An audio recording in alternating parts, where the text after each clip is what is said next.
closed. For fuck's sake.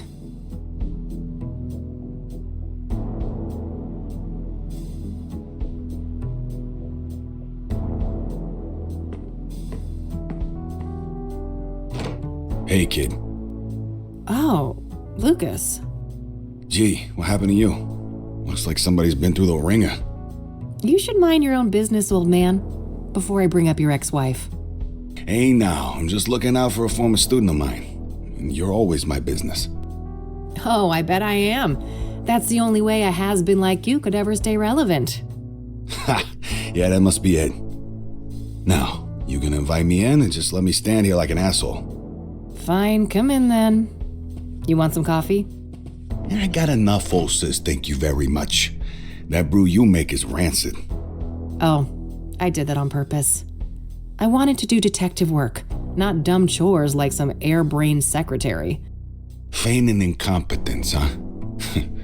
Clever move. I guess so. I just wish that shrewdness of mine could make me some money. There's my segue. Did you hear the news on the Soothsayer? I never took you for a sucker, Lucas. This is Cassidy. There's no way that reward is legit. You're wrong. Mayor Adams is different. He's the real deal. And you know this how exactly? Well, because it just so happens that I was hired to find dirt on the guy. I got nada. Zip. He's a total Boy Scout. Whatever. We're still talking about a serial killer. Do I look suicidal to you? Kinda. You passed out at noon, stinking of booze, and that eviction notice hanging over your head isn't doing you any favors. That's none of your concern. I'm handling it. I just need a goddamn case. A normal case. Free of homicidal maniacs. Don't know what to tell you, kid. Things are looking kinda dry on that front, you dig? Oh, God. Please don't try to sound hip, Lucas. Your Dick Tracy imitation is cringeworthy enough. I suppose you could always pawn off that bike of yours. Buy you another month or two. Tell him, Mildred. Lose the Catmobile? I'd rather chop off my left tit. I may be a has-been, but I'm fairly sure that self-mutilation won't do you much good. A couple $100K, on the other hand. I love money just as much as the next girl, but, I mean, this isn't just a long shot. It's about as likely as Mildred turning vegan and taking up juggling. Come on, one more case, for old time's sake. 50-50 split. How could anyone beat my rugged charm and your youthful vigor? Lucas, we both know you're about as charming as a clown at a funeral. And the last time I saw my vigor was 3 tequila bottles ago. All right. I know what I'm beating. I'll drop it. Look, thanks for the tip. I might actually take a shot at that bounty, but you need to accept that we're not a team anymore. We had a good run, but I have my own thing going. Look, see? My name is on the frosted glass and everything. I can respect that. You're not allergic to a little quid pro quo from time to time, though, are you? Now, that I can do. That's how the world works anyway. It's all just an endless circle jerk of quid pro fucking quo. I don't quite see things that way, but my door is always open if you'd like to discuss the case. Sure. May the best woman win. You telling me I'd look good in a dress? Later, kid. Bye, Lucas.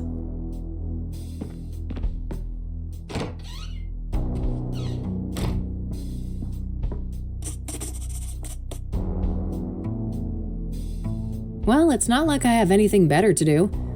I should have information on the Soothsayer somewhere in this room. Thanks for the headache, you Mexican jerk.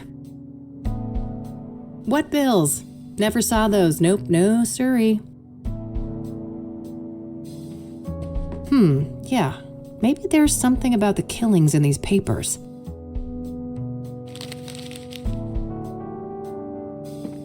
All right. I found a few interesting articles about the most recent murder. The city we're in, unfortunately. Various reference books and technical manuals. My biggest fan, as depressing as that is. An article in the Chicago Tribune about the Whitmore affair. My big breakthrough case last year. I've been meaning to get it framed, but I've been too busy with important things. You know, like drinking alone.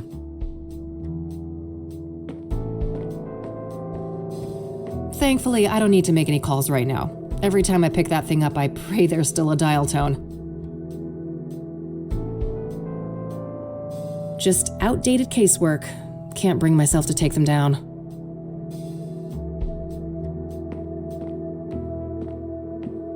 I should grab this in case I need to snap some shots.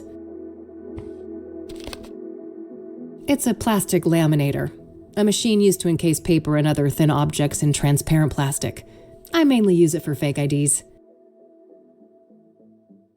That cranky drawer is stuck good. I know Eileen had some magic trick to get it open. Too bad she's not around. Who's the best fluff ball? Couldn't agree more.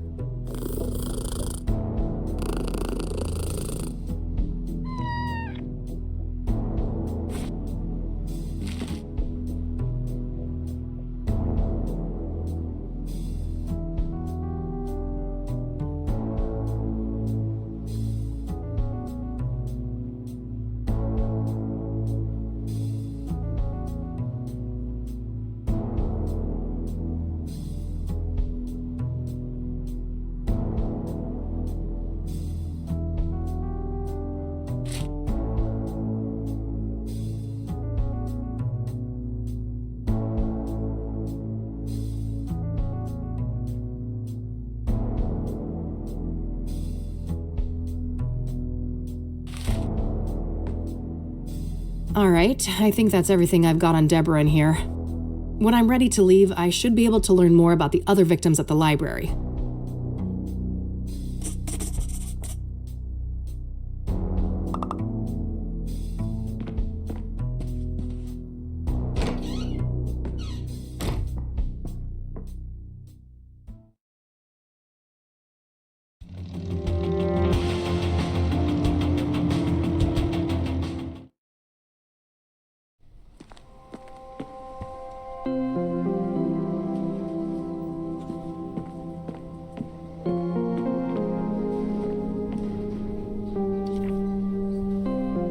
Hi, I need some help, please. Of course. How can I be of assistance? I'm looking to find some information on the Soothsayer. Ah. Quite a few people have taken an interest in that case lately. That's so. Well, I'm not scared of a little competition. So, you got anything for me? Yes. I would direct you to the microfilm viewer at the end of the hall. We have full scans of all of the major newspapers dating all the way back to the 50s. Perfect. I should be able to browse those for some articles about the murders. Indeed. If I may ask, what is your own interest in the case? You probably heard there's a reward, right? I'm a PI, and money is tight, so... I see. I suppose we each have our own ways to make a living. What do you know about Deborah Sinclair? Quite a bit. Do you have a more specific line of inquiry? What do you know about the murder?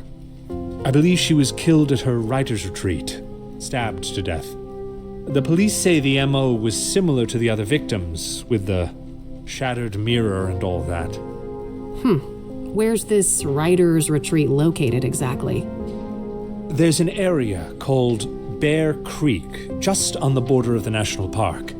Sinclair owned a small cabin there. All right, got it.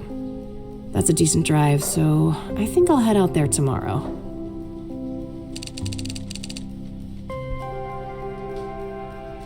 What kind of books did Deborah write?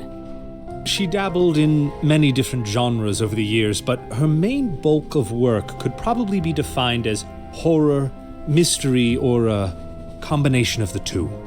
Afflicted, Dead Ends Meet, and the Jenny Payne trilogy are some of her most well-known titles. Huh, okay. Was she working on a new book when she died? I believe so, yes. but I don't have any details to share. Was Deborah a popular author? Oh, yes. Even before her death. Afterwards, her popularity has reached astronomical levels. I can imagine. Borrowing one of her books now is out of the question, right? Correct. 6 months wait minimum. Yeah, I figured. What do you know about Deborah's private life? She had quite an interesting life. Adopted as a child, and her adoptive father, Sebastian Willis Sinclair, was an accomplished author in his own right. Deborah's birth mother was a young homeless woman, and her father was a Native American. Deborah spent much of her life trying to track down her biological father, unsuccessfully. Perhaps in some part, due to her roots, Deborah's books have often contained subject matter inspired by Native American religion. She was childless and unmarried when she passed away. Rumors say she was gay, but God knows tabloids are quick to jump to conclusions. I don't think she ever clarified that matter to the public. If you are curious to learn more, I would highly recommend her acclaimed autobiography, Unbound. Oh, I might check that out. Thanks for the information.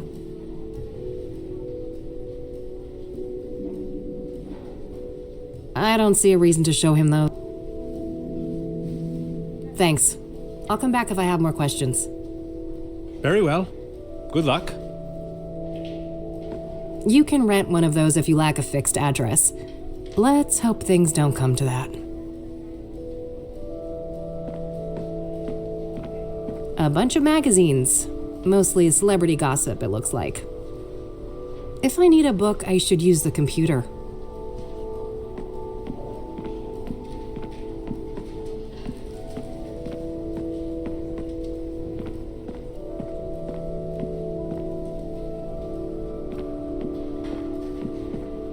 It's one of those advanced microfilm viewers. I'll need to insert a microfilm to use that.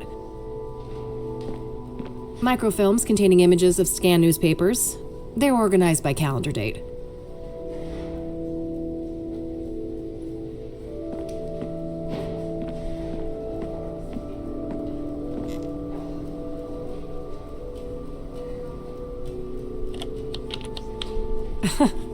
Let's not get that crazy.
Okay, let's see here.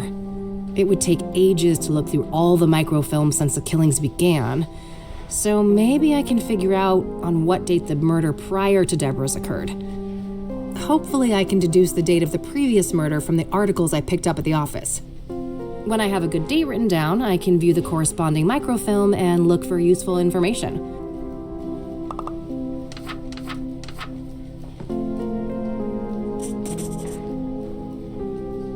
All right, I've got a date written down.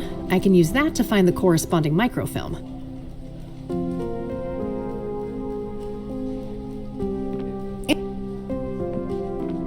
Yeah, this date should be good. I'll search through a week or so of microfilms, starting from the date I've written down. Hopefully I can find some useful information on the previous victim.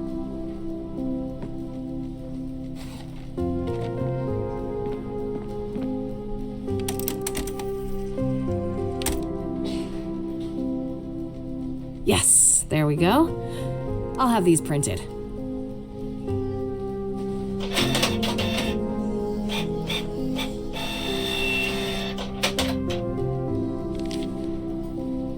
Alright, rinse and repeat. I should try to determine the previous microfilm date based on the information in these new pages. That way I can make my way back from article to article, victim to victim, until I get all the way to the first murder. Let's see here.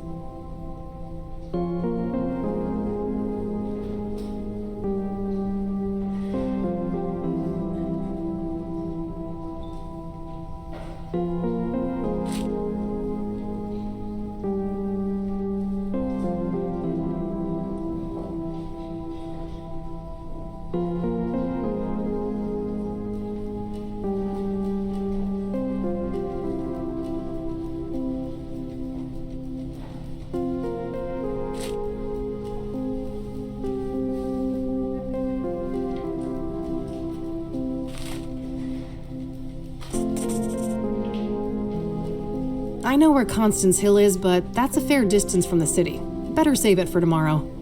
For now, I'll put Jane Doe on hold and see what I can find about the previous murder victim.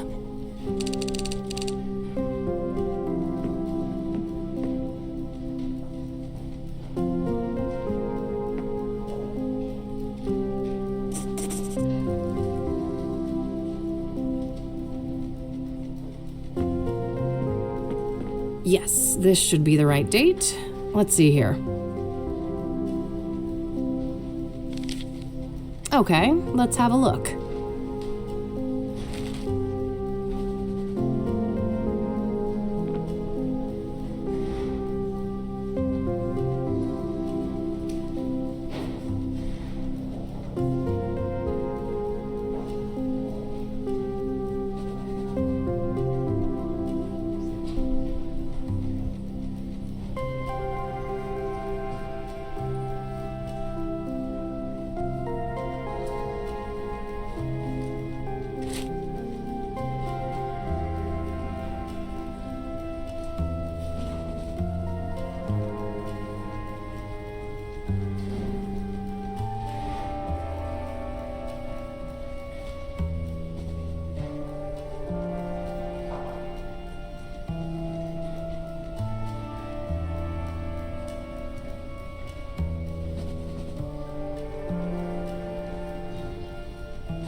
Okay, I'll make sure to look into that church later and maybe find the address. For now, let's move on to victim number 2.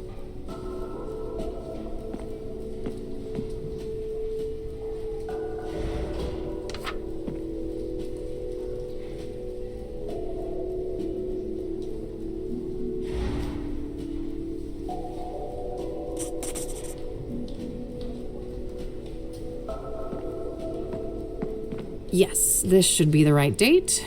Let's see here.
Eric's address isn't too far away, but I should learn all I can here before I visit any of the crime scenes. Coming up last, the very first victim of the Soothsayer.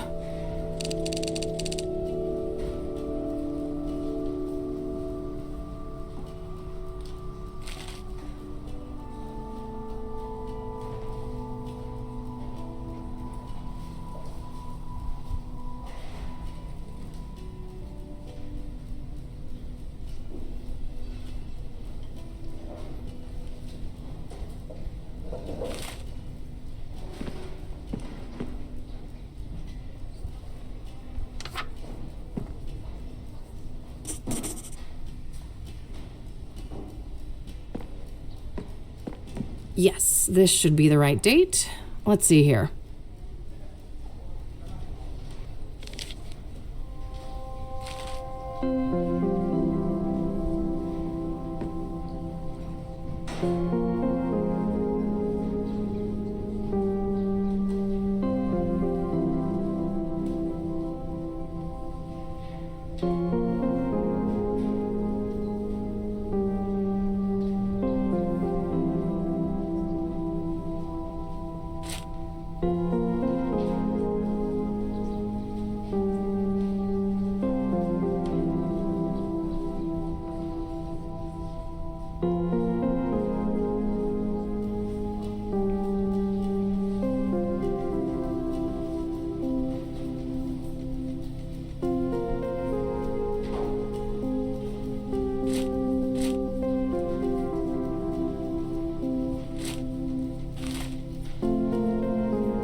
All right, that should be everything on the microfilms.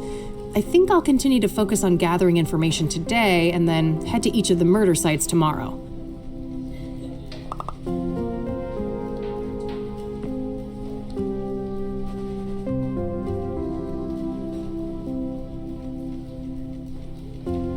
I think I'll look into that church next, the King of Kings.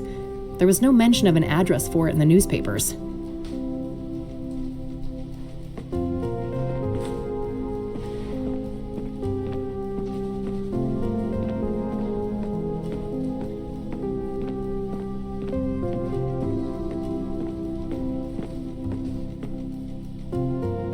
One more thing. Yes? What do you know about scrying mirrors? Not much, unfortunately.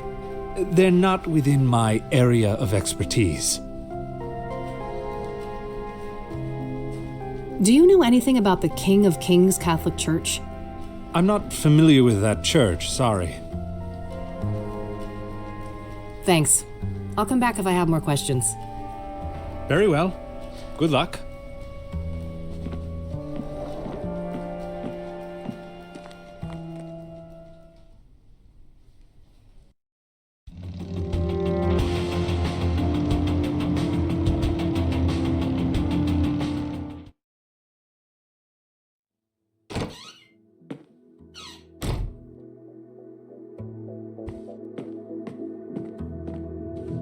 The Yellow Pages. Handy for looking up people and businesses. Great. I've got the address to the church. I'll head over there tomorrow. I think it's time to see what I can find about the Azure Sky Motel. It's likely in this phone book here. Got the number. I'll call first and see if a visit makes sense.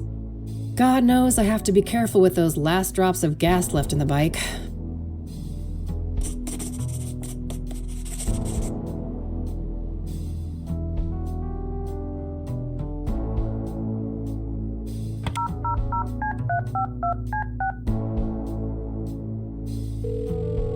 Thank you for calling the Azure Sky Motel, your oasis in Cassidy. How may I help you? Hi there. This is Kathy Rain from Rain Investigations. I have some questions. All right, then. What do you know about the Soothsayer? I know more than I'd like to. I could have gone without a close view of his handiwork, that's for sure. I can imagine. A brutal stabbing, I take it? No offense, but I'd rather not go over that again. It's all in the papers, if you're so dead set on getting all the gory details. Do you know anything about scrying mirrors? Only that our psycho killer enjoys breaking them around his victims, but I have no interest in understanding a nut like that. So I hear that one of your tenants was murdered back in February? Rose Taylor. No shit. Here I thought the boys in blue ransacked this whole place just for shits and giggles. That happens more often than you'd think. Come on, man. Help a girl out. Sorry for the attitude, but you know you're the umpteenth person to ask about that, right? I get that, so how about we stick with the short version? Fine. No, I don't know anything that isn't in the papers. No, you can't see the room. It's rented out. And even if you did go in there, there's nothing that the cops or cleaners haven't removed since friggin' February. Understood. So what about the next of kin? She had a husband, right? Yeah, he came by later to pick up the personal effects. I just met the guy for a few minutes. Did you catch his name? I did, but I don't think he'd appreciate me giving out his name to some random lady on the phone. No offense. I am a bit offended, actually. I'm not some random lady. I'm a licensed private investigator and a renowned one at that. Ever hear of the Whitmore affair? That does sound familiar. Well, that was me. Now, here's a friendly piece of advice. Choose the path of least resistance. I can be a much bigger pain in the ass than this Mr. Taylor, believe me. All right, fine. It's Orson. Orson Taylor. That wasn't so hard, was it? Thanks, buddy. Appreciate it.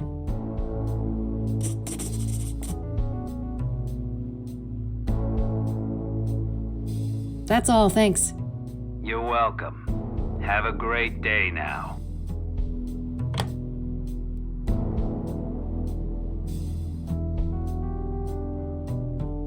All right, found the husband's number.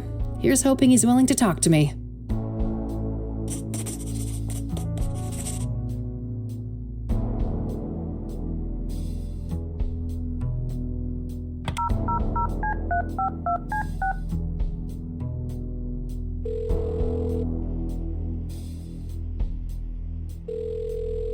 You've reached the Taylors. No one's home right now, but if you leave your details after the beep, I'll get back to you. Hi, Mr. Taylor. This is Kathy Rain, private investigator. I was wondering if I could ask you some questions. You can reach me at 555-142-062. Thanks in advance. Bye. I think I followed up on what I can today for each of the different victims. Just one thing left to do. I noticed that the Gazette had the best coverage of the Soothsayer out of all the city papers. I think it's time to pay a dear old friend a visit.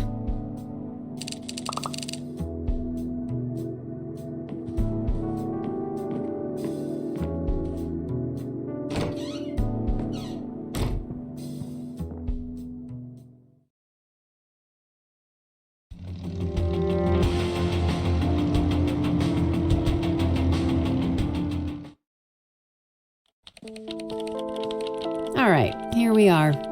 Let's see how E is doing.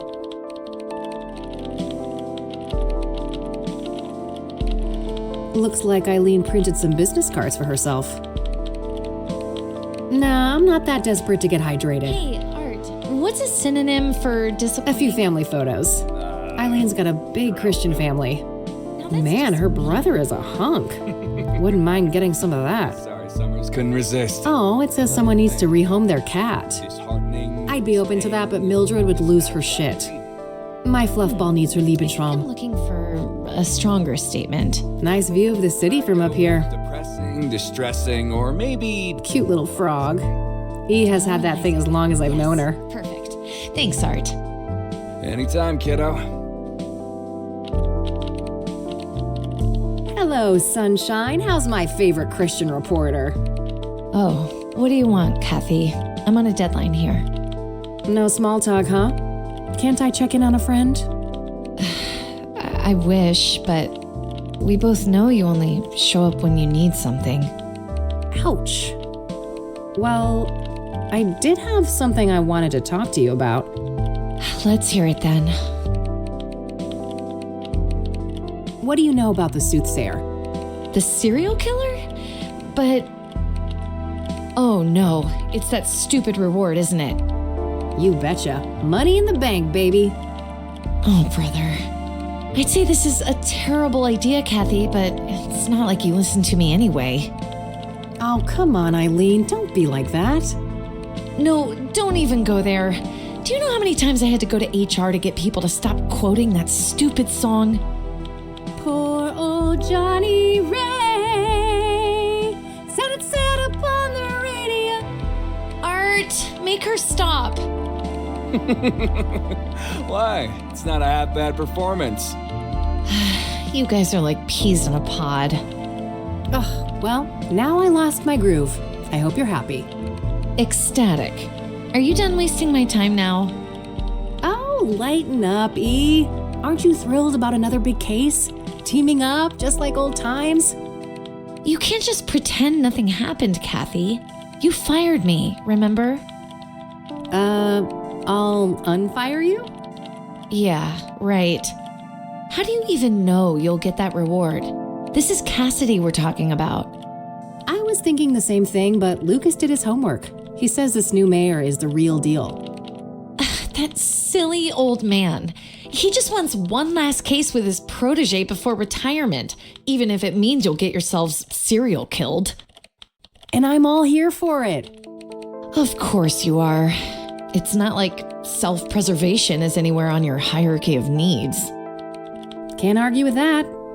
So, speaking of my, needs, what do you know about Cassidy's most prolific murderer? Not much. You should ask Art. He's much more up to date on that stuff, being our crime correspondent and all. What do you know about Deborah Sinclair? I like her books, but I don't care much for celebrity gossip.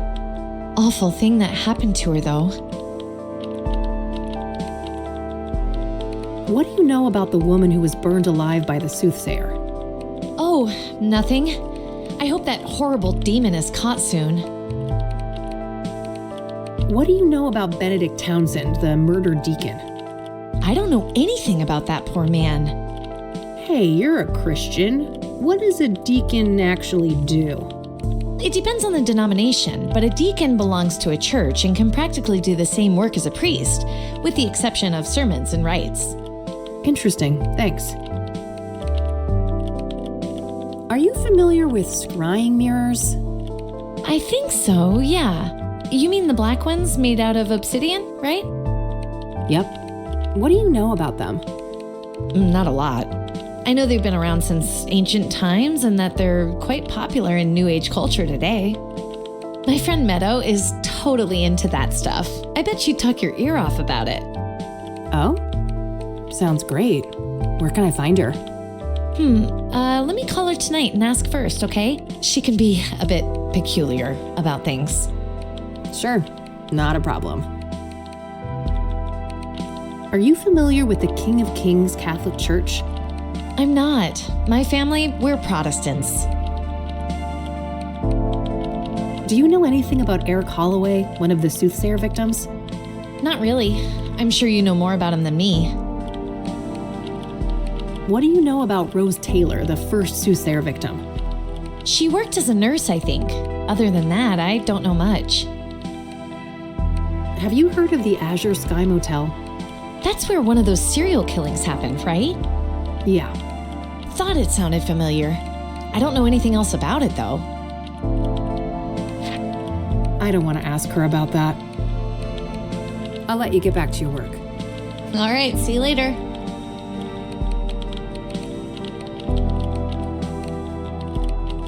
Art Hopkins, just the man I need to see. That's so. This better be good. What do you know about the Soothsayer? What do I know? I made the Soothsayer. Before me, he was the Mirror Murderer, the Cassidy Ripper, or whatever derivative moniker those dullards at the Times or the Sun could muster up. Oh, wow. So, what's your take on the guy? I could see right through you, Rain. You're a bad apple and it stinks all the way up here. Finally got a whiff of that reward, huh? Can't blame a girl for trying. You've got your sights on that money too, huh? Who doesn't? It's 200 fucking grand. I got a juicy new lead, too. A new lead, huh? I doubt it's that impressive. Nice try. I'm not gonna slip up. Word of advice, go back to your cheaters and insurance frauds and leave the Soothsayer to the big boys.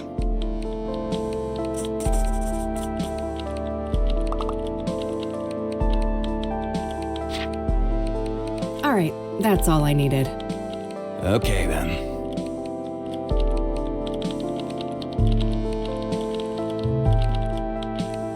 Hey, E, one more thing. Yeah? What do you know about this new lead that Art supposedly picked up on the Soothsayer? Nothing. I don't work with him directly. Maybe you could find out? No, Kathy. I respect Art. I'm not gonna mess with his story.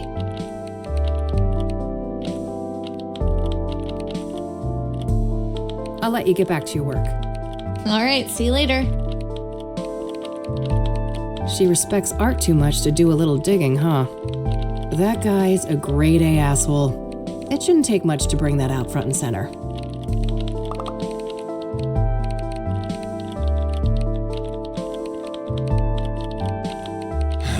Word space is acting up again. I remember that. Something about a corrupt church. When the story broke, the place was shut down and some of the higher-ups went to jail. Now it's hurricane. Try hitting escape. Oh. All right then.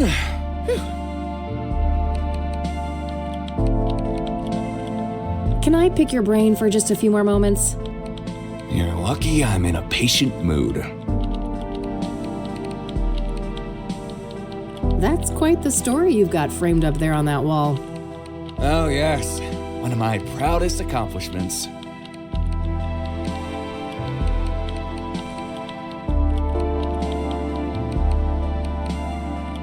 It must have taken ages to break that story, right?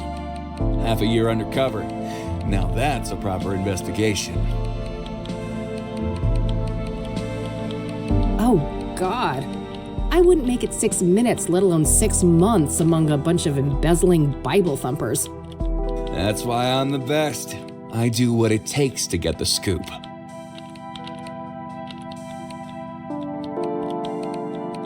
What made you decide to investigate the church?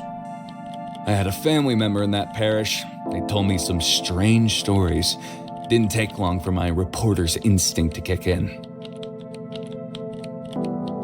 Ah, that's simple. Here I thought you were a militant atheist like me.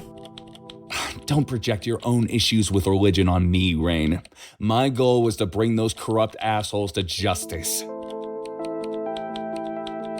What was the fallout? Some people were arrested, right? If by some you mean a lot, yeah. 12 people charged, 9 convicted, and about 100 years of prison time sentenced in total. Damn. The state shut the church down too, right? Oh, sure did. Good riddance. They should have bulldozed the whole block and turned it into a parking lot.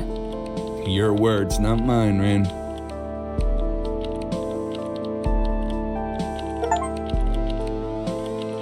Can I ask again about... Sure. It must have taken ages to break that story, right? Half a year undercover. Now that's a proper investigation. That's dedication. Lots of sermons to listen to, I take it? Ugh, too many. I could feel my gray matter shrinking with every psalm, hymn, and other delusion thrown my way. What made you decide to investigate the church? I had a family member in that parish. They told me some strange stories. Didn't take... Oh. Must have been tough to ruin a loved one's place of worship.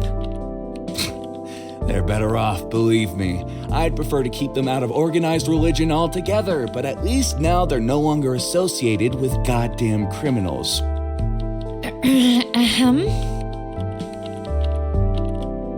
What was the fallout? If by some you... Damn. I sure did. That's a shame. They didn't have to punish the whole congregation just because the leadership was corrupt. You don't know what the hell you're talking about. That place was rotten to the core.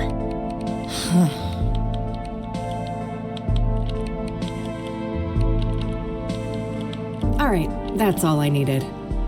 Okay then. Oof. I don't think Art's Eileen's favorite person right now.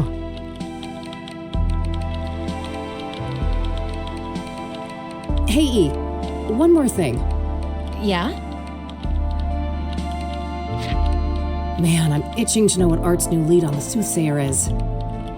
I bet, but I wouldn't know anything about that. Not that he's been my favorite person lately.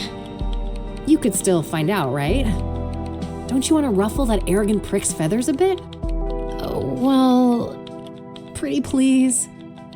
okay, fine. I'll try, but no promises. You're the best. Either that or I'm just a slow learner. Alrighty, it's getting late. I'm gonna get out of your hair before Art rats me out and calls security. Oh, he wouldn't do that. He's not as bad as you think, Kathy. You guys are actually quite alike. Oh God, you better take that back before you make me take up smoking again. I have no doubt you'll be able to resist the temptation. Bye, Kathy. Bye.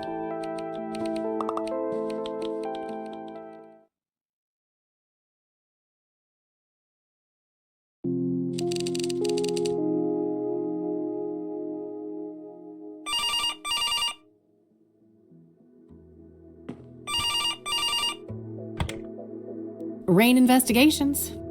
Kathy, it's me, Eileen. Hey, E. What's up? Oh, just burning the midnight oil. So I wanted to let you know that I found Art's new lead on the Soothsayer. Amazing. Do tell. Well, you know those people who were killed? Apparently, they were all under the influence of some sort of illegal drug. Interesting. What type of drug? I'm not sure, but this toxicology report here says that the street name is Pyre. Never heard of that one. I better go ask Lionel. Lionel? Who is that? My drugged... Well, a friend of mine, that's all. Uh-huh. Yeah, I'd say you should take better care of yourself, Kathy, but you've heard it all before. Pretty much, but seriously, thanks, E. I owe you one. Don't worry about it. Oh, and by the way, you know Meadow, that friend I was telling you about? Yeah, what about her? She said you can come see her tomorrow. She's got an RV over on the west side, Sycamore Lane 21. Perfect. I'll go talk to her in the morning. Okie dokie. I gotta get back to work now, but I guess I'll see you around? You bet. Catch you later, E. Bye, Kathy.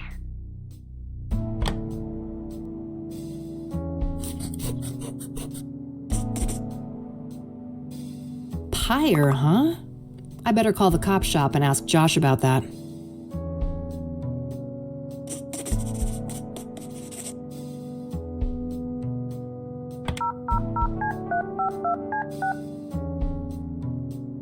You've reached Detective Everett, Narcotics.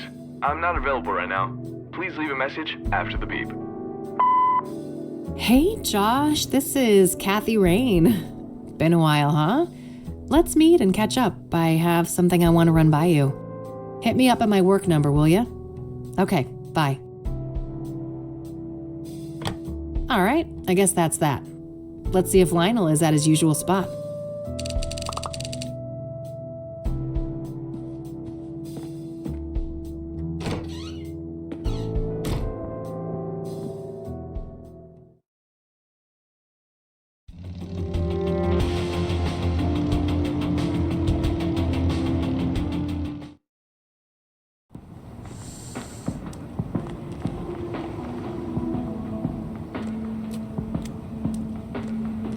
Hey, what's up, Lionel? Hey, girlfriend. You here for the white stuff? Not this time, buddy. Oh, you broke? Well, I am, but that's not... You just broke. Well, I ain't giving you a tab. I'd never see my money back. No offense. I don't want a fucking Coke tab, Lionel. I just had some questions. Whoa. What's with the hostility, girl? There's no reason to be unsavory among friends. Sorry, rough day. Can I run something by you? Go on then. I suppose I got some time to spare. What's your take on the Soothsayer? That creepy motherfucker got the whole town on edge, don't he? Funny how City Hall didn't give a damn until one of those celebrity types got killed. Embarrassing look for the city, huh? I suppose it was just a matter of time until Cassidy got our own Ted Bundy. Place like this with no hope, breeding ground for psychos. What do you know about Deborah Sinclair, the latest Soothsayer victim? Look, I don't know nothing about those murders, victims, whatever. Don't bring that shit up with me. Do you know Pyre? Oh yeah, strong trip they say. I'd love to get my hands on some of that. Hard to come by, I take it? No doubt. I never got so much as a whiff of the stuff. Oh, really? Who's slinging? No one I know. Sketchy motherfuckers though, whoever they are. How so? Well, for one, you won't find them on the corner like us, regular hard-working candy men. Yeah, you're all salt of the earth. How do they conduct business then? Well, they pretty much don't. I'm not following. Well, join the club, 'cause it's some real candid camera shit. Every now and then, one of them dope fiends starts yapping on about some creepy fucker giving them Pyre, and it's always on the house. Trying to run an honest pusher out of business. Some kind of obtuse marketing tactic? If it is, those people sure as hell ain't capitalizing on it. Some half-assed DEA honeypot operation then? No way. The feds don't give a fuck about Cassidy, trust me. Who are these fiends then? Got any names? Nah, I don't ask for names. And the junkie clientele all look the same to me, no offense. Haha. So you don't know anyone who could get Pyre? Some drug dealer you are. No, I didn't say that. There is this one person who just might be able to pull it off. Yeah? A friend of the boss. Ultra-wealthy connoisseur. Tries everything once, apparently.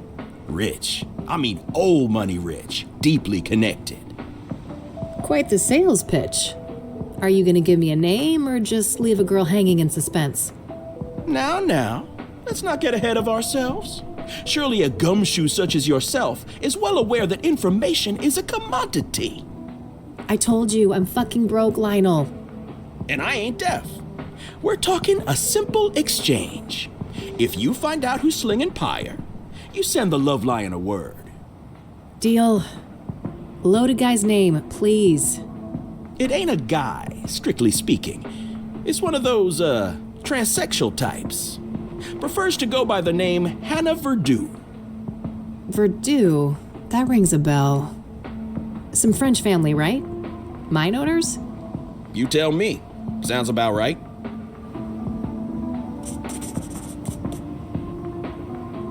So what do you know about Hannah Verdue? Not much, but I know she owns and runs a place on the south side. The Club of Hearts. Catchy name. Casino? Poetry club, if you can believe that. I can. Sure sounds like an appropriate waste of money for a Verdue. Yeah, I suppose those motherfuckers ran out of rooms to put golden bathtubs in. Either that or mammoth wool rug suddenly went out of style. So that poetry club, do you know where it is? South side, that's all I know. Never patronized myself. That's it. Later, Lionel. Until next time, hot stuff.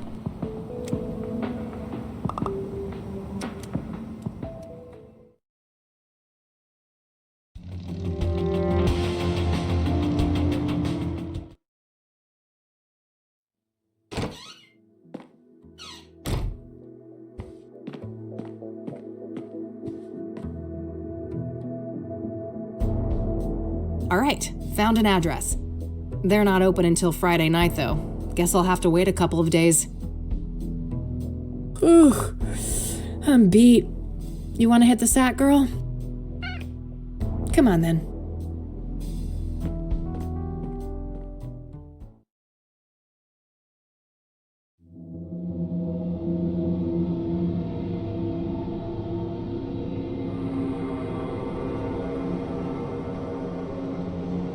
So, there's something I need to tell you. Yeah, I know, kid. Time to move on, huh? Yeah. Is it that obvious? I wouldn't be much of a PI if I couldn't see the writing on the wall for this one. It was nice having you around, though, kid. You spruced up the place, I gotta say. Well, don't get lazy without me. I'm sure you still have a couple of years of detective work left in you. Oh, that's all I need. Just a couple of more cases. Then I'm riding off into the sunset. What's going on, Lucas? What do you mean? Something wrong with my vacation outfit? I've always been a sun-kissed kind of guy.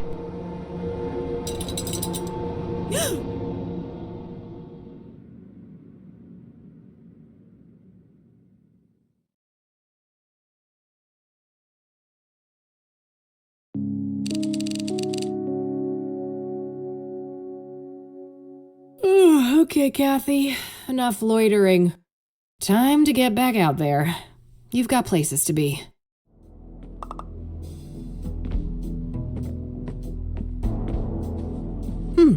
This might be useful.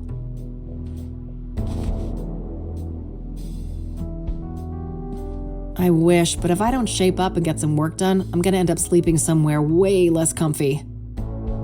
Nah, I'll let her sleep.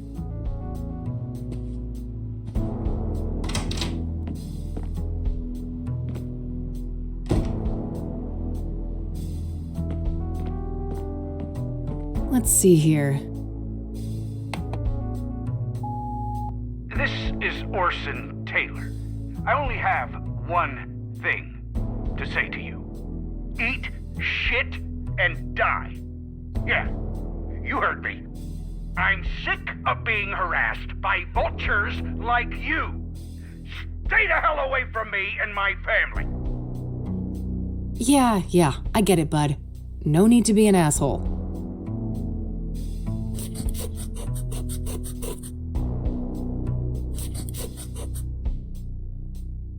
Let's see what this other message says. Hey, Josh here. Busy day today, but I'll swing by your office tonight after my shift. Alright? See you later. That's better. Hopefully he can give me some insight on Pyre. Alright, that's it for messages.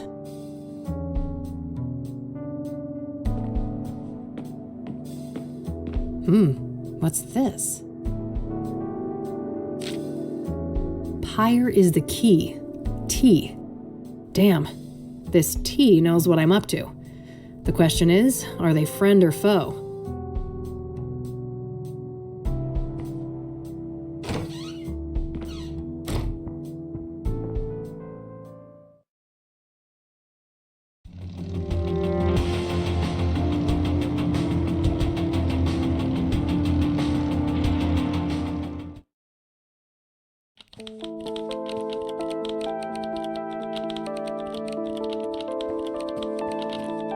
Hey.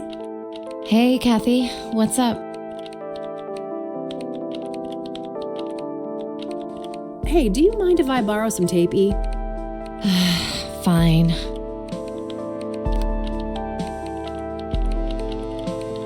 Hey, E, can I have one of your cards? Sure, go ahead.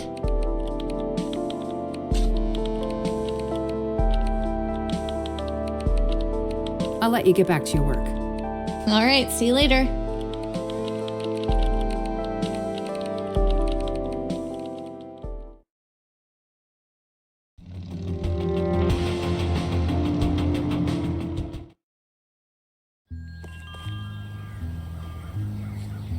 Oh God, that thing is hideous. Good selection. I'm partial to cacti myself. Not a big fan of the flour, but roasted seeds? Yum. If it wasn't for the atrocious backdrop, those could have actually provided some cozy ambiance.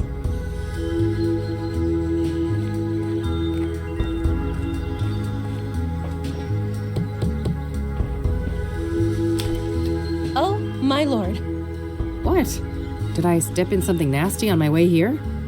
Have you attended to your root chakra lately? I can't say I've been keeping tabs on that one. Oh, you're such a treasure. Oh, how do I put this? Your root chakra is dog shit. It's a really crappy chakra. If I was a doctor and we were talking about your knee or shoulder, I would suggest just cutting it off. Just cut it right off. It's that bad. Tell me how you really feel. Oh, I'm fine. Thanks for asking. My chakras are in balance, from my toes all the way to the top of my noggin. That's just peachy. Look, Eileen told you I was coming, right? Oh, you're her! Oh, that's marvelous! Oh, wow. Okay. What the heck is going on? I'm sorry, but I can't have such blatant discord in my home. Take this pendant, love. I need a single photograph of you wearing it. Lotus position. Find a place in nature touched by fire, earth, and wind. I have no idea what you just said. That's funny. See you later. What a weirdo. If I want her help, I guess I need to find a spot to take that photo. Fire, earth, wind.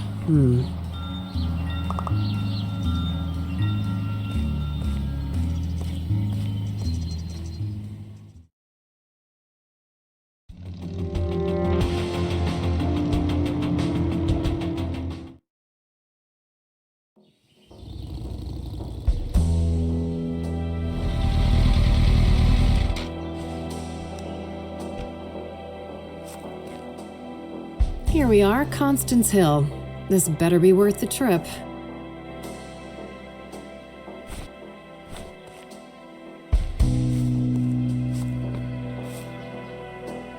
What do you know? Nothing but grime. The city of Gleam in all its glory.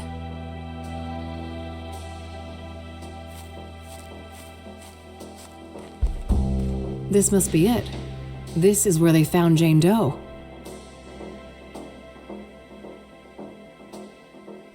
No obvious clues. I'm not sure what I was expecting, but I guess there isn't much to find in this place.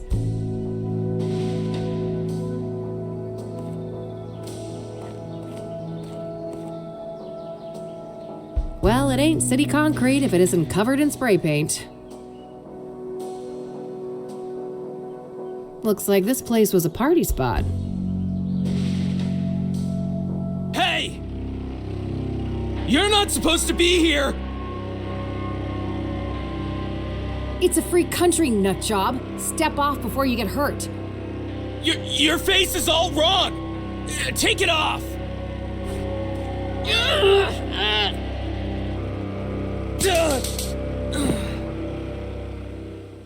Christ. Cassidy junkies never disappoint.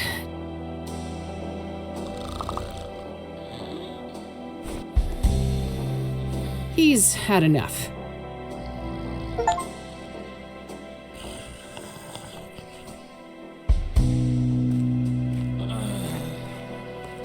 I already looked here. There's no clues to be found.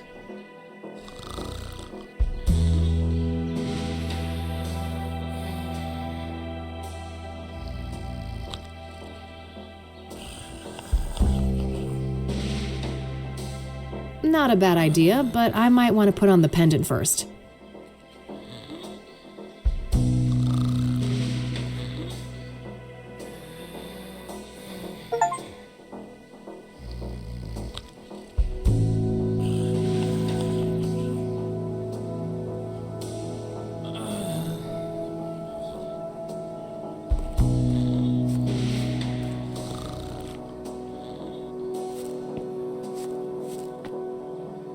I've got a perfectly good key for it.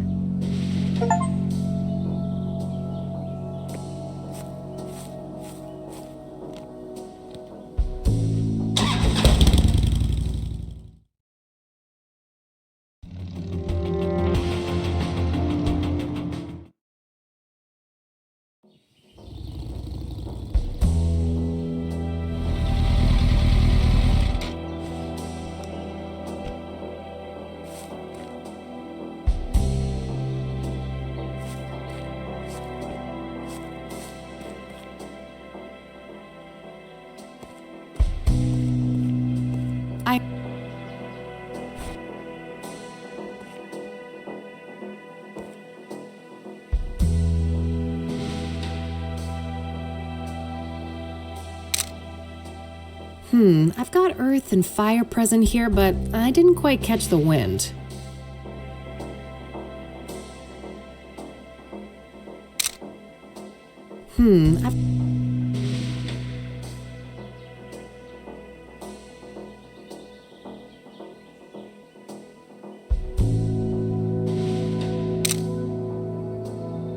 That should be it.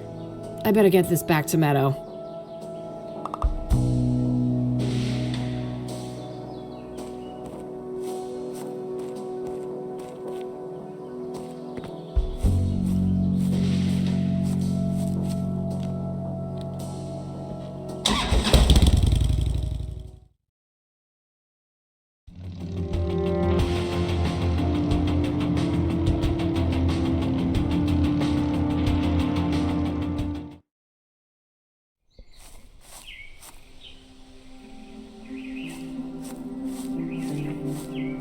Howdy! Hey there, buddy. Welcome, visitor. You may place your tribute to our lost legend, Deborah Sinclair, on this rock. To your right. Oh. Great.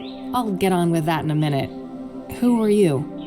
Name's Randy Mulkins, president of the one and only SSS. SSS? Sinclair's Saga Squad, of course. From whence do you hail, fair lady? Oh, I live over in the city. Cassidy. Ha! I mean, which fan club do you belong to? Oh,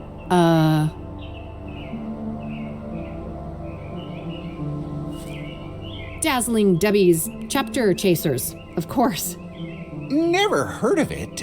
It must be local? Yep. Yes, quite local. I'm Kathy, by the way. Kathy Rain. Oh, that's a lovely name. It sounds like a character in a book. Well, I certainly have days when I wish I was made up. Whoa, that's deep. Huh. Do you mind if I ask you a few things? Always happy to talk to a fellow fan.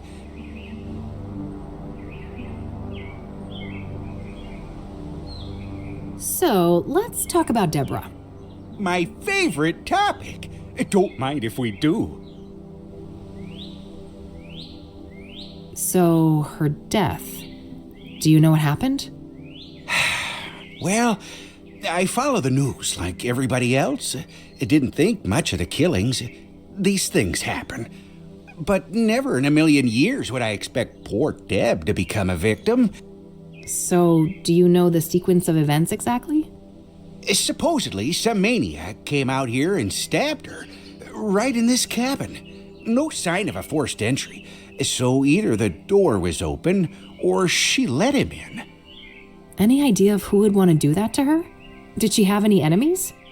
No, everybody loved Debbie. Whoever did this is a twisted, sick person. We still have to consider the possibility that it was, one of us. A fan? No way. I refuse to believe that. Well, what about the fact that one of the victims was killed on the anniversary of Storm Chaser? Yeah, that's an odd one. Not sure what to think, but in the end, only the killer knows why he chose that date. Would anyone benefit from her death then? Some relative who would get the book royalties, maybe? She had no close relatives, so I'm not sure who would be next in line. I'd be surprised if she had no written will, though. I bet most of that money will go to charity, benefiting Native Americans. Do you know if Deborah was writing a new book when she died? Oh, yes. Years in the making, enshrouded in mystery. Now we'll never get to read it. Do you know what it was about? I wish, but no. Deb was tight-lipped about that one. All she stated publicly is that it wasn't a sequel.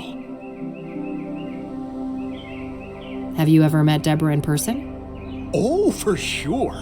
A bunch of times. Only briefly, though. At fan gatherings, book signings, and things like that. What's your favorite Deborah Sinclair book? Oh, man. That depends on my mood. but I generally have a weak spot for her early experimental work, like Evermore and The Guidance. What do you know about the Soothsayer? Only that he took a legendary author away from us.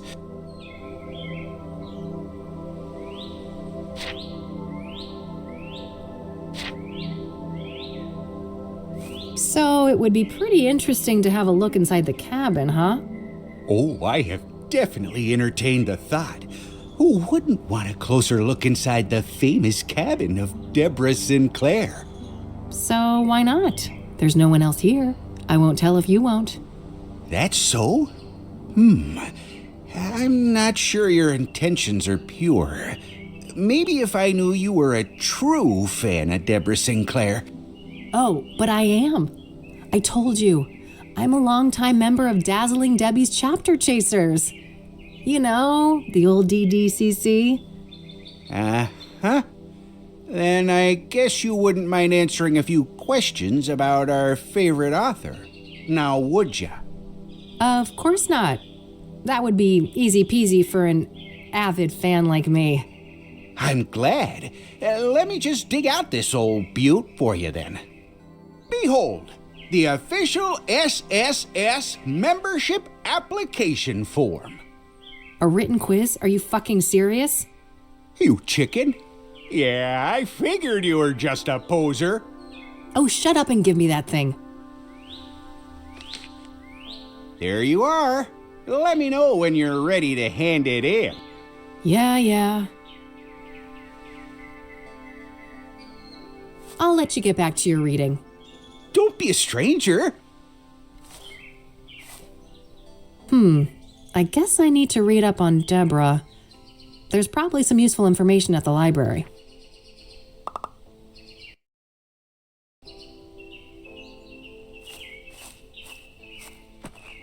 A healthy lavender plant. Smells nice. People have come by to pay their respects to Deborah.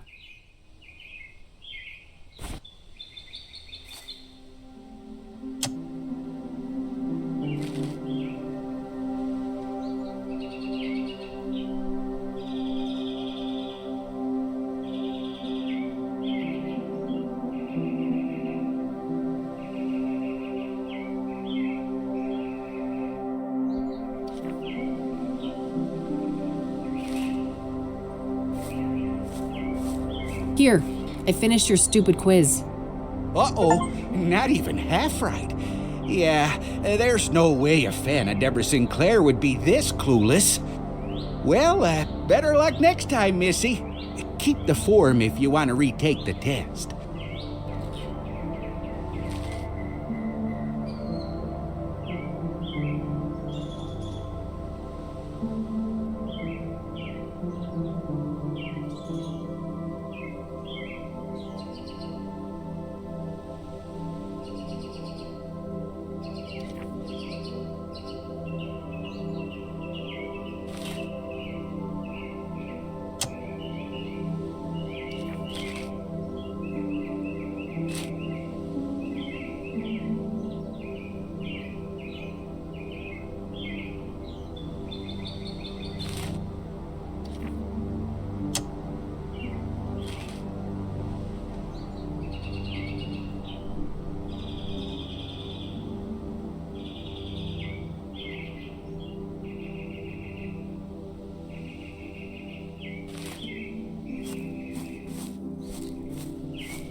A healthy lavender plant.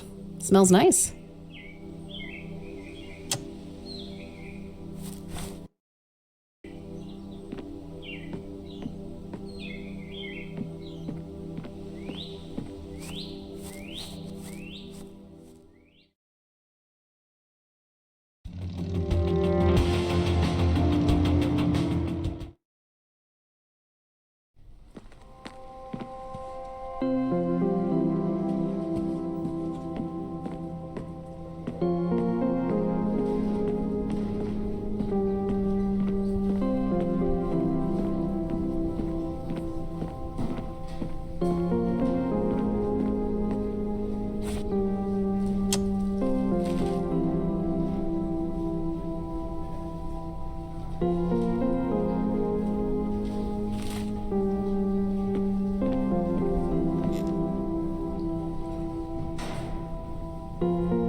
Hey there. Certainly. Can I pick? Sure.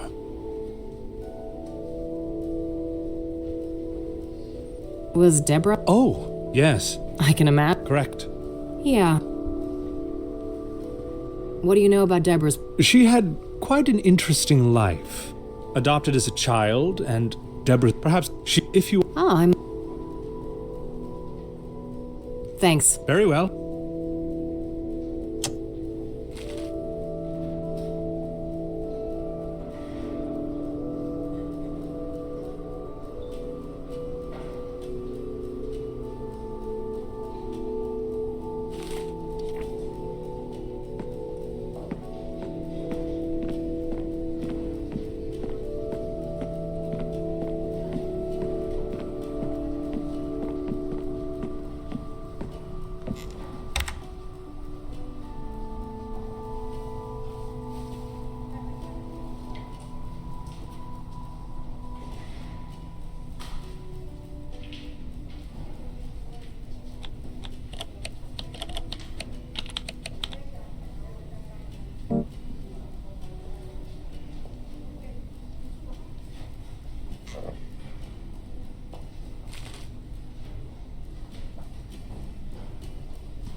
Here, I finished your stupid quiz. At least half right. Not bad. But a true fan of Deborah Sinclair would do better than this.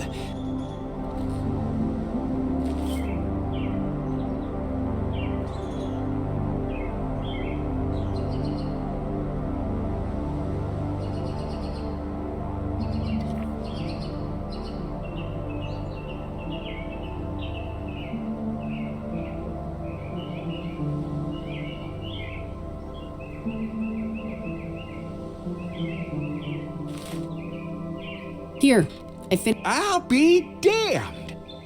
Told ya. Now, how can we get that door open? Well, a spare key could be around here somewhere. Yeah, any idea of where Debbie could have put it? You know, this makes me think of Thorns of the Wild. When Johnny was trying to enter Miss Goodman's house, the key wasn't just put in a flower pot, it was buried in the dirt. Well, it can't hurt to try.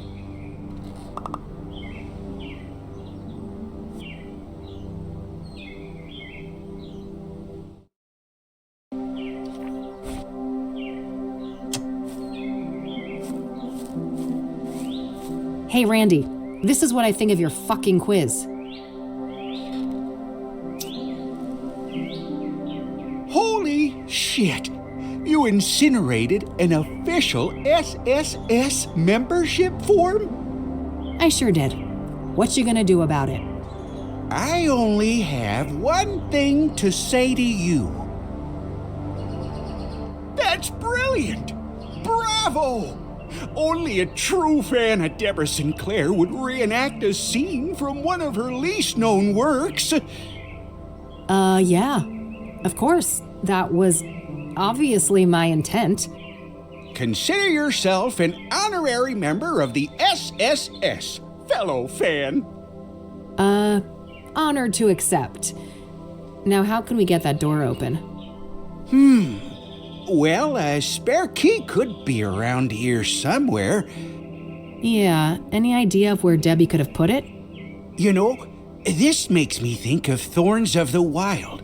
When Johnny was trying to enter Miss Goodman's house, the key wasn't just put in a flower pot, it was buried in the dirt.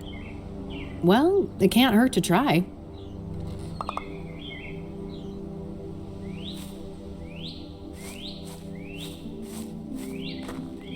Moment of truth. Score. It's got a lock on it. Guess Deborah didn't want people snooping through her mail.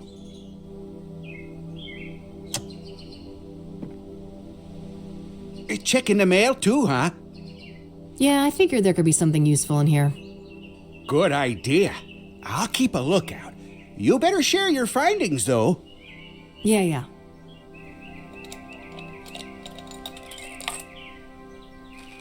Ugh, nothing but a stupid brochure inside. What a letdown.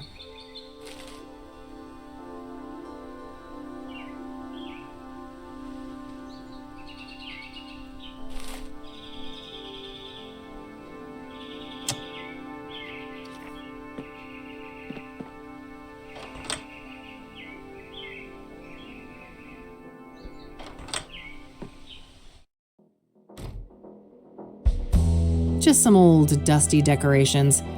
I suppose the police didn't want to bother with bagging all of that. Nothing out of the ordinary except the obvious lack of kitchen knives. Guess the cops followed procedure on that one. Even a die-hard city gal like me can't deny that view.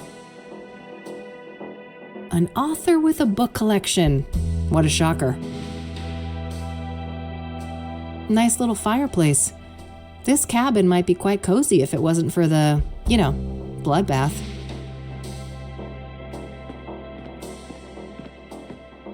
Looks like forensics left a little pile of fingerprint powder here. Holy shit. I feel for you, Deborah.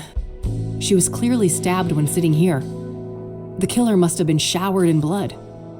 In a remote place like this, I guess they had plenty of time to clean up and escape.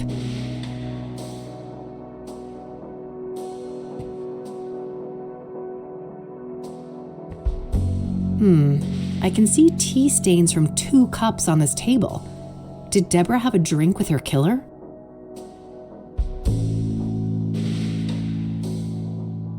There's something shiny stuck here between the floorboards. Gah. Can't pry it with my bare fingers.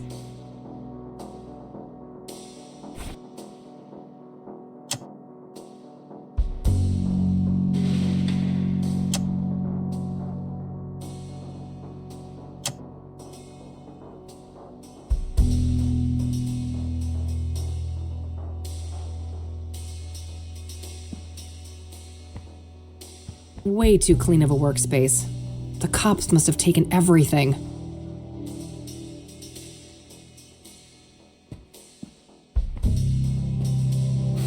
All right, I've got plenty of powder on the brush now.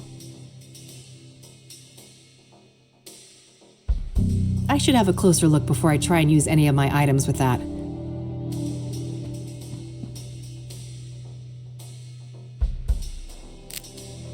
Whoa. It's an obsidian shard. This must be from the mirror left at the murder scene.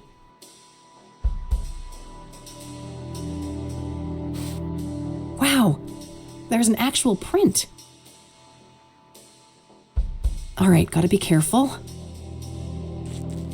There we go, nice clean print. I'll grab the shard too.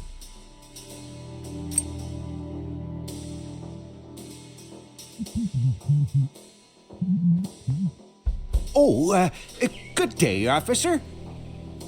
Mr. Mulkins, the forensic seals have been broken. Are you responsible? Me? Of course not. Look at me. Do you think I could even manage those stairs? I will investigate. Don't go anywhere. As if I'd get far. This thing ain't got a rocket engine strapped on the back, you know? Ever the quipster, Mr. Mulkins. Shit! I can't let him come in here and find me.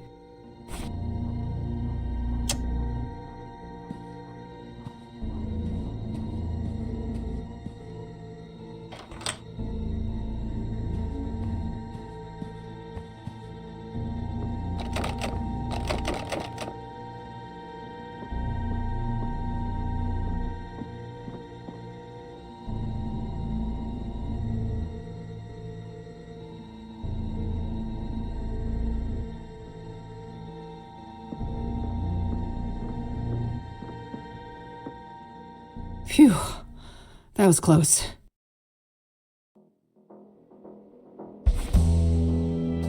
The door's locked.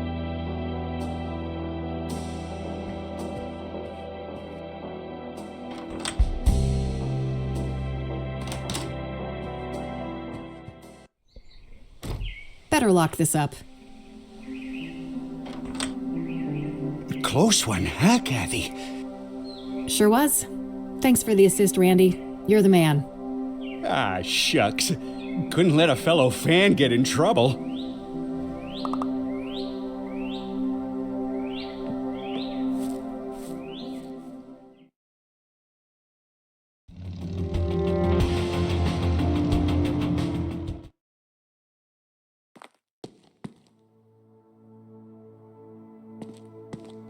A missing cat, roommate wanted, junk for sale. Oh, and a Rachel complaining about neighbors blasting satanic death cult metal music. I gotta meet this neighbor and maybe bring my boombox for good measure.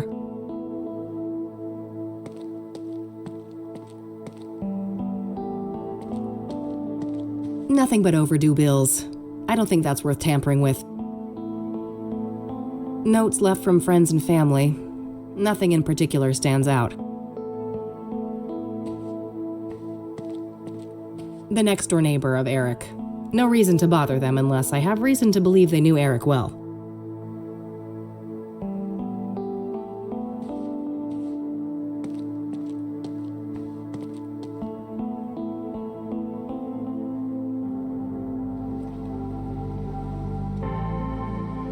I think I'll save my climbing quota for later.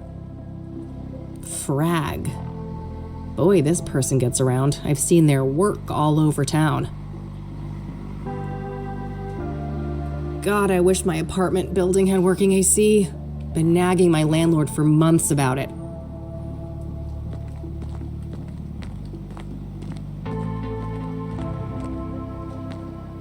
Hello, Eric. Sorry you had to die like this. Tons of spent candles.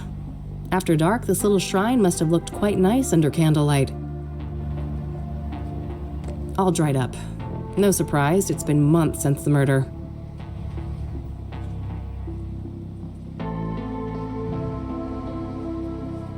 It's all generic condolences, except this note here. I miss you. It should have been us. May God watch over you. R.W.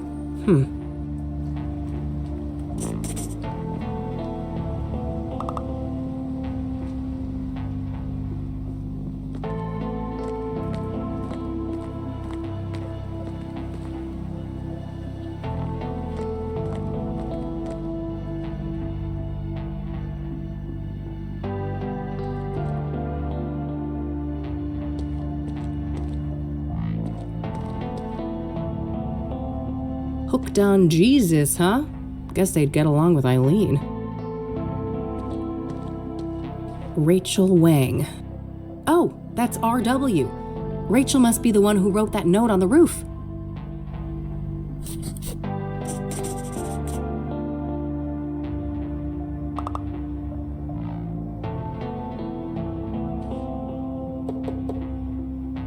Who is it? Hey, I just want to talk about Eric. I'm a private investigator. No more detectives. Please, go away. Well, that went well. I guess she doesn't trust people in my line of work.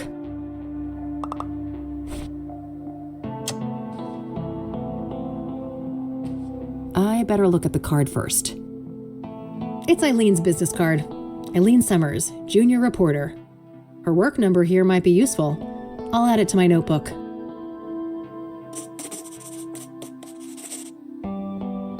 There's a Bible quote printed on the back. You will know the truth, and the truth will set you free. John 8:32.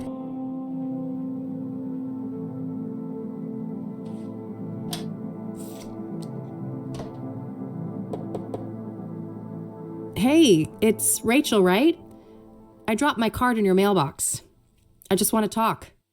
You're a Christian reporter? What do you want? Only to talk to you about Eric. It's for a story, a respectful one. Oh, I suppose that would be all right. I'm glad. Could you open the door? It's hard for me to hear you out here. Did you wash your hands? I can't risk getting any germs in here. Of course. Can I come in? No, I prefer it like this. I have a weak immune system. Sure, no problem. Okay, ask your questions then.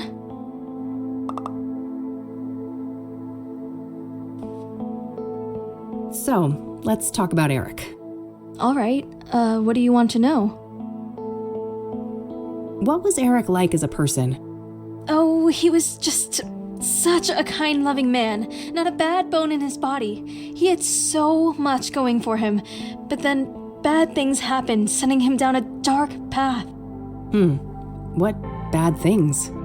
Sarah, the girl he was planning to marry, she killed herself. Oh, damn. How did he cope with that? He became depressed. I did my best to help. Tried so hard to be his friend and bring Jesus into his life, but he wouldn't let me. I see. What happened next? He started doing drugs. He was out of it on more than one occasion, acting all confused out in the hallway. One time, he was so messed up, I had to help him to his bed. I saw lots of paraphernalia. Oh, wow. That's a lot. Well, then there was all the women, of course. All those filthy harlots and temptresses. They just couldn't leave him alone. What kind of relationship did you have with Eric? I loved Eric. I truly did, with all my heart. But it wasn't reciprocated? I know it was, deep down. He just couldn't find a way to convey it. I'm sure he would have realized that one day we were meant to be together, if it wasn't for all those despicable floozies. What can you tell me about Eric's murder? I wish I had something to share about that horrible day, but I was out like a light after taking something to help me sleep. If I'd had been awake, maybe I could have done something. It wasn't your fault, Rachel. When did you first learn about Eric's death? The morning after. I didn't see his body, which I'm grateful for. I did witness the blood, though, which was horrific enough. I can imagine. Did you notice anything out of the ordinary during the days before the murder? No, nothing. Eric and I hadn't spoken for a while. Was Eric seeing a lot of women when he died? Too many to count. They kept dragging him back into sin. I prayed and I prayed, but they kept on coming. It didn't end until one of those Jezebels killed him. I know it in my heart. That's what happened. Did any of the women stick out in some way? Maybe one of them acted suspicious? Not that I can remember.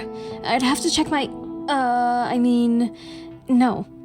You'd have to check your... what? Your diary? I misspoke. Don't mind me. I get confused sometimes.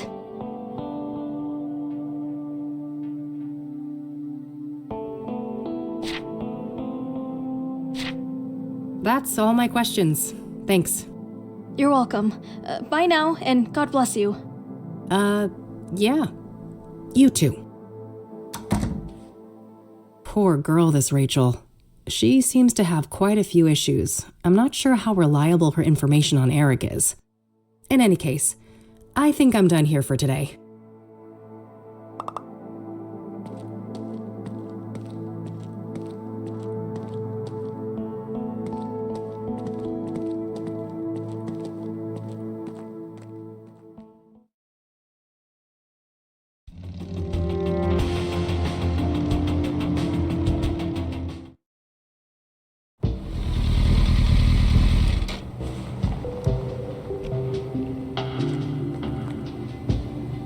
Rows and rows of buried folks.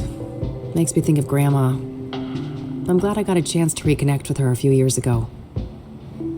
This place is smack dab in the middle of the city, huh?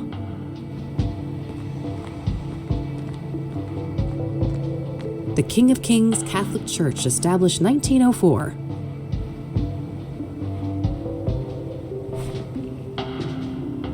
A, it's unlocked. B, he's standing right there. C, I hate cars. Still not the worst idea, though.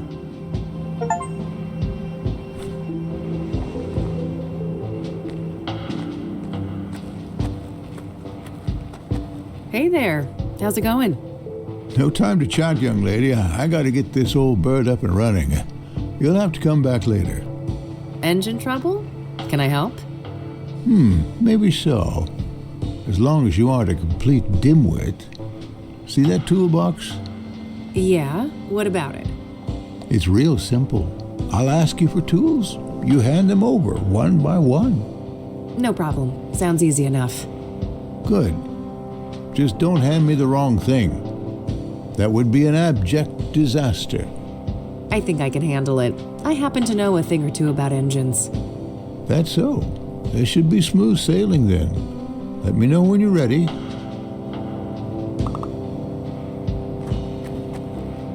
All right, I'm ready. What do you need? Hand over the medium-sized wrench, will ya? Not the rusty one.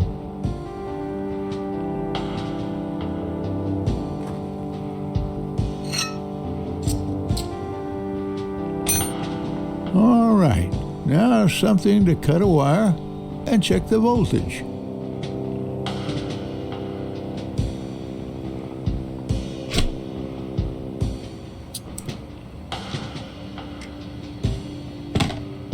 Okay, that part is handled.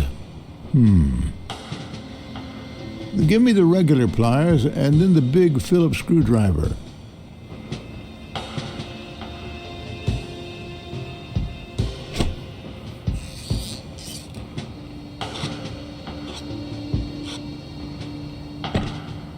Now I need the key set, the mini wrench, and the other big screwdriver, not the one you gave me before.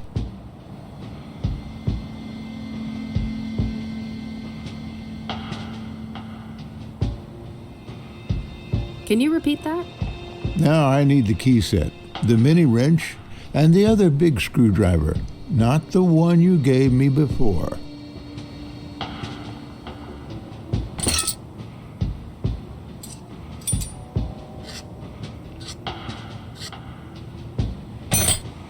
That's finished.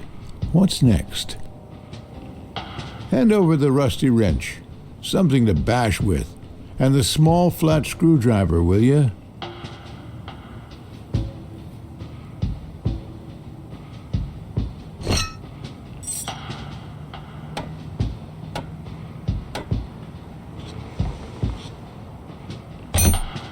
I got a 6-inch bolt here, a real oily little thing. First, I need something to clean it with, and then a tool to grip it properly.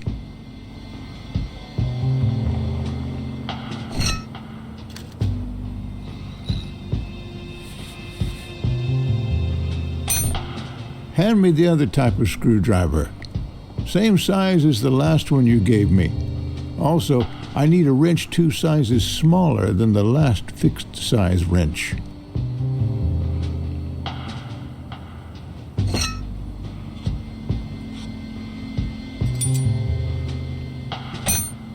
I think that did it. Hit the ignition, Les. Okay, hang on.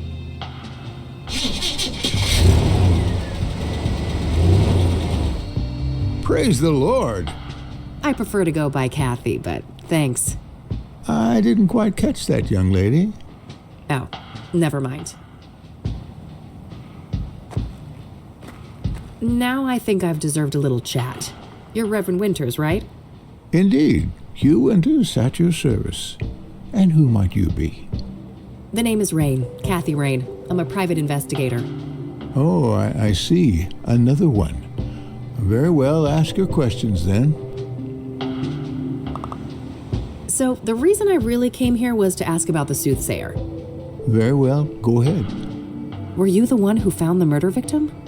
His name was Ben. Remember that. And yes, I was. It was in the rectory, right here behind us. Do you mind if I have a look inside? Yes, I mind. It's my home.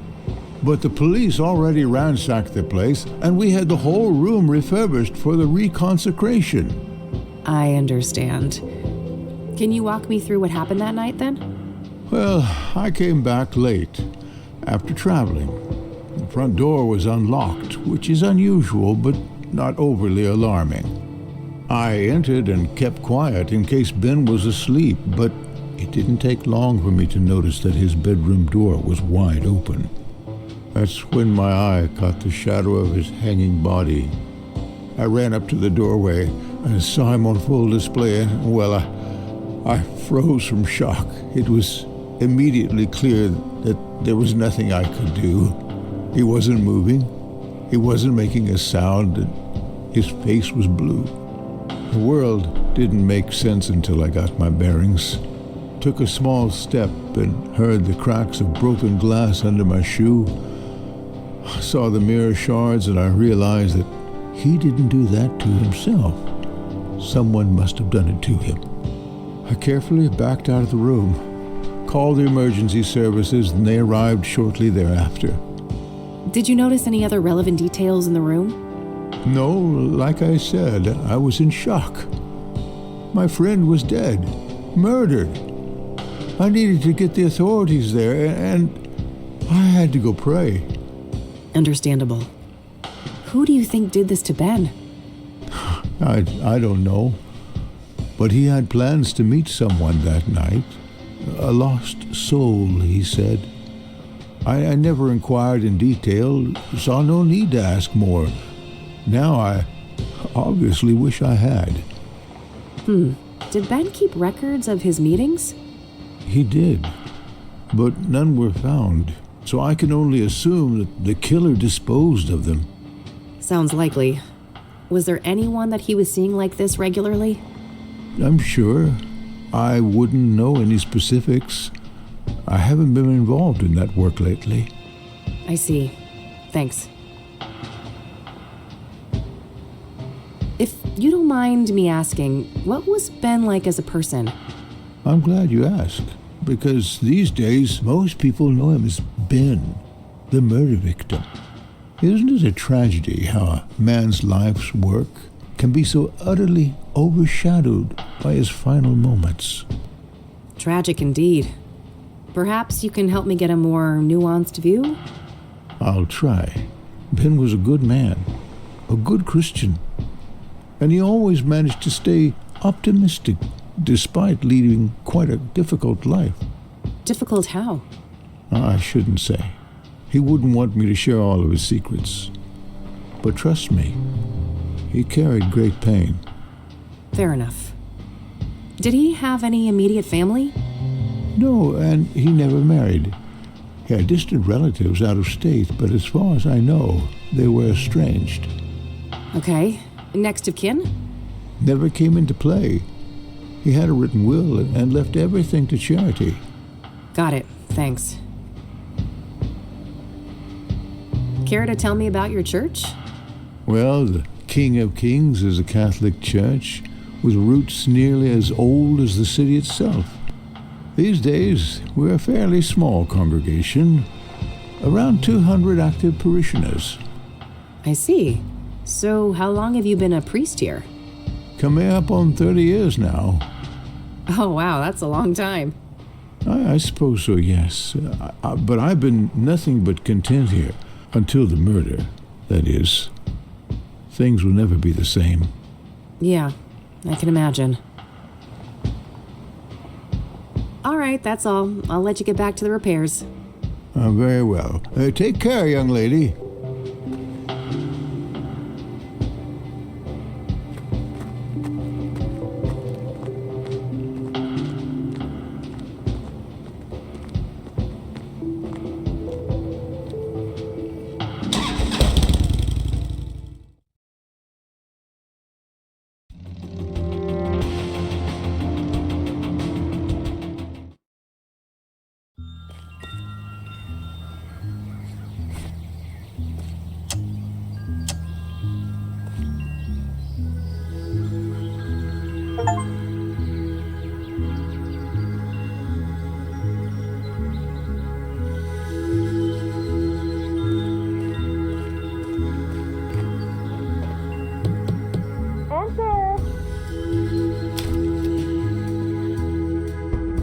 Look at you! You're positively glowing!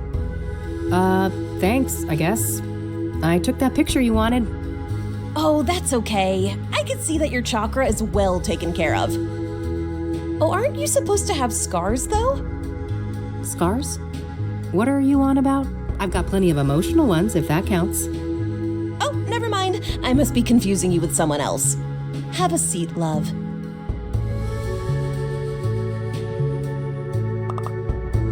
So, Eileen tells me you know a thing or two about scrying mirrors? You could say that. I am a practicing clairvoyant. What do you want to know? What can a scrying mirror be used for? A scrying mirror is a powerful artifact that can be used to channel the astral realm, perform divination, and even commune with spirits. Ah. Can you walk me through your scrying process? Sure. First off, the room should be dimly lit, preferably by candlelight. I like to use sage smoke to cleanse the air, and then I establish a protective circle to keep any negative energies at bay. I gently place the mirror in a steady position where I can look into it without using my hands. I make sure that the surface is clean and polished. I sit down, relax, calm my thoughts, and close my eyes. I visualize my intent, the knowledge I seek. When I'm ready, I open my eyes and gaze through, not into, the mirror. I see. And this is when you're supposed to get the visions? With some patience, yes. The scrying is not always successful, mind you. Spirits are a fickle bunch. Why is obsidian used in traditional scrying mirrors? Because of its rich mystical potency, of course.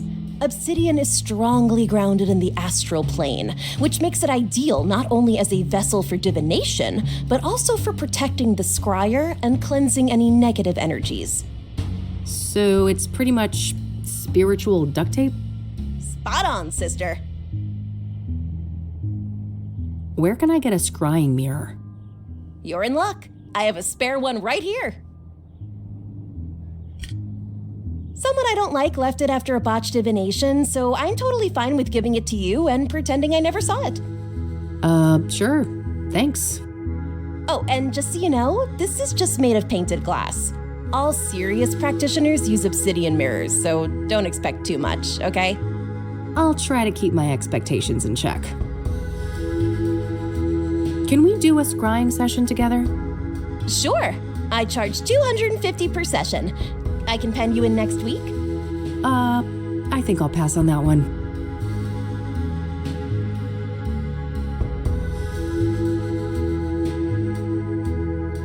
Time for me to go. See ya. Bye now.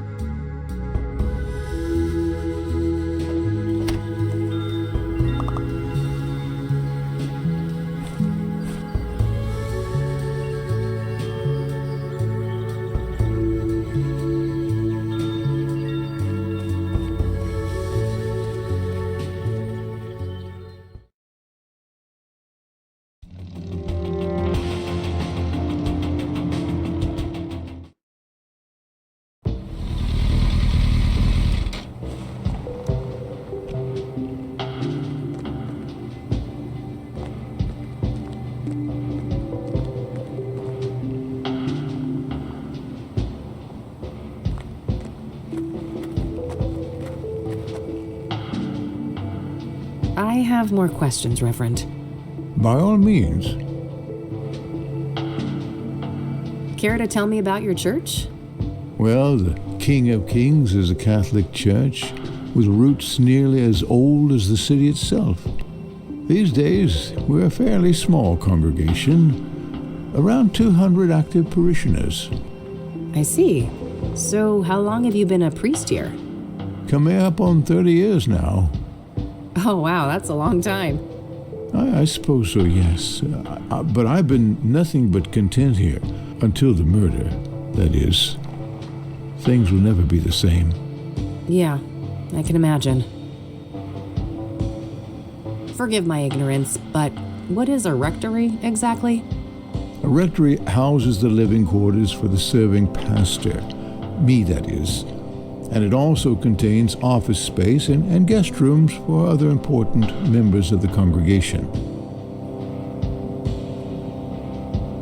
I don't want to ask him about that.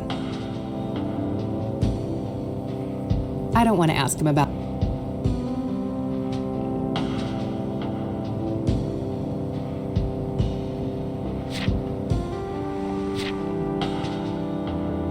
What do you know about Deborah Sinclair? Except for Ben, I don't know much about any of these murder victims. What do you know about scrying mirrors? Well, they're pagan instruments used for millennia. It would seem to me they have some ritualistic purpose for the Soothsayer. What makes you say that? Couldn't they just be a signature or a decoy even? No, I was there. That room, it was a place of sacrifice. The view of my departed friend was a monstrous display. I shall never forget it. All right, that's all. I'll let you get back to the repairs. Very well. Take care, young lady. All right, looks like that's all I'll be able to learn about the deacon here today. It's getting late. I better get back to the office so I don't end up missing Josh.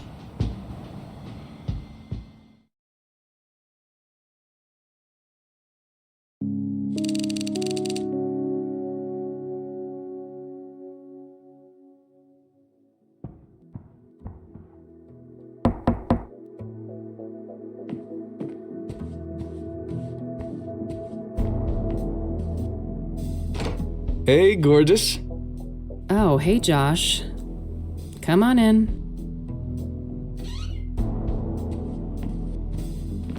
are you, bud? Everything going okay over at the precinct? I guess. Things are tense. The higher-ups are breathing down our necks with all this Soothsayer bullshit. Yeah, I can imagine. But don't you worry. I'm gonna get the Soothsayer out of your hair. That so? You know something we don't? Maybe. Let's start with a few questions. This should be good. So, you're in the drug unit. You must have heard of Pyre. Yeah, that's an odd one. Novel narcotic, highly hallucinogenic. What is Pyre exactly? It's a new product, so we don't have a chemical breakdown yet, but early analysis suggests a synthetic compound. It's usually encapsulated in pills, but supposedly some injected too. What do you know about the origins of Pyre? Less than I'd like. We suspect it's locally made, but that's just our working theory based on the territory we found it in. And what territory is that? Within the city limits and surrounding areas. Do you have any leads on the Pyre dealers? Nope, and not for lack of trying. These fuckers are freaking Houdinis. Every meth head has a story about them stranger than the next. Alien abductions, government experiments, you name it. Huh. What do you think the deal is, personally? My gut feeling is that this is a new actor on the scene, and they're being real careful not to rustle any feathers. Whose feathers? Rival gangs? Yep. My informants tell me that there are some bad people out for blood.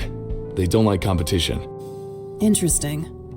Someone told me that Pyre was handed out for free. Is there any truth to that? Yeah, I've heard similar stories. I wouldn't read too much into it, though. Things like that are common business tactics in these circles. What about Pyre being connected to the Soothsayer killings? That's news to me, but they have seniors from narcotics on the task force, so it's possible they're looking at that angle.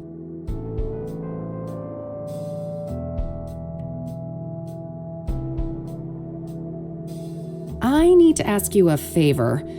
I've got this print that I need to run. Oh, yeah? This have something to do with the Soothsayer? The less you know, the better, I think. Sounds like a risky proposition. What's in it for me? Well, this girl would be very, very grateful. That's so? Well, if you put it that way. Great. Here it is. Okay. No guarantees, though. And it'll take time. Like I said, things are tense at the station right now. I have faith in you, Josh. Thanks for stopping by. I have some other things I need to deal with now. Already? Aren't you a busy bee? Nightcap before I go?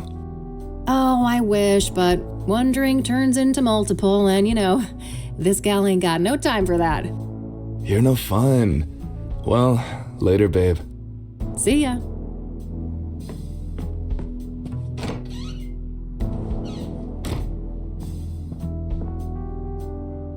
Okay, that's sorted. It might be worthwhile to head over to Lucas. Maybe he's had more luck with some of the clues that led nowhere for me.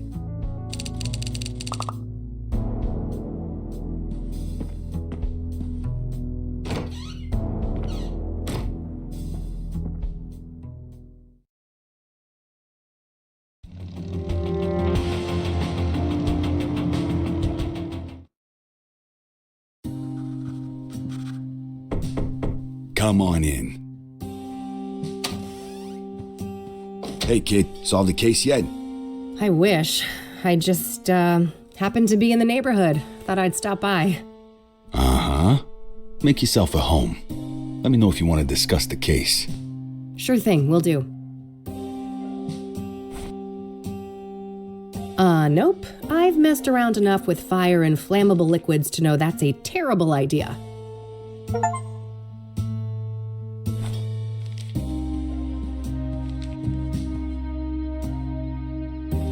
So, you were in my dream yesterday.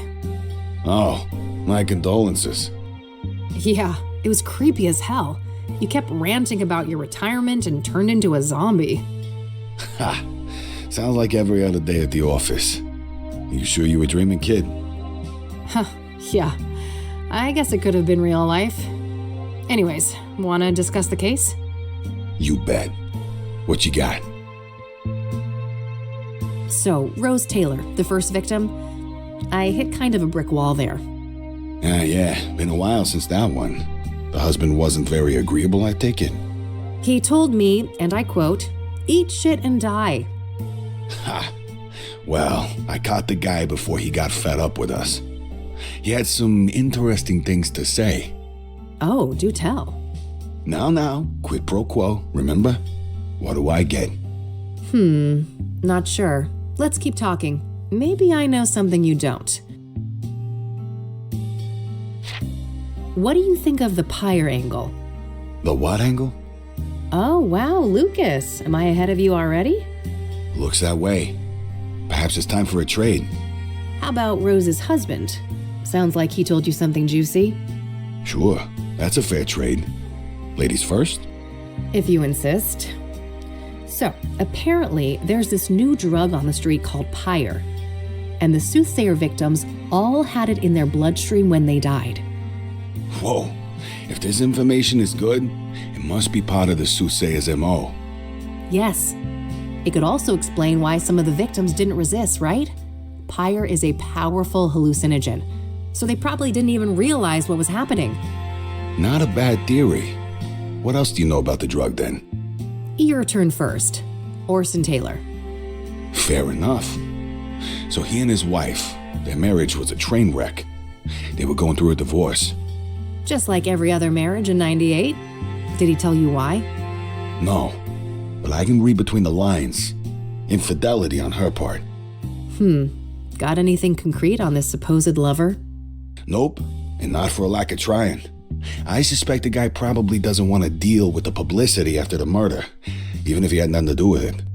Hardly more than a hunch, Lucas. What else have you got? Well, you're aware of what line of work Rose was in, right? The paper said she was a nurse. Why? I dug up her employment history, and guess where she used to work a couple of years back? Enough build-up, Lucas. Out with it. Your mom's place. Angstrom's. Oh, fuck. Really? That's one hell of a coincidence. Just my reaction. Have you seen your mother lately? I don't want to talk about it. Well, do with this what you will. Maybe she knows something about Rose. That's all I got. Your turn. All right. So the pyre dealers like privacy, and they've managed to stay out of reach of both the law and rival criminals. Interesting. How'd they manage to do that? Obscure dealing practices, for one. I haven't got any first-hand information, but rumors say that they find dope fiends and give them pyre for free. Huh, very strange. I'll need to look into this further. You do that. As for me, I guess I'll have to go to Ingstrom's tomorrow. Fuck me. I think that's all I got for today. All right then. Stick around for a bit if you want. I'll be up late with this paperwork anyway. Thanks. I just might.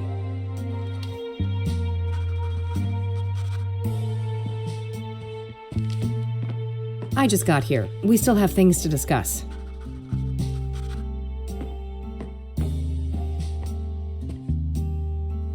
Hey, one... Yeah?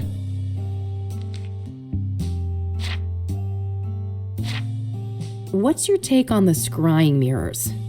Well, I don't think they're just calling cards. Whatever drives out bad guy, the mirrors play an important part. Yeah, probably some fucked up occult ritual. Reverend Winters thought the murder scene looked like a sacrificial room. Oh, wow. That old grouch talked to you.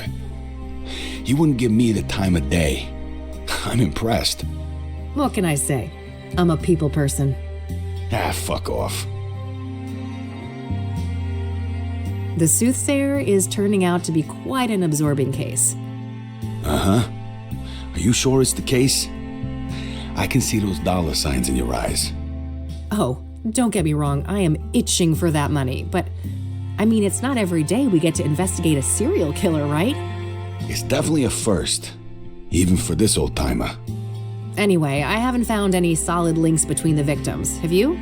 They seem arbitrarily chosen to me. A varied bunch indeed. Different genders, ages, occupations, social class. Not much in common between the 5 murder scenes either. I'm as stumped as you. So, Deborah Sinclair, huh? I gotta say, the Soothsayer is gutsy going after a celebrity like that. Gutsy or riddled with hubris? That's the question. Hopefully it's the latter, and he got sloppy somewhere. Luckily for me, the cops were the sloppy ones. I found a little something they left behind in the cabin. Atta girl. No such luck for me. I went there and some weird-ass fan of Sinclair got in my way.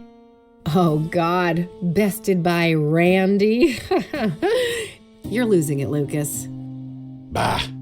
I bet that chubby paraplegic took a quick look at a girl like you and let you do whatever the hell you wanted. You wish. Take your sexist excuses elsewhere, old man. Yeah. What'd you find anyway? Oh, nothing big. Just a fingerprint on a mirror shard. Holy moly. That could break the case wide open. Don't I know it? I asked a contact at the KPD to run it for me. Trustworthy, I hope? You might as well take that shit to the task force. Nah, it's all good. Unlike my boy Randy, this guy actually wants to get in my pants. So, that Jane Doe, the burned woman, it's taking some time to ID her, it seems. Indeed. Whoever she was, it appears she wasn't missed much. Now ain't that fucking sad? Some trafficking victim, maybe? It's possible. Vulnerable people like that are often preyed upon by serial killers. I guess so. But I don't know, this guy seems more unpredictable than your average murderer. Agreed. We shouldn't forget that our guy has a tendency to defy pattern. Do you know much about the King of Kings? Nope. I only know it in relation to the murder. What are your thoughts on the second victim, Eric Holloway? Well, I'm not surprised the cops got it wrong at first. He certainly fits the profile of a suicide victim, given the rumors of depression and what happened to his ex, Sarah. Oh, yeah. Maybe that's why the Soothsayer chose him? Could be. It'd certainly be easier to isolate a vulnerable person like that. Did you go to the apartment building? I did. Managed to squeeze some info out of the neighbor next door. Had to grit my teeth and pretend to be a devout Christian, but I powered through it. Probably not the last time you had to do that. What did you learn then? Well, apparently Eric had a drug problem. And he was also engaging in a lot of casual hookups.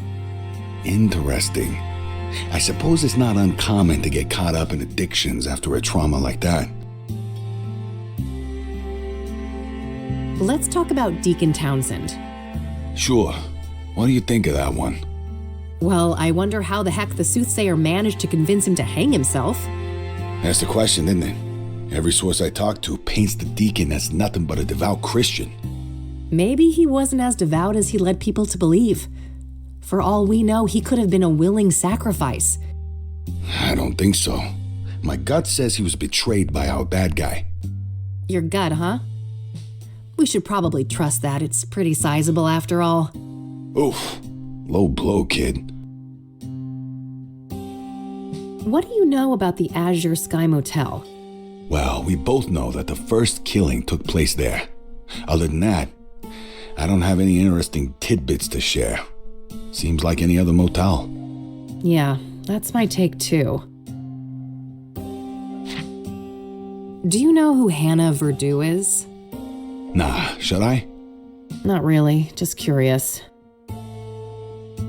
Do you know the Club of Hearts? Nope. Any relation to the murders? Nah, just might be a useful source there. Okay, I think that's it. Alrighty. I'll be here if you need anything else.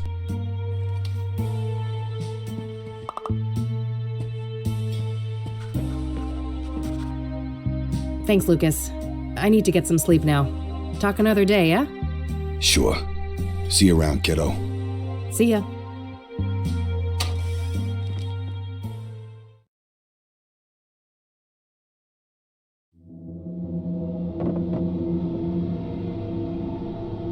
Huh? What's that noise?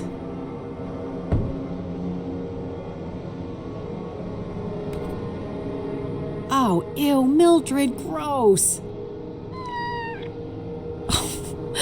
Bon appetit, you little monster.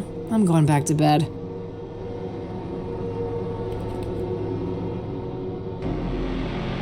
Everyone's here. It's been a busy house. The colors are just right. And we are all so very, very proud. Oh, fuck.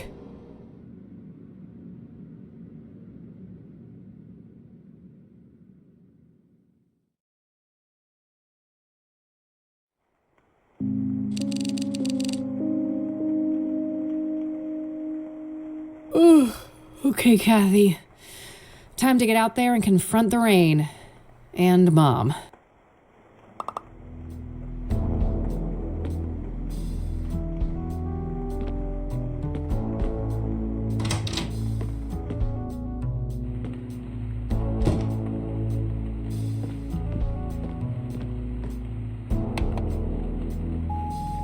Hey, Josh here.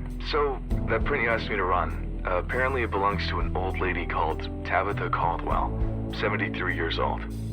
Turns out that we grabbed her prints in the 60s for violating some obscure state law about endangered plants.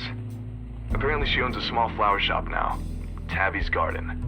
The address is 11 Pine Road. Hope this helps. Gotta go. Very interesting. I should definitely check out that shop today.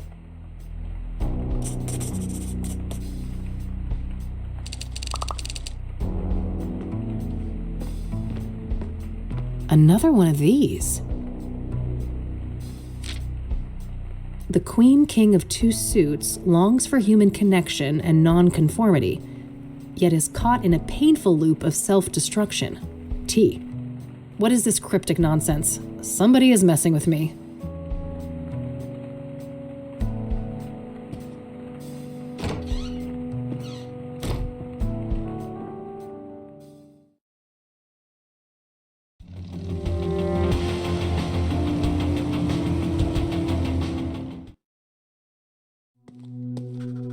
God, this place makes me want to vomit. Okay, get a grip, Kathy. You can do this. Focus on the task at hand. Rose Taylor used to work here. Hey, Oscar. Oh, wow, amiga. It's been a while, huh?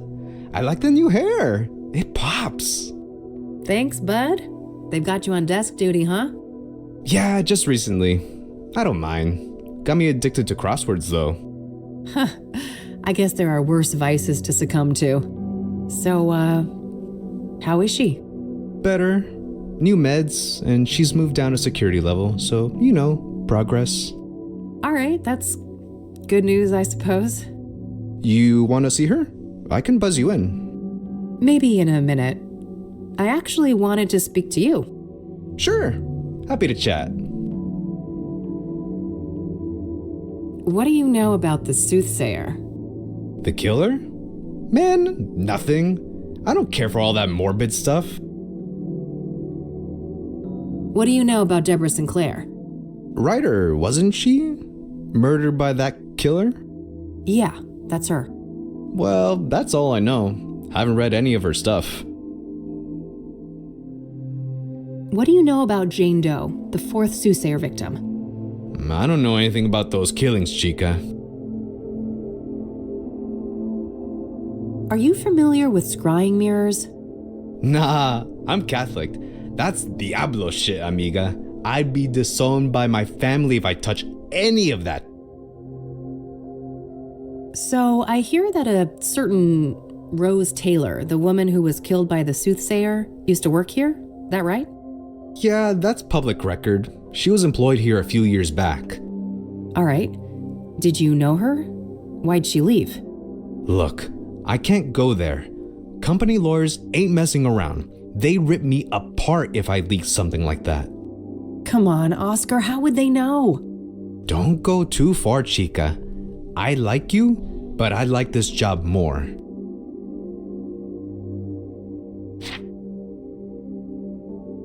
Have you heard of Pyre?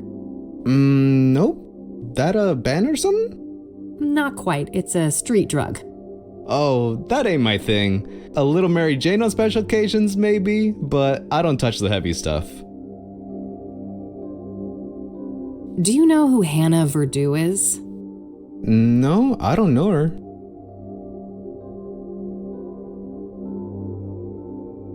Can you buzz me in? Sure, go ahead. Thanks.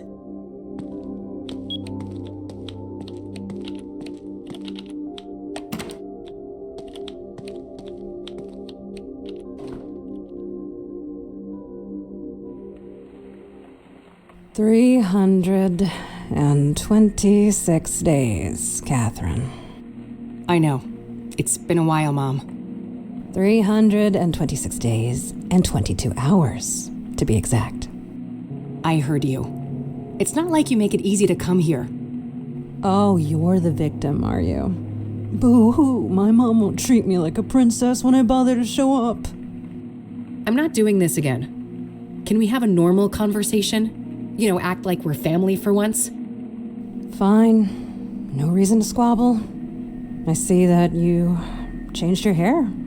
Again. Sure did. I'm guessing you absolutely adore it, right? You know, I'm old-fashioned, honey. I adore what you hide under those clown colors. The gorgeous jet black that your father gave you. You know my only rule, Mom. Don't mention him. Please. Of course, how dare I. Did you bring my royals then? No, Mom. They stopped selling those. Other Rockports are around, but not the purple ones. They're out of circulation. Lies and excuses. You can't even be bothered to get your own mother some goddamn smokes, can you? Maybe next time, okay? I'm told that you're doing better. Is that right? I guess. Earned myself some small freedoms. I've been handling my temper well. And these new pills, they keep me grounded.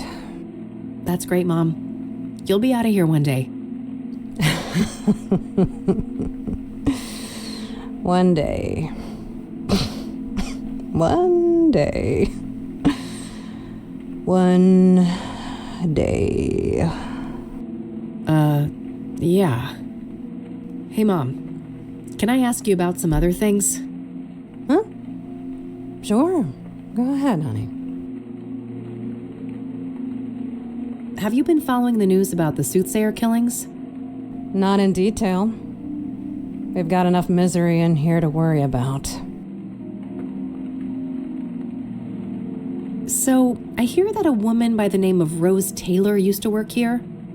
You heard right. Quite a piece of work, that lady. A shame she got herself sliced up, though.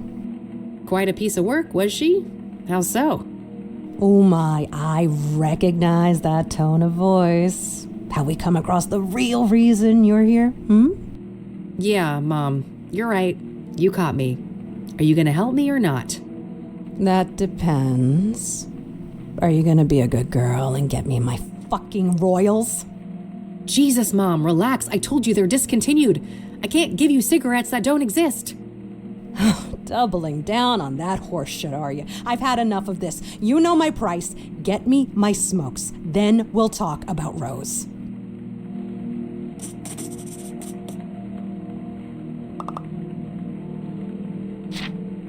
I'm gonna go now, Mom, but I'll be back soon, okay? If you say so, honey.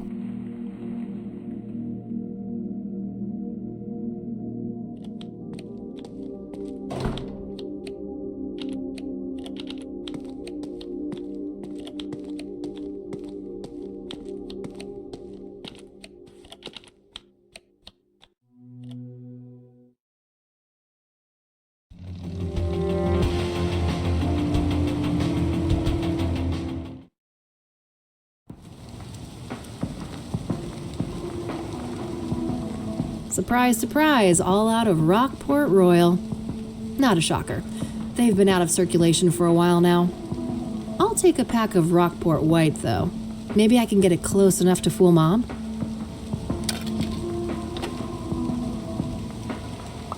Oh, and come to think of it, Didn't I see an ad for Rockport Royal in one of the papers?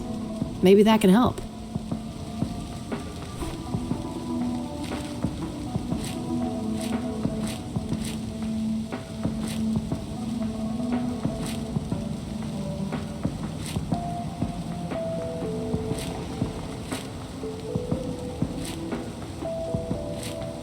Ah, there's that ad. The description might be useful.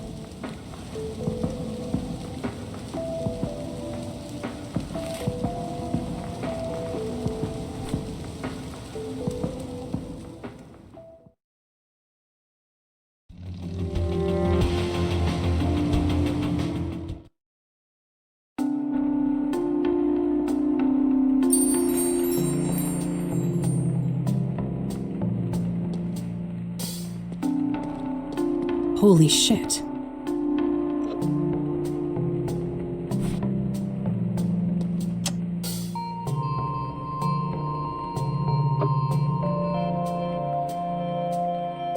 I was gonna tell a joke about those, but I'm afraid it wouldn't hold water.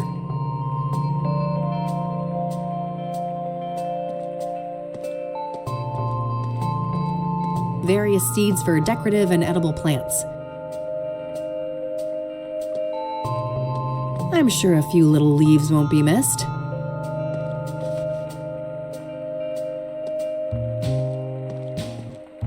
Hi there. Hello, and what?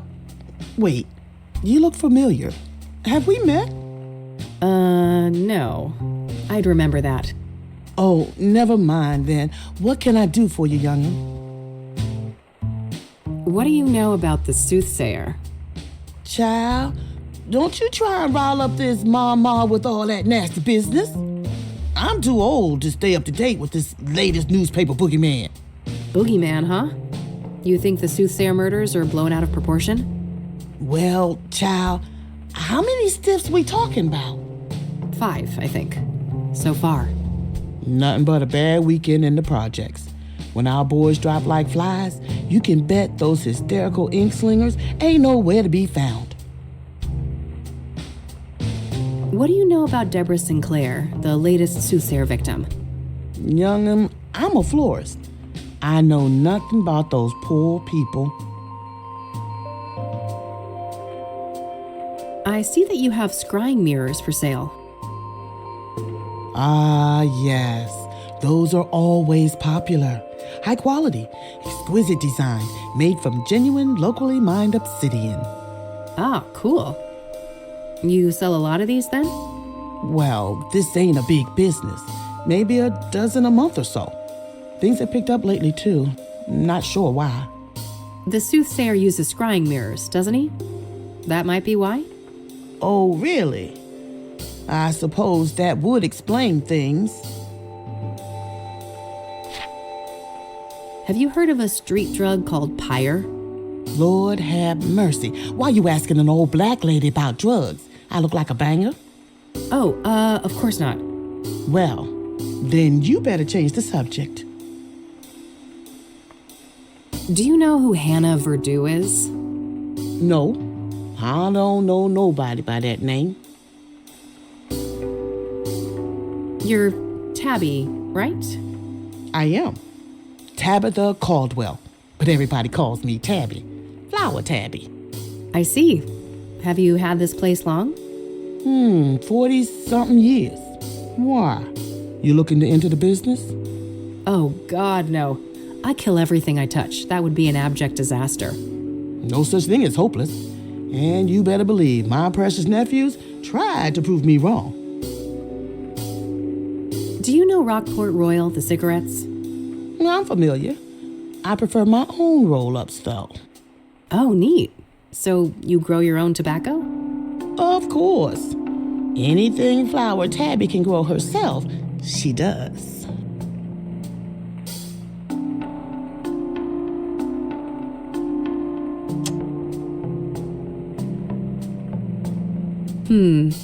I guess I could confront her about the fingerprint, but I think I'll play it cool for now.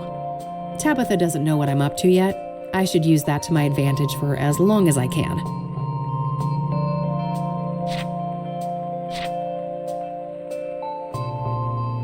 What's in the back? Weird question. That's none of your concern. I don't want to ask her about that. I don't want to ask her about that.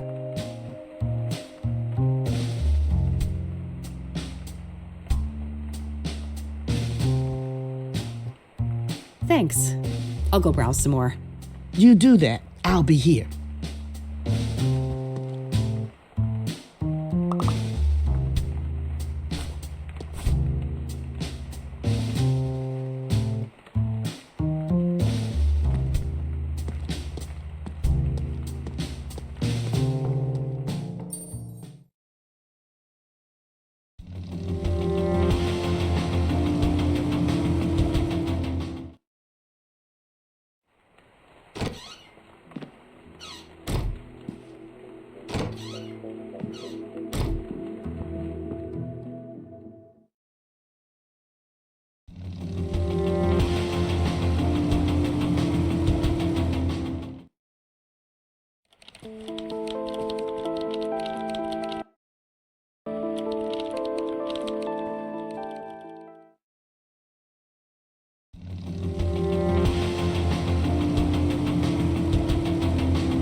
Oh yeah, that's right. Rockport Royals contain lavender. I'll take some and see what I can do with it.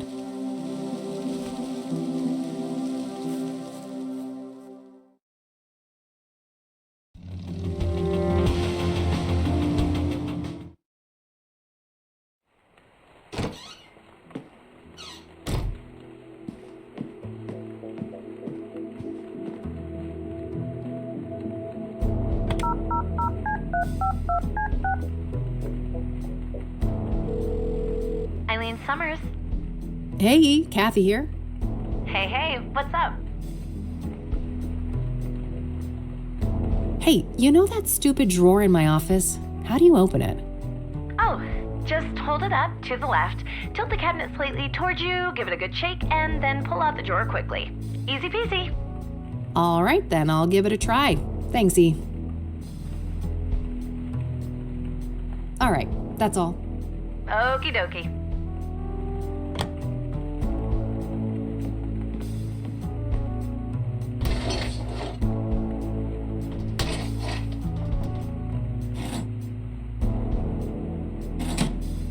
Found a pair of scissors and a couple of markers in there.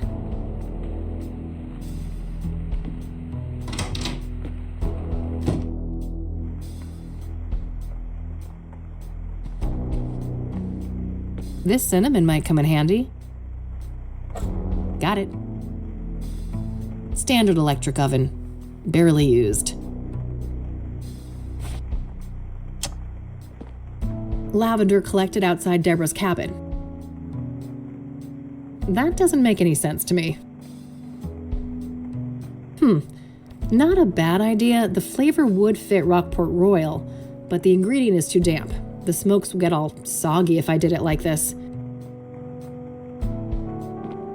Might as well dry out both the mint and lavender. Let's see here.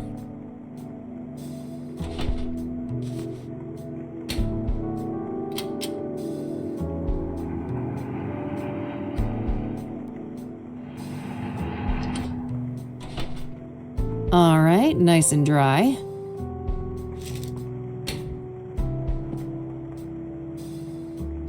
All right, let's see here. Okay, I've spiced up the tobacco, but I think it needs a couple more ingredients. Getting close now, but I think it's still missing one last thing. Now that's the smell of Rockport Royal.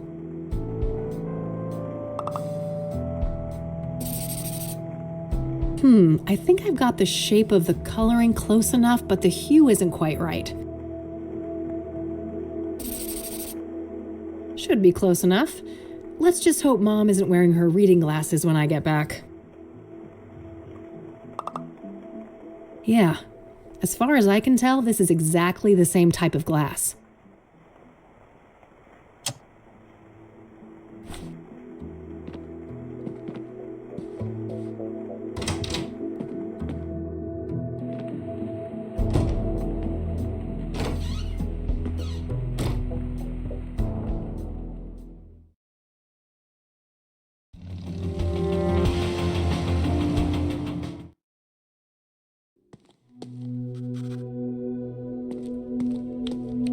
Oh, one more thing. Yeah? Can you buzz me in? Sure, go ahead. Thanks.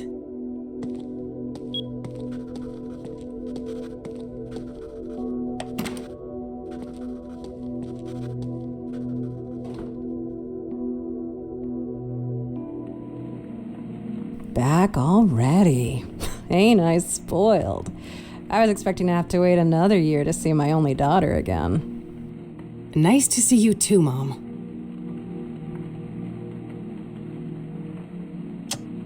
I brought you some smokes, Mom. Just like you wanted. Good. Hand them over. Well, that wasn't so hard, was it? No. A real breeze. You got your wish. Rose? What's your obsession with her anyway? It's complicated, just work stuff. I held up my end. Your turn. Well, Rose was a bully. Pure and simple. She got a kick out of the power she held over us. I was over the moon when they finally fired that bitch. Fired, huh? For the bullying? Nah, she got caught fucking a patient. Apparently it had been going on for a while, too. She got the boot the next day. Oh, wow. So, who is the patient? Is he still around? I don't know. Happened in a different ward, supposedly. All right. That's useful info. Thanks, Mom. You're welcome. So, I guess that's that then. What do you mean? No reason for you to stay. You're gonna fuck off for another year, aren't you? Keep this shit up and I just might. You will. You're no daughter of mine. I didn't want to see it at first, but you're not her. That's real nice. You're an imposter. A fake. My Catherine would do everything in her power to get me out. I can't deal with this. Nurse, we're done here. Yeah, nurse, time to get this Jezebel out of here! Take care of yourself, Mom.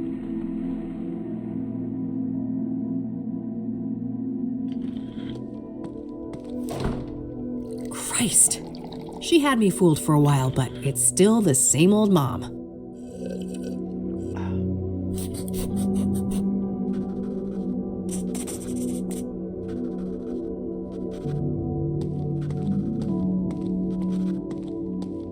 Oh, one more thing. Yeah? A little bird told me that Rose was fired for a relationship with a patient. Sound familiar? Dios mío, are you trying to put me out of a job? I can't talk about that. The guy isn't even a patient here anymore. Just let it go. He's not? Why? Discharged? Transferred? Dead? Oh, fuck my stupid mouth. No, I'm not saying anymore. Get out of here. This shit ain't appropriate.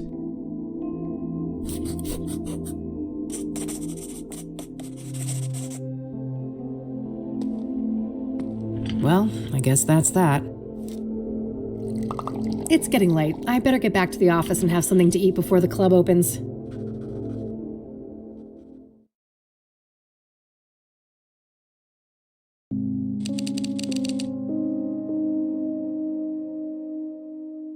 All right, I better head to the Club of Hearts. Hannah Verdu awaits.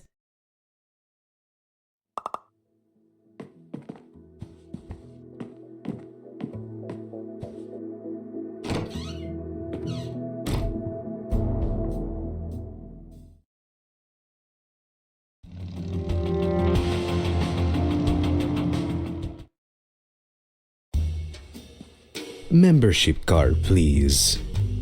Oh, shoot. I must have forgotten that. No card, no entry. I'm going to have to ask you to leave, ma'am.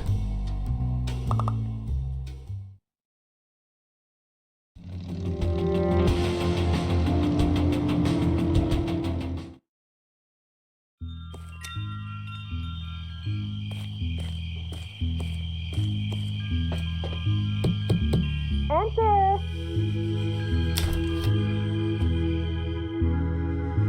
Hello again, love. Oh, come join us. Oh, evening, girls. Wow. Isn't this quite the crowd? Hey, Kathy. Meta was just doing my reading. This gal right here, her chakras are off the charts. I'm well aware of those chakras of hers. Can I talk to you guys for a sec? Sure. It's not like we're offended by your biker smell or anything. Huh. That's good, I guess. I just went to that place on your poster, the Club of Hearts. That's awesome! How was it? Well, not great. I didn't get in. Members only, apparently. Oh, yeah. It's pretty exclusive. I'm one of the lucky ones. Really? You're a member? Sure am. Got the card and everything. Neat. Any chance I could borrow that membership card? Just for tonight, I promise. Oh, I'd lend it to you, but I wouldn't want your chakra to get all over it. No offense. You're killing me. Not this again. I took that photo you wanted. What's next? Dance like a fucking poodle?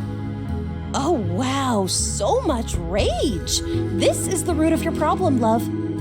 She is right, you know. You need to learn how to handle your anger, Kathy. Oh, geez, not you too. Well, fine. What can I do to fix my chakras again? There isn't enough green in your life. I need you to bathe in green and immortalize it in a photo. Bathe in green? I guess I'll go and try to figure out what the hell that means. That's the spirit. Catch you later, girls. I have places to be. See you. Take care, Kathy.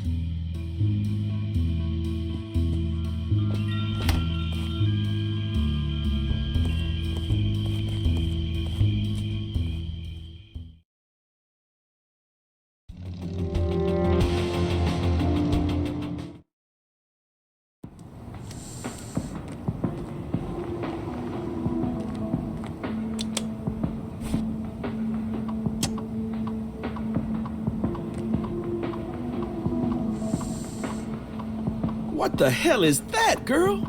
You trying to get mugged? Oh, shut up.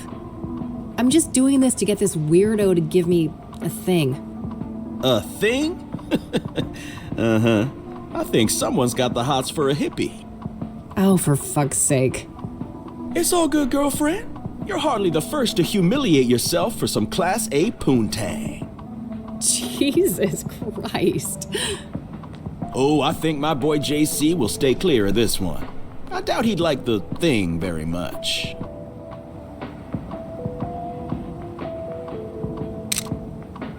Yes, that should be it. Time to get this back to Meadow.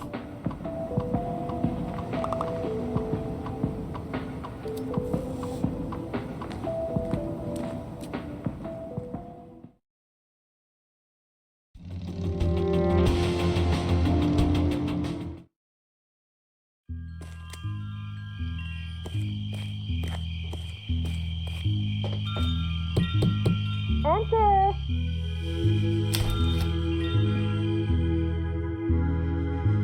Now that's what I'm talking about. Isn't that much better, love? Sure. Got that chakra all sorted out. Wasn't humiliating at all or anything. Here you are, as promised. This card has got your picture on it. Well, of course. What did you expect? It's my card. Ugh, seriously, how do you expect me to enter the club with this? Plastic surgery, maybe? And a wig? Ugh, great plan. I'll get right on that.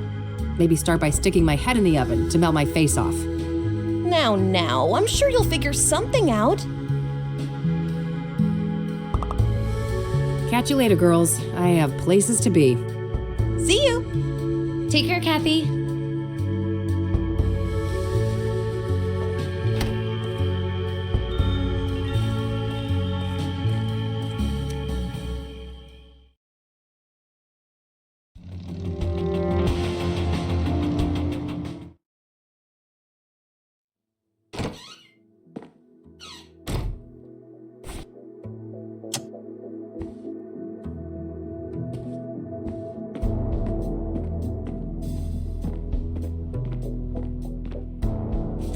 All right, the card is placed in the laminator. I can now use the machine to attach something to it.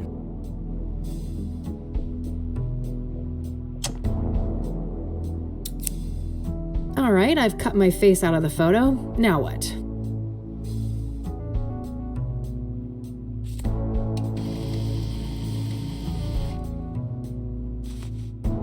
All done. Hopefully this is good enough to fool that bouncer at the club.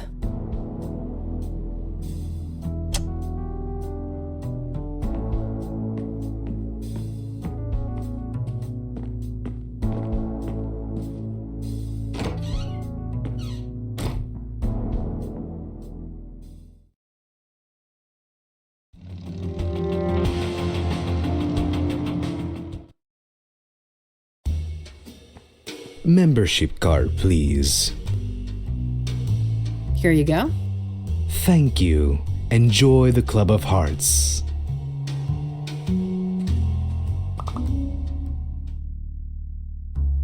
And I'll leave you with these parting words. What is in a name? Only words spoken, written, yet a soul defined. Thank you. Huh. Who knew librarians had leisure time? Ah, geez, here I was having a semi-good time, and who is here to ruin my day? Rain, you conniving schemer. Conned your way in here, did you? There's no way in hell you're an actual member. I haven't the faintest idea of what you're talking about, buddy. I've been a proud patron forever. Don't bullshit a bullshitter, Rain. I could rat you out, but luckily for you, I respect the hustle. Well then, fellow hustler, want to chat for a minute? No, why not? I'm bored anyway. Everyone's too chicken to go up on stage. He wasn't willing to discuss anything related to the murders last time, so I doubt it'll work now. So, Hannah Verdue, got any juicy gossip to share? Well, you know, dude looks like a lady. Can't get much juicier than that. Guess I walked into that one. I only have myself to blame for expecting you'd have anything substantial to add.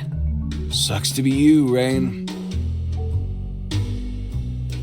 So, what do you think of this place? It ain't bad. I first came here for work when I was covering the arts beats, and I grew fond of the place. Poetry is your jam, huh? I honestly find that a bit hard to believe. Believe what you will. I don't give a crap what you think. I should probably go look at the poster first. I'm gonna go mingle. See you around. Later. Open mic haiku night, huh?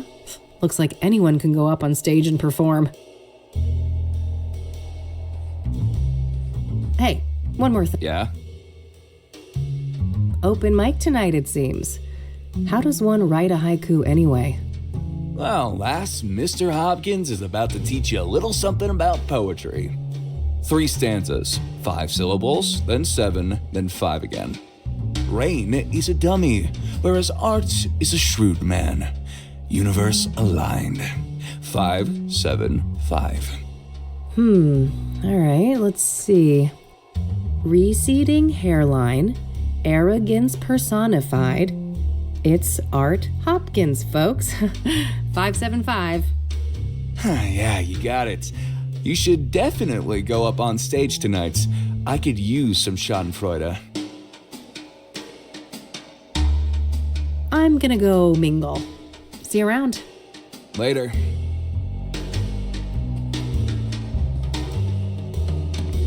Hannah? All right, move along. Madame Verdue doesn't want to be disturbed. Oh, but I just need a quick word. Yeah, you and everybody else. Unless she asks for you, it ain't gonna happen. Feel me? All right, fine, relax. Guess I'll have to try and attract attention somehow.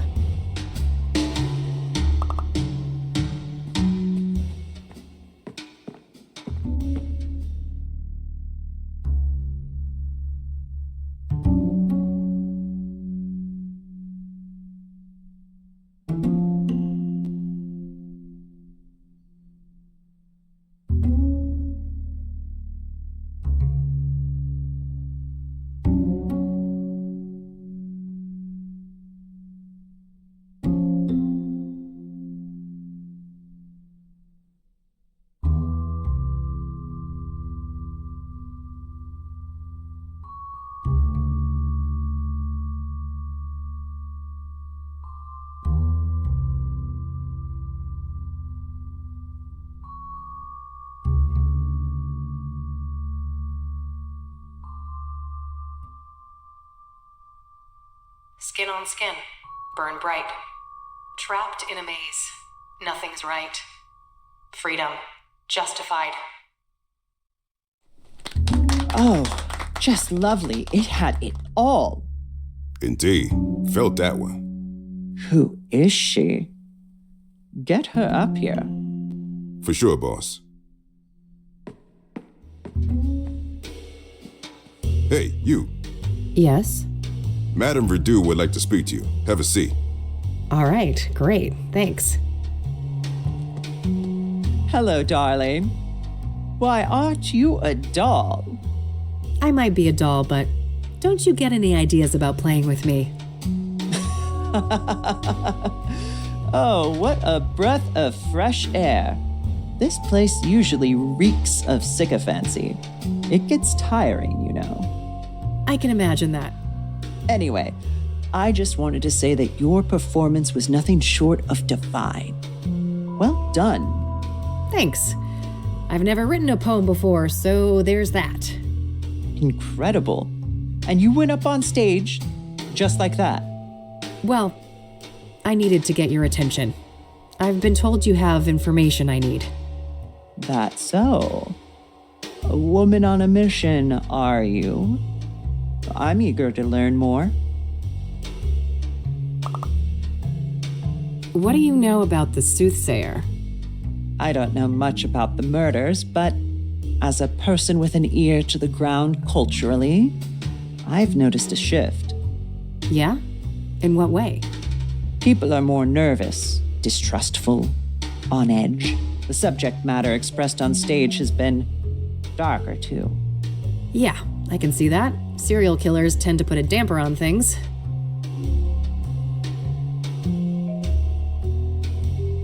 Do you know Deborah Sinclair? Of course. Lovely woman. She will be missed. You knew her personally, I take it? A little, but I wouldn't call us more than acquaintances. She was fascinated by my journey to become a woman, though. He even considered writing a book about the subject. Oh, interesting. Could that have been what her next novel was about? I doubt it. Last I heard, it was some story about a mental institution, but I don't know the details. What do you know about scrying mirrors? Nothing much. I was acutely ignorant of them until the Soothsayer brought them into the limelight. Pyre. Someone told me that you might be able to get that? Ah, a fellow connoisseur. Sorry to disappoint, but I haven't been able to procure pyre. Not for a lack of trying. Damn. Well, if somebody like you can't get it, it's gotta be impossible. I never claimed to have superpowers, darling. But from what I have gathered, a curious nameless duo is behind pyre. A man and a woman. Interesting. What can you tell me about them? Very little. The man is supposedly tall, bold, and an intimidating figure. The woman stays in the background, from what I understand. There are rumors circulating about their unusual behavior, too. Apparently, they are quite picky with their clientele, conducting some sort of interviews to separate the wheat from the chaff. Strange. How close have you come to tracking these people down? Not very. My best lead is a graffiti artist by the name Faze. That's Faze. Okay. What's his deal? Well, the word on the street is that he had direct contact with the pyre dealers. And his experience with pyre had a profound effect on him. Supposedly, he's quite obsessed with it. I see. Know where to find him? Alas, I don't. Well, this is still very useful information. Thanks.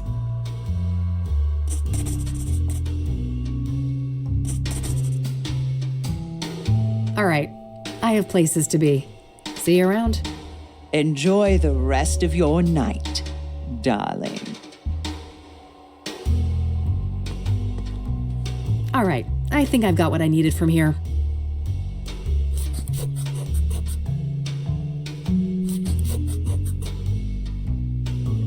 Time to head back, but I'll stop by Lucas's place on my way home.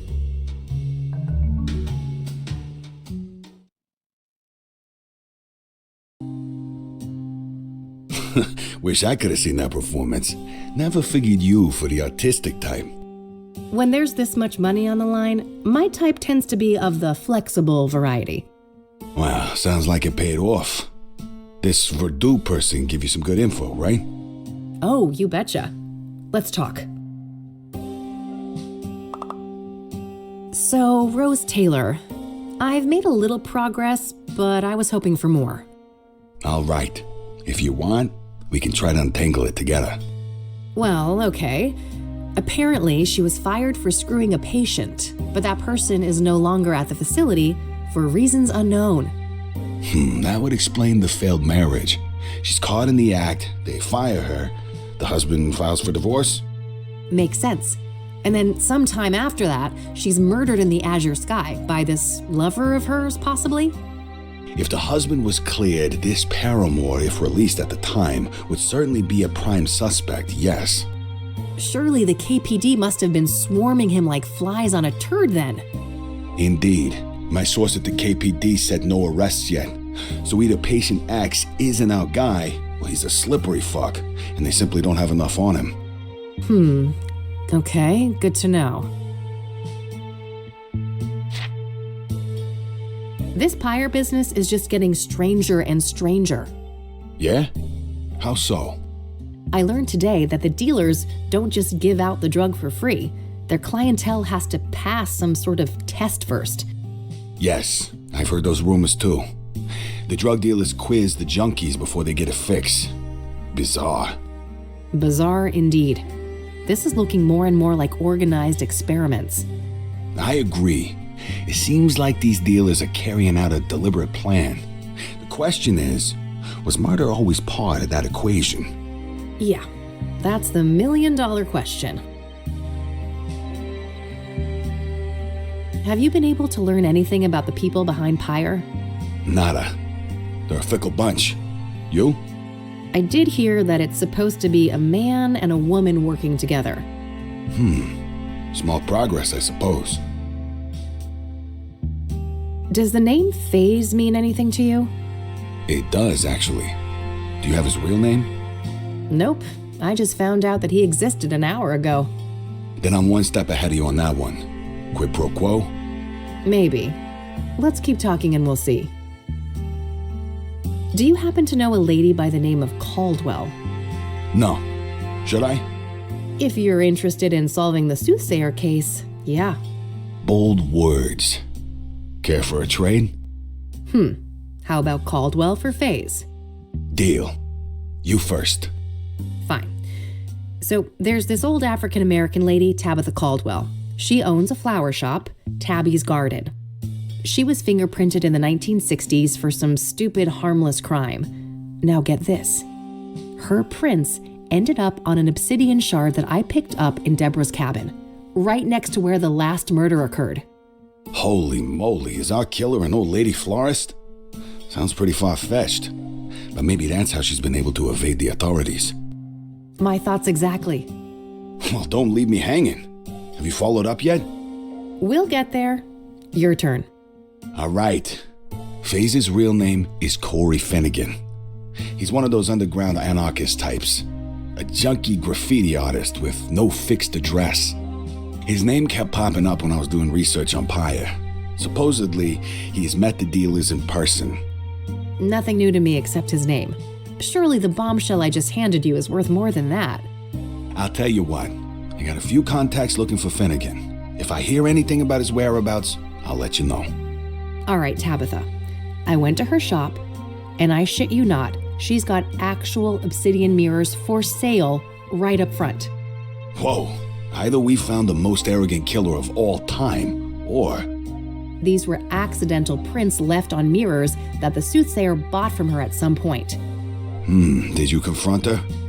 No, I didn't want to tip my hand so soon. I plan to follow up on my other leads first. Good idea. Even if she's involved in the murders, you need a stronger case to hand over to the KPD.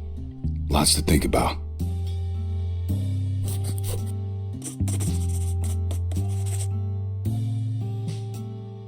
Okay, that should be everything.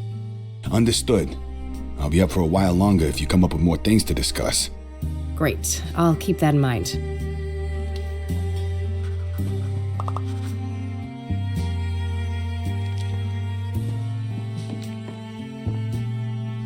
All right, that's all I had for today. Same time tomorrow? Sure, but I might be a bit late. There's this place I'm scoping out. But you know, for a non-team, we're not doing so bad, are we? Huh. I guess not. Goodbye, Lucas. Bye, Kathy.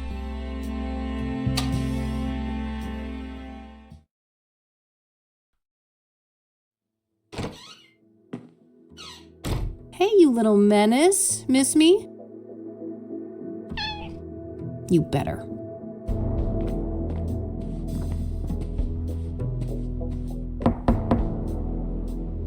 Ugh, what now?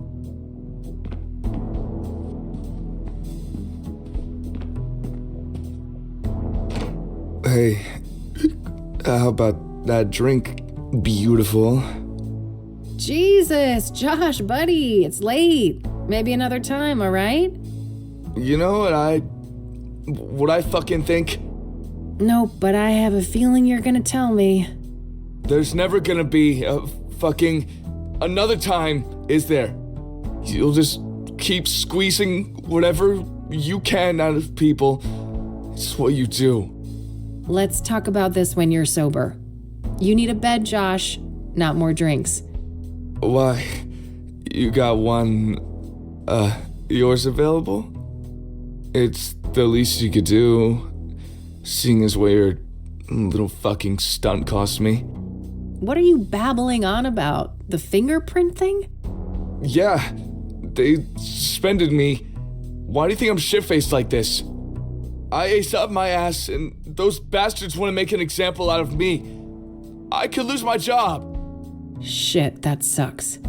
But I didn't force you to do anything, did I? That's so... so easy for you to say. You knew I still got a thing for you. You knew you could use me. Like you use everyone. You've known me since high school, Josh. I've always been a bitch. Miss a fucking memo? I guess it seemed like you'd changed. I don't know why. People never change, Josh. They just get better at hiding their inner asshole. Go home before I call some actual cops. Christ almighty, what a train wreck. Time to get our asses to bed, Mildred.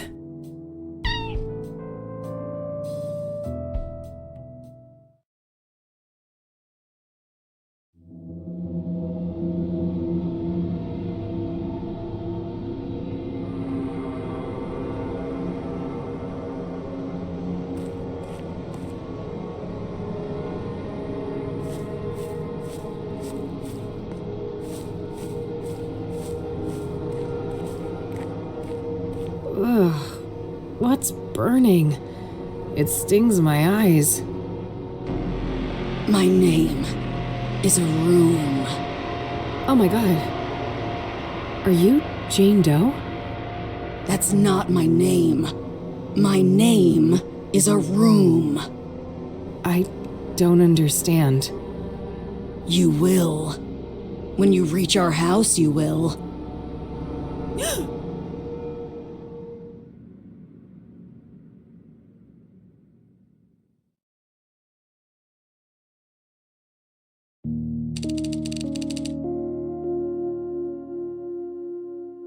All right, time to track down Corey Finnegan.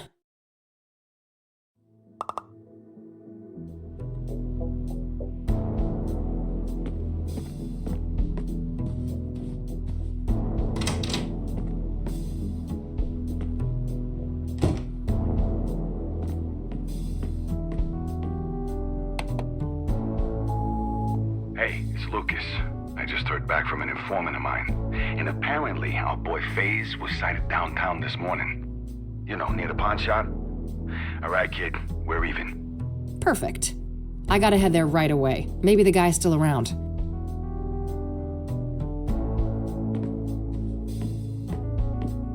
Here we go again.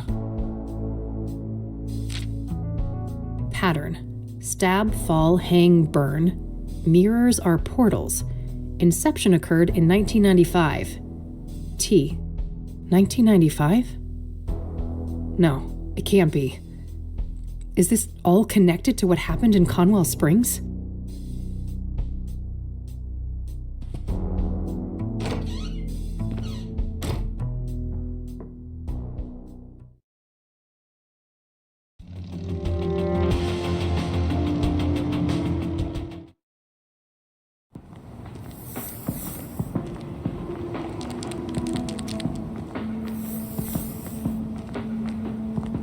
Hey, Corey, right? Only Ma calls me that. It's Faye's, homegirl. Sure thing, Faye's homegirl. You one of those sassy-ass chicks, huh? I've been known to mouth off on occasion. But wait a minute, you look familiar. Huh? What are you on about? The Fays ain't ever seen you before. Yeah, you're that raving lunatic I electrocuted up on Constance Hill. Damn, that was you? Oh man, my bad. I was fucked up that day. No doubt, yo. No shit you were. You better keep your distance, buddy. Oh, come on, I'm all good now. I just had a tiny little pick-me-up this morning. That's it, I swear. Uh-huh. At least you're lucid enough for a fucking conversation. You got me good, though, no joke. Look at this sick bump on my head, and I still can't feel some toes on my foot, for real. Well, you had it coming. Look, Faze, people have been saying that you're a guy with some useful information. Oh, yeah, I guess the Faze knows a thing or two. Alright then, speak. What do you know about the Soothsayer? That crazy killer? Nothing. Faze ain't that much of a creep. What do you know about Deborah Sinclair, the latest Soothsayer victim? Look, I know nothing about no murders, I've been told you scored some pyre. Is that right? Oh man, yes. Just once. I'd do anything to feel that high again. Yeah? What's so special about it? You'd have to be a junkie to understand. The Faze has tried every psychedelic under the sun. LSD, DMT, shrooms, none of them compare to pyre. Mind at large, pure and simple. Mind at large? What does that mean? That we have like a filter in our brains, keeping us from seeing what's really out there. Drugs like pyre numb that filter, allowing us to see alternate realities, astral realms, all kinds of wild shit, yo. Interesting. And what did pyre make you see? Man, most of it can't be described with words. One thing is burned into my mind, though. The eye. The eye of the universe staring back at me. I never believed in a god before, but now I ain't so sure. How did you get pyre in the first place? It seems hard to come by. The pyre dealers came to me. Makes sense, I've been a steady dope fiend for 15-something years now. Guess they went with the tried and true, huh? Right. I've also heard rumors about some kind of interview. Is there any truth to that? Oh yeah, those fuckers asked all sorts of questions. About my childhood, dramas, and whatnot. Wasn't no problem for me to yap about. The Faze is an open book. Curious. So, the pyre dealers. It's a man and a woman, right? Yeah, dude's a big bald guy. I'll never forget his face. Creepy motherfucker. Creepy how? I don't know, man. He was intense. You know, not looking at you, but through you? Like I was a thing, not a person. What about the woman? I just caught a quick glimpse of her. She wore a hood. Saw some pretty nasty scars, though. Something seriously fucking bad happened to that chick. She had scars? On her face? Yeah, on one side. Melted skin, like from burns, acid, or some shit like that. Damn. Got any more details on this couple? You know, what they were wearing or what they looked like? Both white people. She didn't seem too old, like your age maybe. Dressed in all black. I guess she wasn't too girly, you know? What's the word for it when you're in between? Androgynous? Yeah, androgynous. That's what she was. Got it. And what about the man? In his 40s or so. Bald head, big black eyebrows, brown eyes, and like I said, intense fucking energy. Major big bad wolf vibes coming off that dude. All right. Thanks.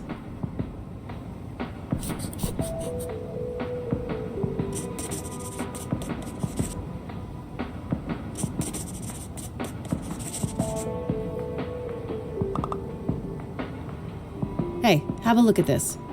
Do you recognize any of these men? Oh, fuck! That's him! The tall, bald guy! You sure? The man called Vic? 200%. That's the pyre dealer. Well then, I guess it's time to go visit the ranger station.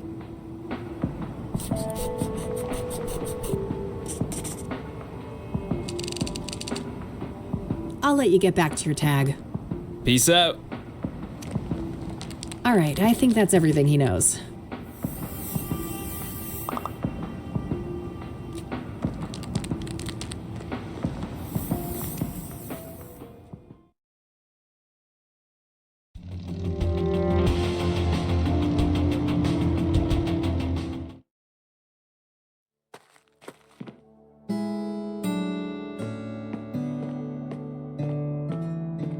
Hello there, and welcome to the Bear Creek Ranger Station. Why aren't you chipper? Cassie, I have a few questions if you don't mind. Don't mind at all. Happy to help. What do you know about the Soothsayer? Horrific stuff, but I don't know much about the murder that happened here on park grounds. Only senior rangers dealt with that. So, Deborah Sinclair must have been quite a shock, huh? Yeah, it was horrible. Everyone around here loved Debbie. Did you know her personally? I wouldn't say that. I just met her a couple of times. Lovely lady, though. She'll be missed.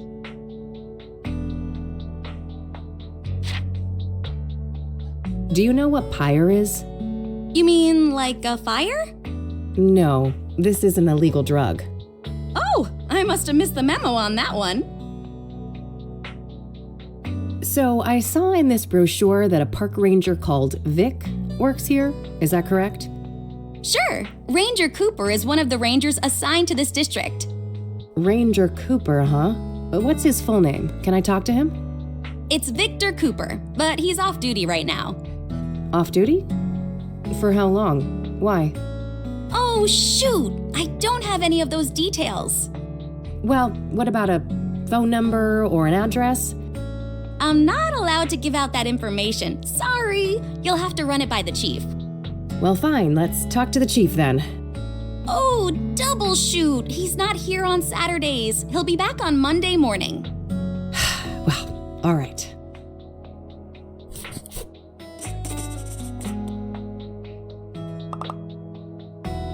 That's all I needed. Thanks. You're more than welcome. Have a nice day now. Since I have a better description of both drug dealers now, it's probably worthwhile to return to some of the earlier witnesses.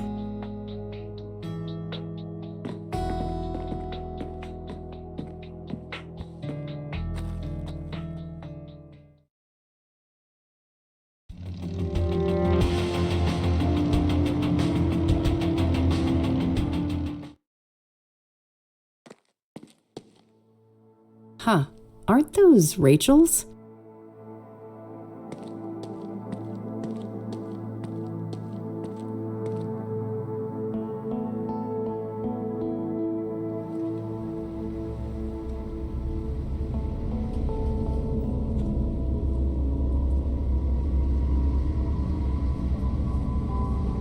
Oh no.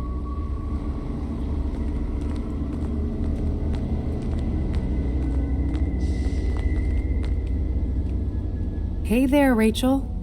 Oh, it's you. I wonder what went through his mind as he fell. Was he confused? Scared? Probably. But no matter what he felt, I'm sure he wouldn't wish the same for you. Of course not. He was such a kind, caring man. And I'll never see him again in this world.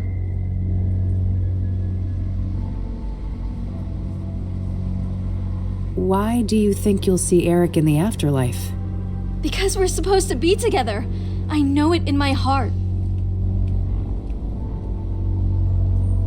If Eric would reunite with anyone in death, it would be Sarah. He did love her. He talked about her all the time. Yes. Think about it.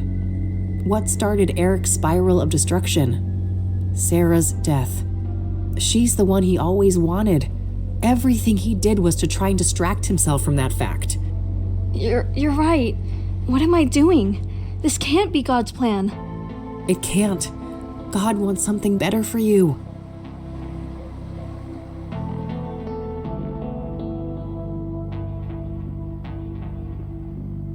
I can't believe I came so close to doing that.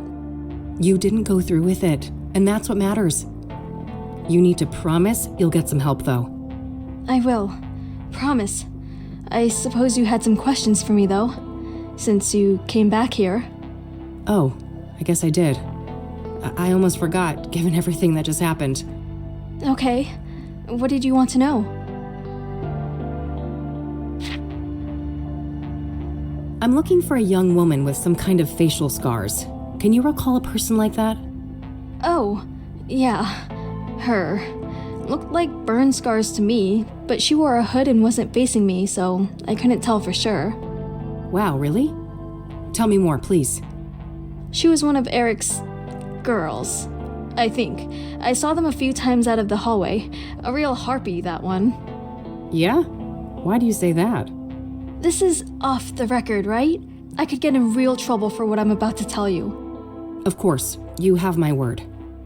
Well, I was really worried about Eric, so I made sure to write down everything he was up to so I could help him better, and I overheard them talking. Are you telling me you have a transcript? Yes. Well, Rachel, that would be tremendously useful to me. I realize that. I'm not comfortable giving you all of my notes. Some of them are private, but I can give you a copy of the transcript with the scarred girl. That would be amazing. Thanks. Okay, wait here. I'll be right back. Here you go. Perfect. Thanks, Rachel. You're welcome. All right. I need to leave now. Will you be okay? I will. I think I'd like to be left alone now. I'll go call my pastor. All right. Take care, Rachel, and, God bless you. You too, Eileen. Actually, never mind. Bye.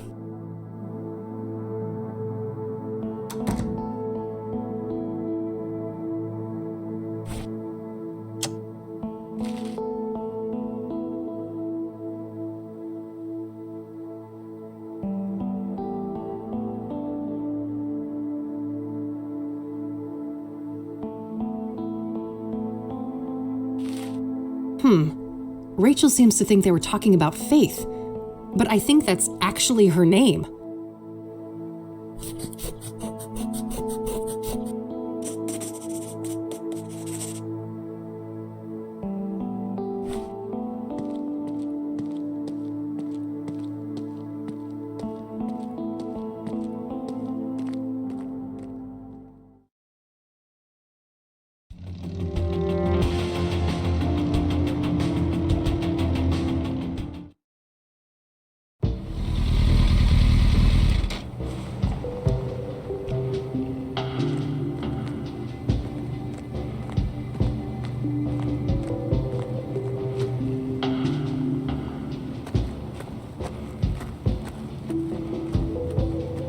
Hello again, Father.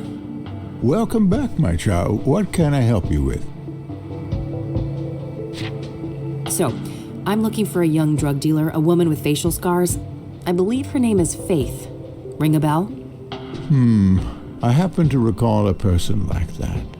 A homeless woman whom Ben was helping get back on her feet. Wow, really? Yes, about your age. No drug dealer to my knowledge, but she had some sort of scars on the side of her face, yes. Amazing. Is there anything else you can remember about her? I'm afraid not. My memory has seen better days, and this was years ago. Well, is there any more information about her somewhere?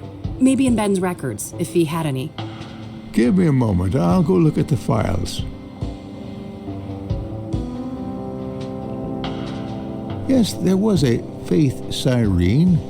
An apartment was arranged for her at 12 Onyx Row in 1996. No phone number listed. That's tremendously helpful. Thanks. You're quite welcome. I sincerely hope she provides the answers you're looking for.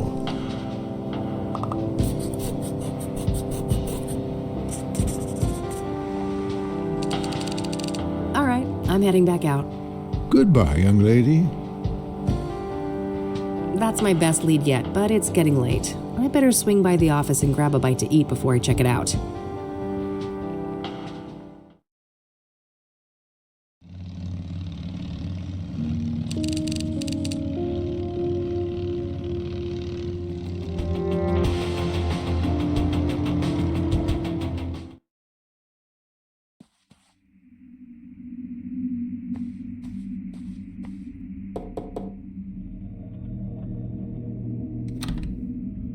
Locked.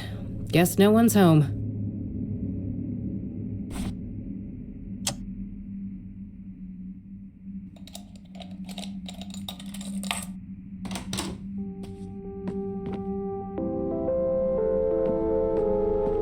No proper bed, but a cell phone. This gal needs to get her priorities straight.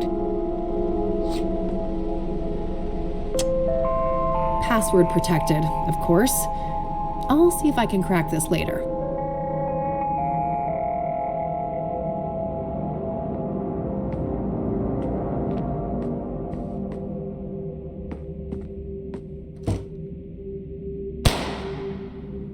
Fuck. That came from the roof.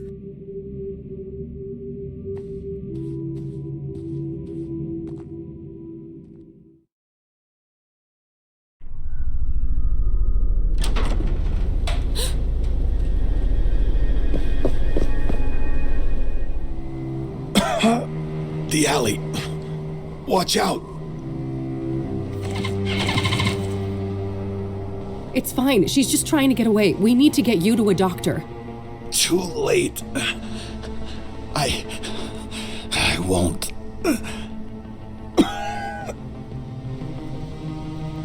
Lucas!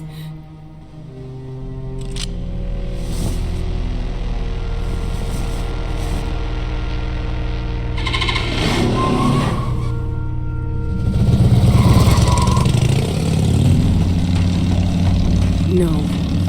You're not gonna get away with this. I'm gonna catch you, and I'm gonna kill you.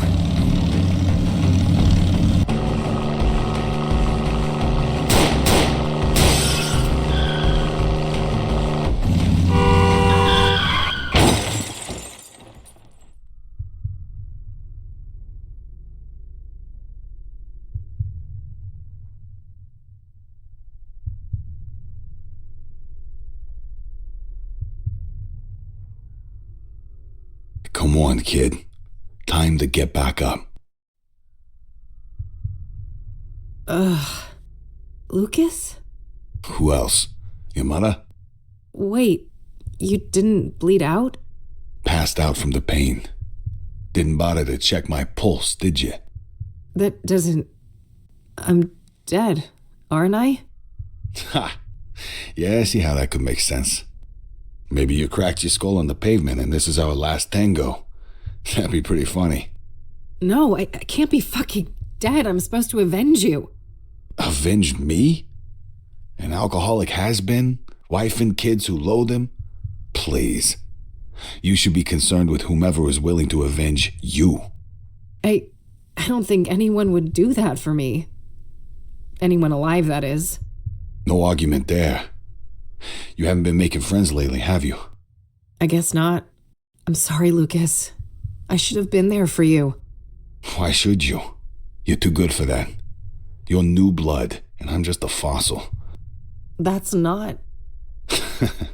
Let's not play games, kid. I know you. Afterlife or not, we can't stay here. This place reeks of gasoline. Come on. I know the way.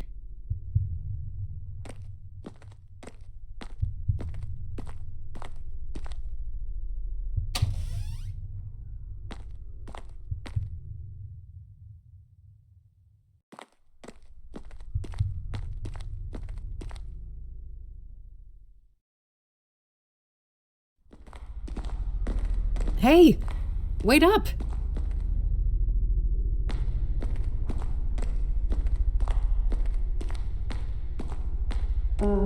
What's going on, Lucas? Oh, that's all I need. Just a couple of more cases. Then I'm riding off into the sunset. Yeah. Is it that obvious? Yeah, I know, kid. Time to move on, huh? So, there's something I need to tell you.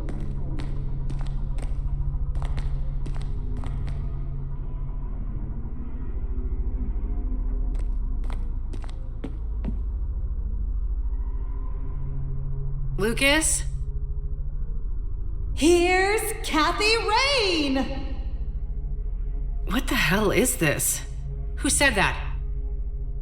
Now, who's got something to say to the one and only badass bitch herself? I'm tired of being manipulated, Kathy. You've always got some hidden agenda. I've been nothing but a good friend to you, and there's only so much I can take. We were great together at Rain Investigations, and then you had to ruin it all by blaming me when things started to go downhill. That was so unfair, and it really hurt me. Will you ever change?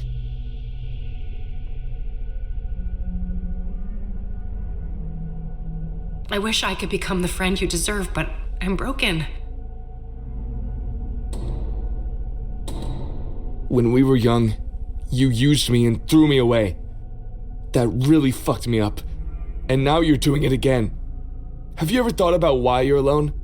Why everything keeps going to shit?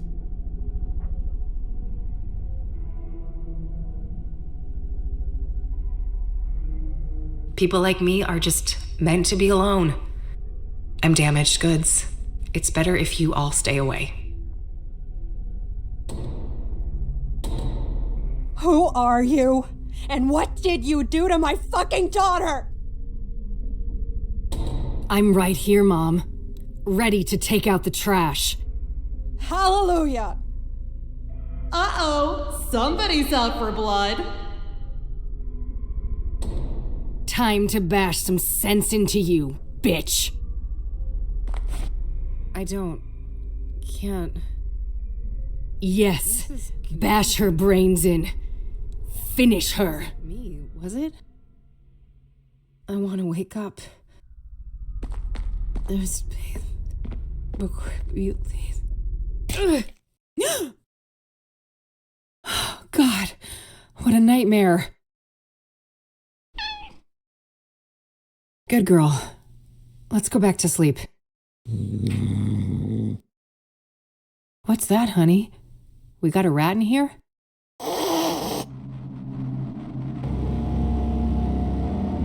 I am in you now. I know your flesh and your fiery heart. A heart that yearns to be crushed before the immolation takes hold and nothing remains. This isn't real.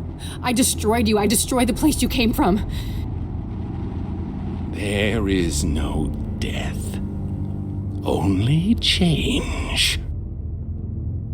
I am the limb of man, but you may call me Mr. Burgundy.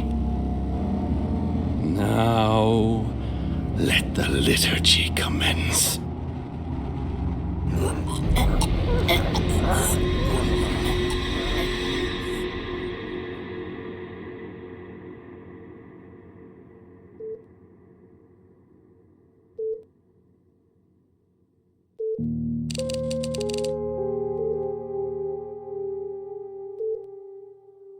It was him, yet it wasn't.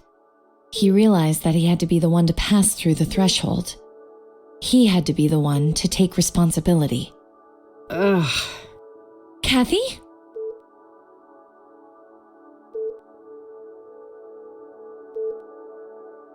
I'd ask if I was dead, but I can tell right away that this place isn't nearly hot enough. Thank God. Are you okay? Just peachy. How long was I out? 4 days. Fuck. What about? Mildred's okay. Don't worry. That's a relief. The bike then? It was pretty beat up, but Dad fixed it. It's standing out in the parking lot. But he hates me. Why'd he do that? I'd be the first to admit that you're not his favorite person, but he happens to love this gal. And I'll tell you, she pouted real bad at him. You didn't have to do that, E. You're right. I didn't. But I wanted to. Sometimes people care. Everything doesn't always have to be some cynical tit for tat. I guess not. So, I heard about Lucas. Don't remind me. He wanted to be a team and I turned him down. If I'd had his back that night, maybe he'd still be alive. Or you'd both be dead. You know better than to blame yourself like this, Kathy. Maybe so, but it doesn't matter. It's over. I'm finished. This medical bill will be the final nail in my coffin. What's up with the defeatist attitude, Detective? That's not how we usually solve a case, is it? You don't really want to help, E. You're just feeling guilty because I got myself hurt. No, that has nothing to do with it. The Soothsayer killed Lucas. He was my friend too. Are we really going to let this monster get away with what they did to him? What's this? Dusting off the good old eye for an eye, are you, E? No, this is about doing the right thing. The Soothsayer has to be stopped. Despite our faults, we've always made a great team. And it's time for us to step up. For Lucas. What do you say? Well, I say we better get some heavy painkillers or we won't get far. I feel like I've been through a grinder. That's the spirit. Hey, doctor! We've got a girl here in need of some heavy drugs. Stat. That's the last thing I thought I'd ever hear come out of your mouth. I'll go grab some lunch while you guys talk, okay? Sure. See you in a bitty. All right, lay it on me, Doc. How bad is it? You've suffered 2 rib fractures and some cuts and bruises, but your most serious condition is what's called a subdural hematoma, a buildup of blood on the surface of the brain. Oh, fuck. That sounds serious. It is. Most cases are treated with cranial surgery to drain the blood and alleviate the pressure. However, your hematoma is relatively small, and its location makes surgery a greater risk, so we chose a more conservative approach, managing it with medication and closely monitoring the results. All right. How has the condition progressed? We performed an MRI yesterday, and the good news is that the hematoma has shrunk in size. We believe it will heal on its own, but I would advise that you remain here under observation for at least 2 weeks. That won't fly, Doc. Money is an issue. Can I check myself out and continue the treatment on my own? Technically, yes. We can prescribe some corticosteroid pills to help manage the symptoms. I wouldn't recommend this course of action, though. You'd have to sign an AMA form. Against medical advice, yeah. I'm aware of how that works. What risks should I know about? Well, physical exertion and additional head trauma may exacerbate the injury, resulting in severe headaches, confusion, and loss of consciousness. If you're unlucky, it may even be fatal. Well, damn. Guess I better take it easy. What about this neck brace thing? Oh, that's just standard procedure in cases like this. Those x-rays came back clean, so you can safely remove it. All right, good. Let's get that form then, Doc. Very well. Oh, and before I forget, there was a young police officer here looking for you. He said he knew you? Sounds like Josh. Thanks for the heads up. All right, all dolled up and ready to go. Time to get out of this joint. Geez, I'm popular. If I knew I'd get this many visitors, I'd have crashed my bike months ago. Greetings. It looks like you are feeling better. Hi. Do I know you? You don't recognize me. We met at the library a while back. Oh, right. The librarian guy. No offense, buddy, but, what are you doing in what will soon cease to be my hospital room? I apologize for barging in. I should properly introduce myself. I am Tom Ward, but you may know me as T. Oh, you're the guy. You left me all those notes. Yes. For reasons I cannot explain, I felt that a subtle approach was safer for both of us.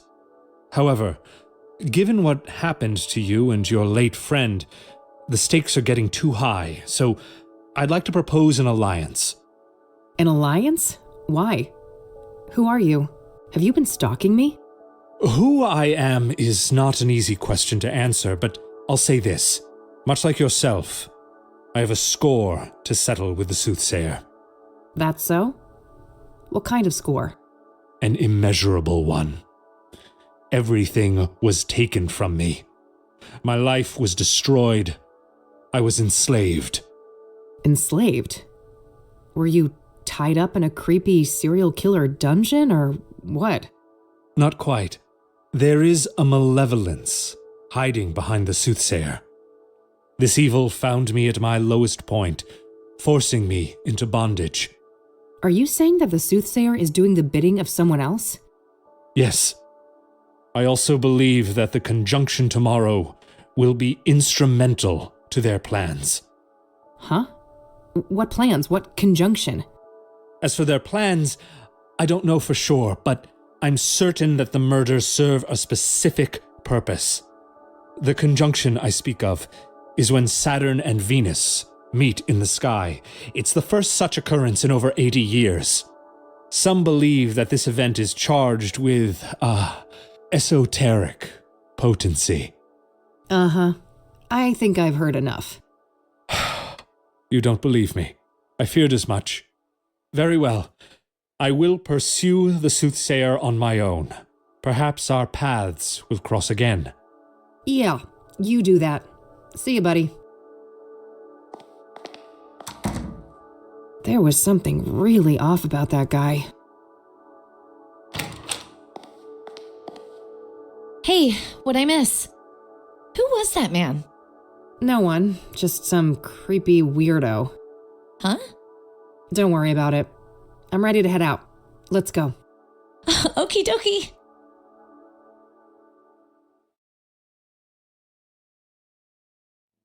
So, yeah, that about sums it up.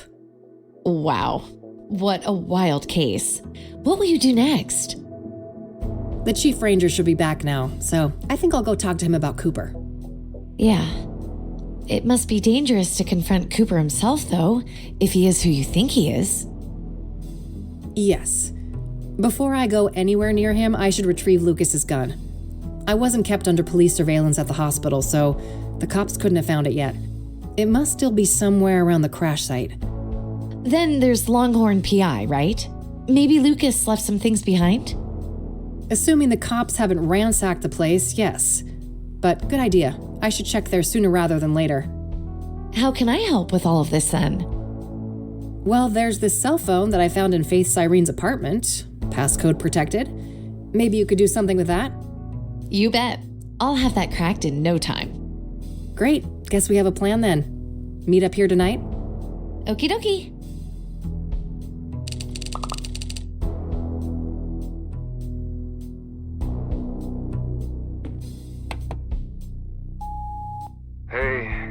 it's me, Josh. I heard you woke up and left. I just wanted to let you know that, things don't look good for you with Mr. Longhorn. He had a lot of friends here, and everyone's looking for a scapegoat. I've been trying to keep the guys off your back, but there's only so much I can do. So, yeah, I think it's in your best interest to come to the station voluntarily. It's only a matter of time until there's a warrant with your name on it. Oh, and I'm sorry about what happened before. I was in a bad place. Let's talk and clear the air when we can, okay? Bye. That doesn't sound good. Nope. We'll have to crank up the pace. No time to get derailed by the cops. But wait, don't we have to work with the police to stop the killer? Eventually, yes, but I know the cops in this town. The only way we'll get those boneheads on our side is if we give them the Soothsayer on a silver platter. There can't be a shred of doubt. And after everything that went down with Lucas, the odds aren't in our favor. I suppose so. We better stick with the case then.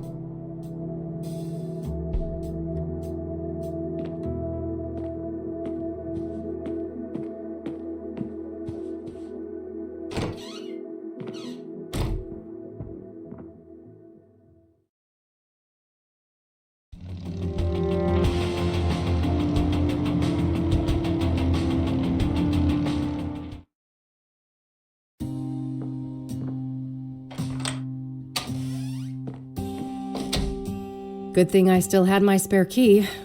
Looks like the cops haven't been here yet, so I better work quickly before they get a warrant and ransack the place.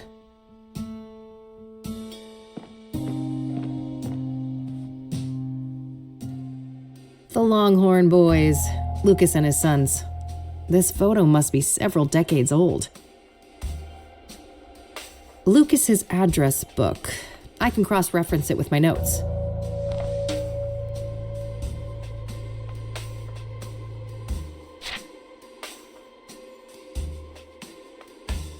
Worth a shot, but no, nothing. Nothing new, just her Onyx Row address, which I already have.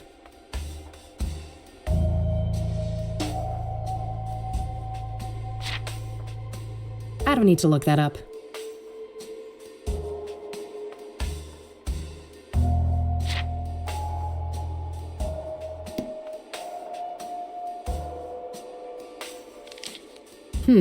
Weird note. Some sort of reminder?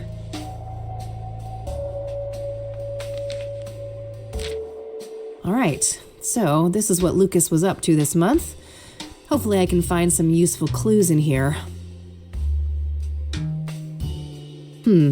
I remember this JK person from when I worked here. They're a police informant. I don't know their real identity though. Probably worth trying to learn more about them. JK deliver? Here on the 25th. Was Lucas waiting for a delivery from the informant when he died? That was the night when he died.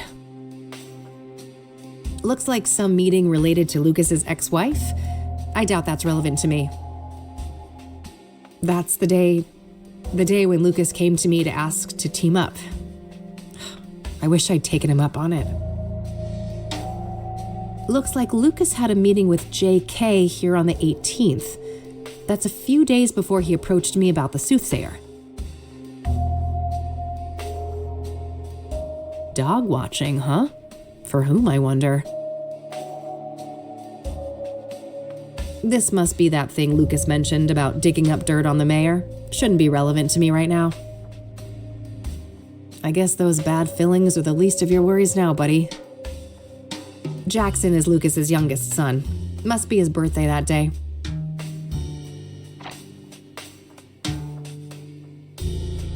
A police scanner for eavesdropping on the cops. Common practice in the PI business.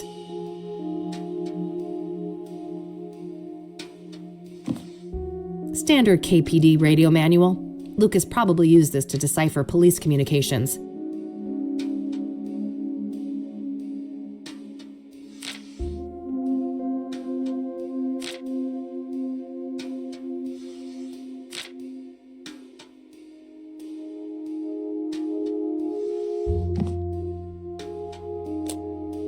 Looks like Lucas received a few messages on this pager recently. I believe this model can only display numbers.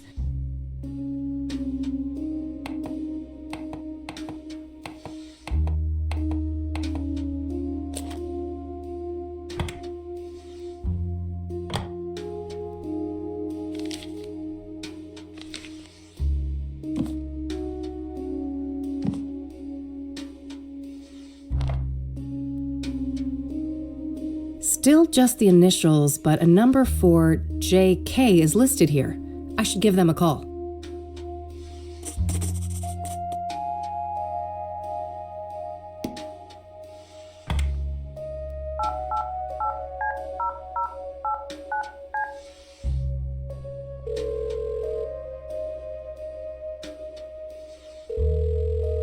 You have reached a numeric pager system. Please enter up to 12 digits and end your message with the pound key. Oh yeah, now I remember. Lucas used some kind of secret pager code to arrange meetings with his informants. I shouldn't try to leave any messages here until I'm sure I've cracked the code. Hopefully some of the clues here on the desk can help. All right, I think that's everything. I'll gather up all the clues and see if I can make any sense of them.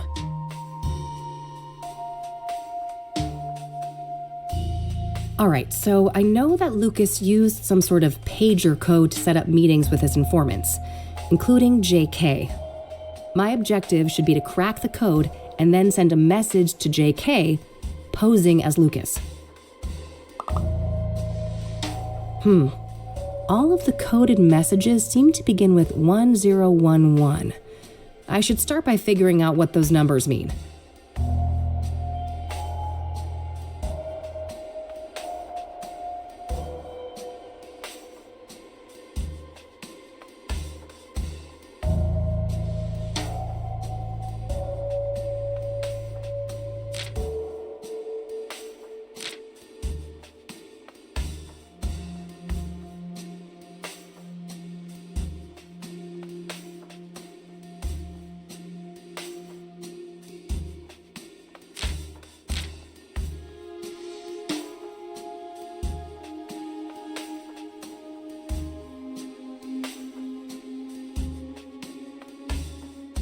No, I don't think that's correct.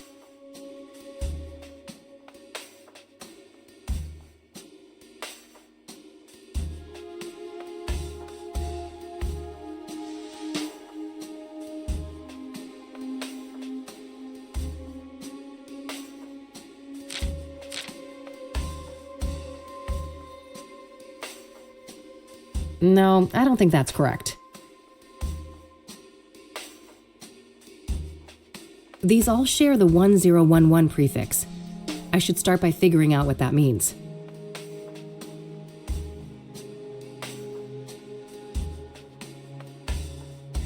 Oh, yeah!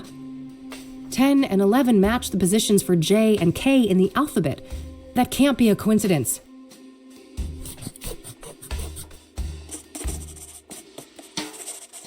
The same letter mapping doesn't seem to be applicable to the rest of the messages, though. The second part must be encoded differently then. First, there's a simple initial prefix to determine the sender, and then some other representation of the message itself. I should try to craft a message for JK now, requesting a meeting in person. I'll set a goal to arrange a meeting at 2 p.m. in the park, but I'll probably need to send multiple messages to convey that.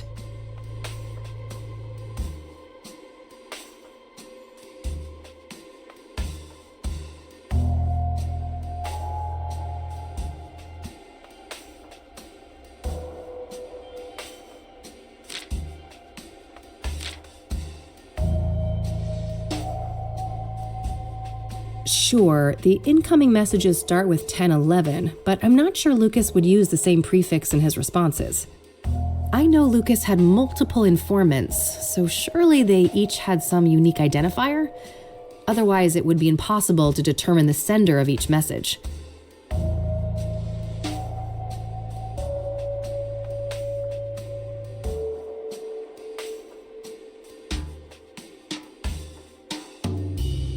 Yes, 1025 should convey that I want to arrange a meeting in person. I'll send that to JK's pager and see if I can get a response.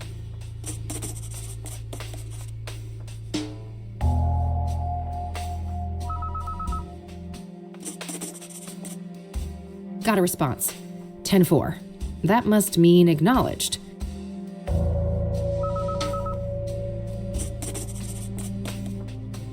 Another one. 10-20,000.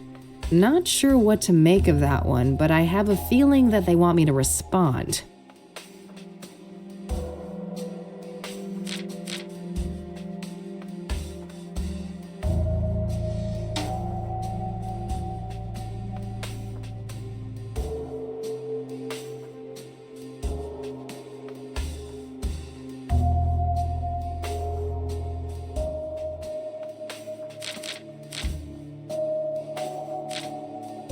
Yes, that should work. If the list on the post-it is correct, I think that this is the way to tell them that I'd like to meet at the park.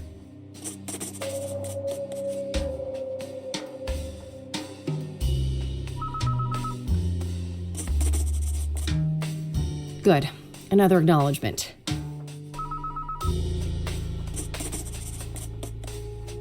And a query once again, it looks like.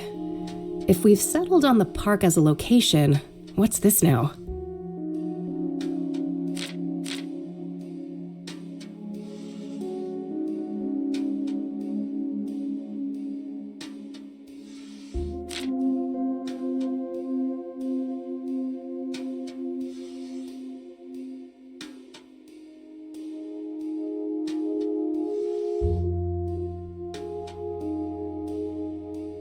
Yes, that should work.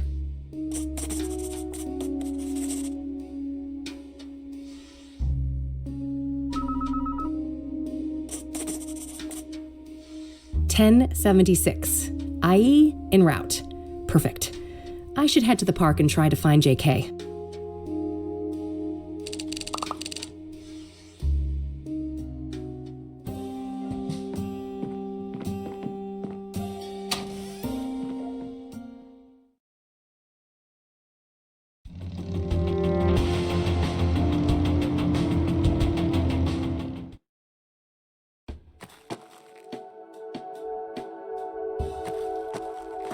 Hey there. Are you JK? I don't know what you're talking about.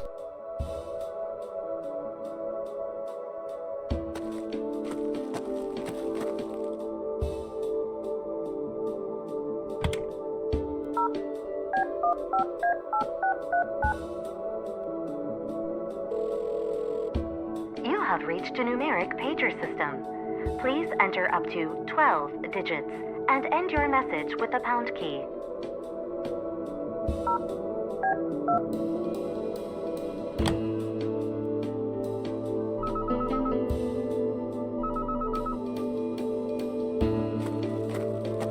Let's cut the charade. I heard that thing beep in your pocket. You're JK. That's so. Who am I talking to? I'm Kathy. Lucas couldn't be here. He sent me on his behalf. No, he didn't. We both know he's dead. All right. I guess you caught me. Why'd you even come if you knew I wasn't him?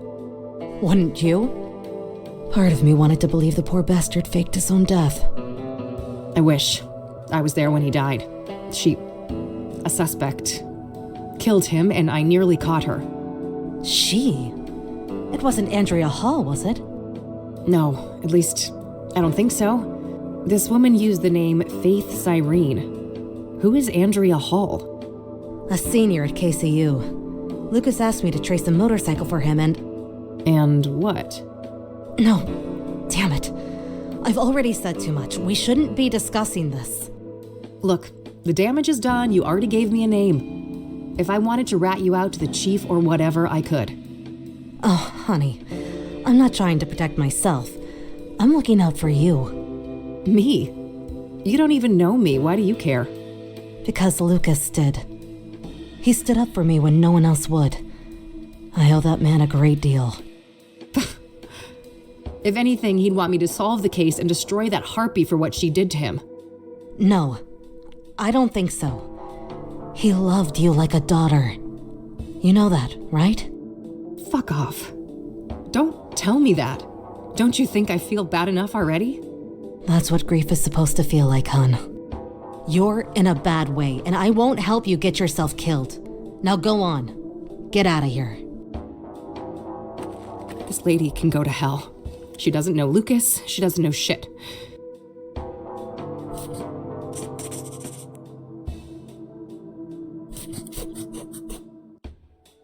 At least I got a lead out of this. Andrea Hall, whoever she is. Guess it's time to head over to the university.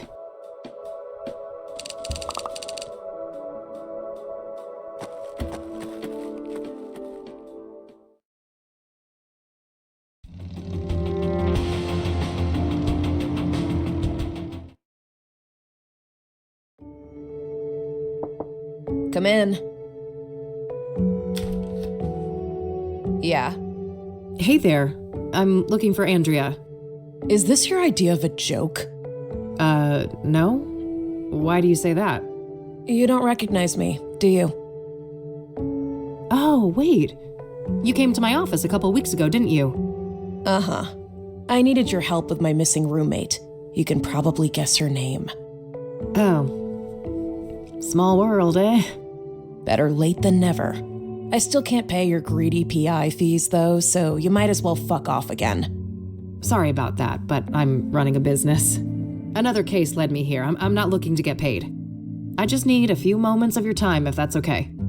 Figures. Well, fine. Come in then. Thanks. What's your name again? Rebecca Dawson. All right. I'm Kathy, but I guess you know that. I do. Let's talk. What do you know about the Soothsayer? Just what's been reported in the media. So far, I haven't read anything that would connect the case to Andrea, so I've tried not to obsess about it. What do you know about Deborah Sinclair? No more than what's in the papers. That goes for the other victims, too. What do you know about scrying mirrors? Hardly anything, beyond the obvious connection to the Soothsayer. Can you tell me about Andrea's disappearance? Sure. Basically, she took off on her motorcycle one night and never came back. Didn't say where she was going or why. She was a biker, huh? What kind of motorcycle are we talking about? Well, it was black, pretty big, looked kind of sporty. I think she said it was imported from Japan.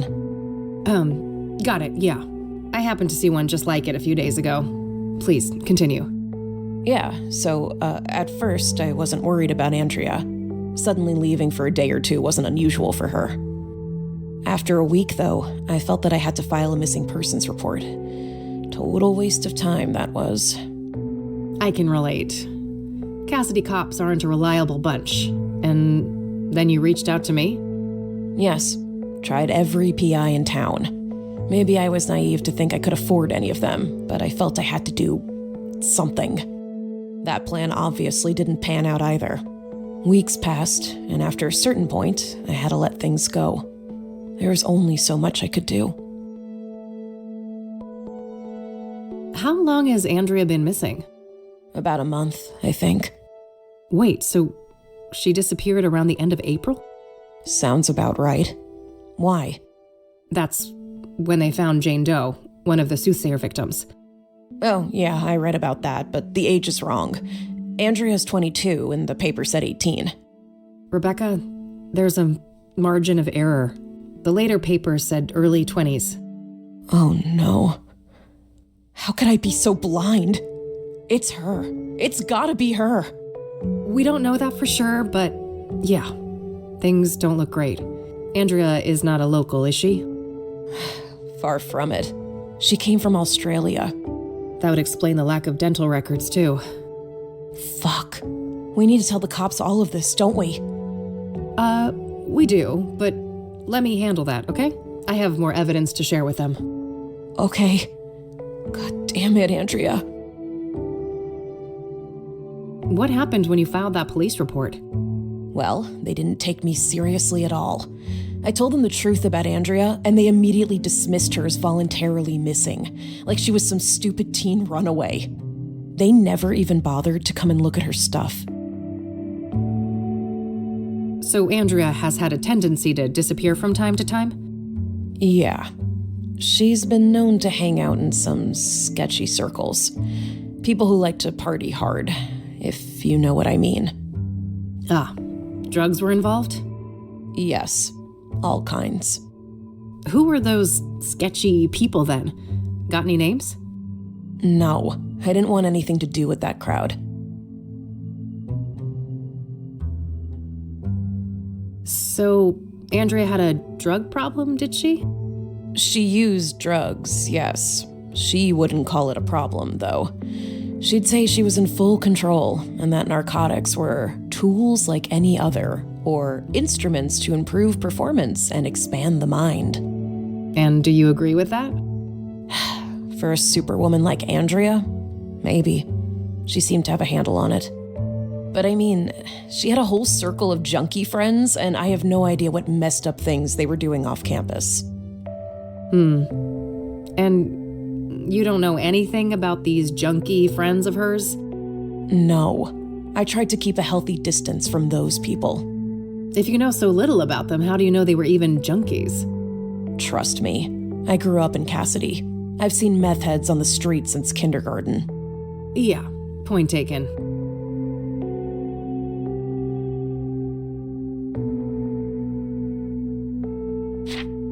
Do you know a Faith Cyrene? She's supposed to have some form of facial scars. Nope. I'd remember a person like that. This might be a random question, but Andrea didn't have any facial scars, did she? No, not any obvious ones at least. Why? Oh, nothing. Just a wild idea. A bit premature. I should ask more about Andrea first.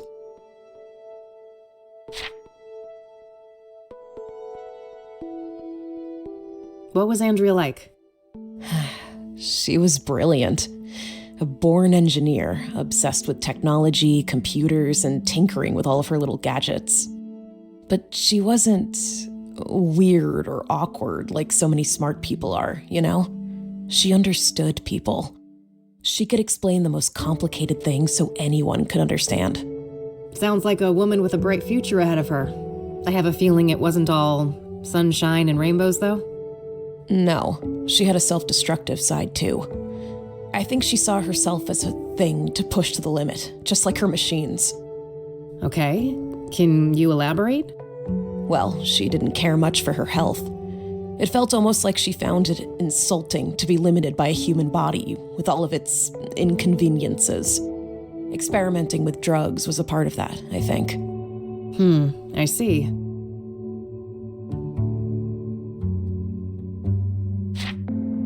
Have you ever heard of a drug called Pyre? No, I'm not a drug user. That's all for now, thanks. Mind if I have a look at some of Andrea's things? Go ahead. I'll take care of some homework.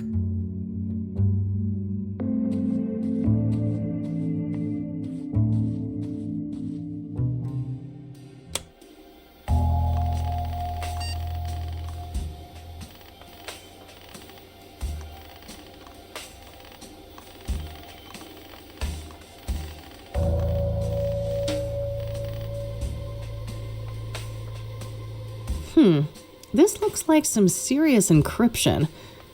I better head back to the office and see what I can learn about that.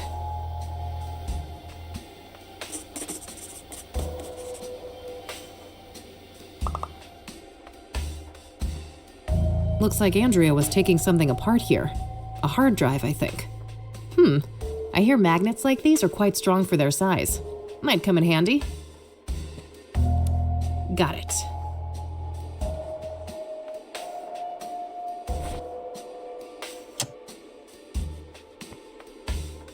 What a mess. There are lots of entangled cables of different types and sizes. If I knew what I was looking for, I might be able to dig up something useful from here.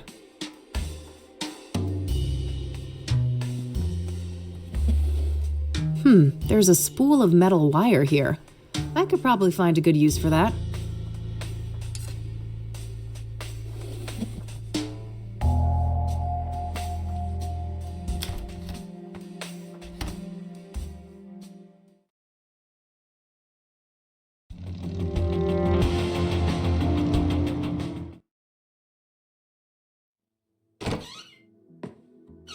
Hey. Hey, E.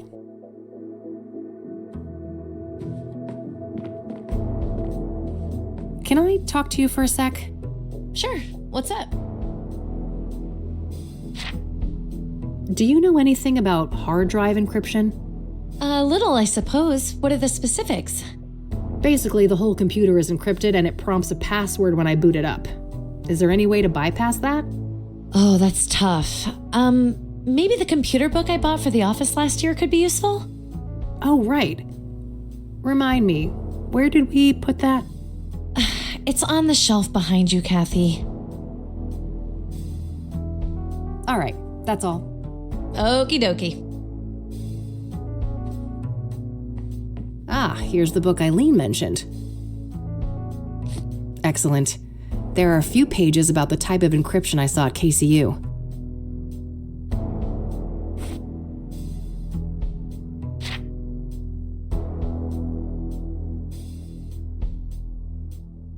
It's too soon for that part. I should focus on the earlier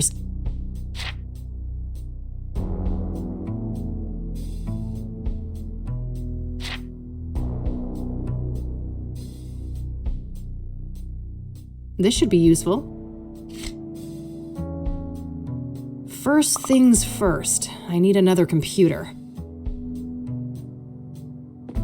Can I talk to you for a sec? Sure. What's up? Hey, are you using your laptop right now? Yeah, but I'm almost done. Do you need it for something? Yep, it's for a thing at KCU. Won't take long, I think. Sure. Go ahead. Just bring it back in one piece, will you? It wasn't cheap. Why? Have I ever? Yes! 4 times! Fair enough.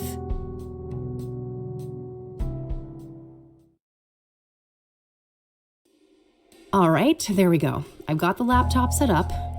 Time to deal with the next steps in the book. This CD should have some useful utilities for hacking on it.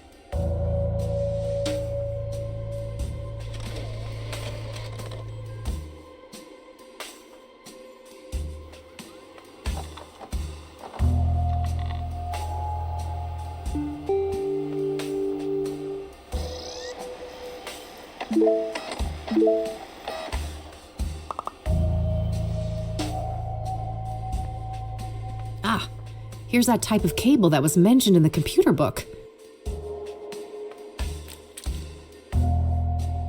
Got it. It's pretty short as far as cables go, but it should get the job done.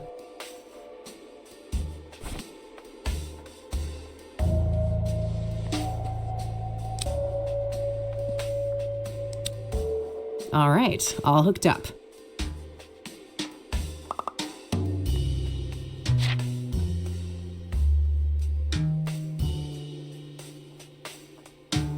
I've got the hardware set up.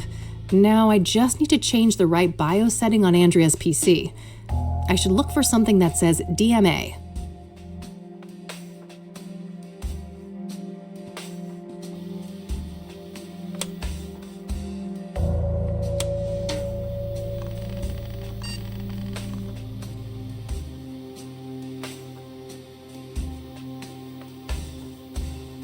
Alright, I should be done with all the setup for the hack now. Coming up next, capturing the password. I should have a look in the next section of the book.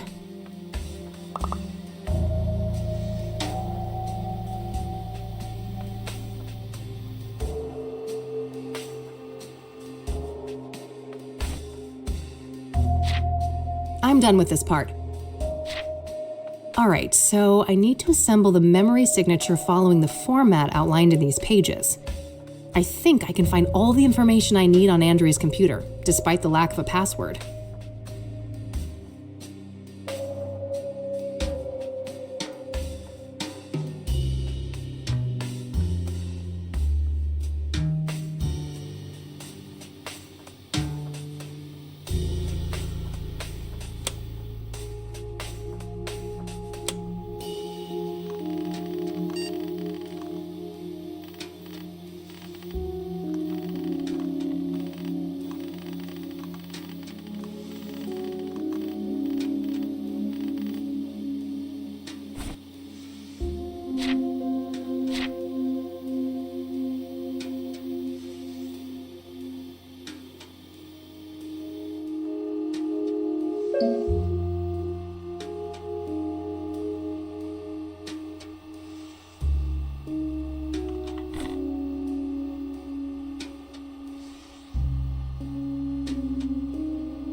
Damn.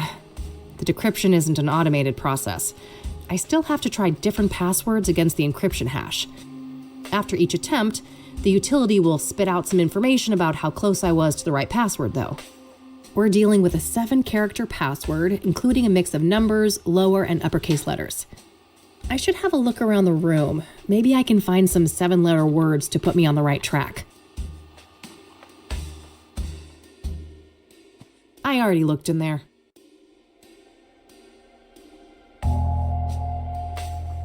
Damn, impressive setup. Andrea must be a hi-fi aficionado. Various gadgets, gizmos, and doohickeys. Yes, I've been known to take science classes. Andrea's CD collection. There are a lot of records by Sunbeat, Route 6, and Perplex. Reggae music, based on the covers and song titles.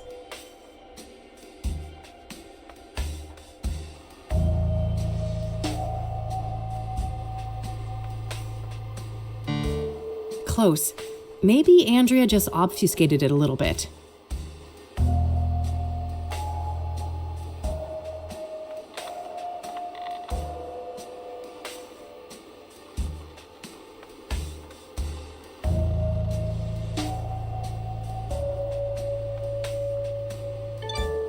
Yes! Got it.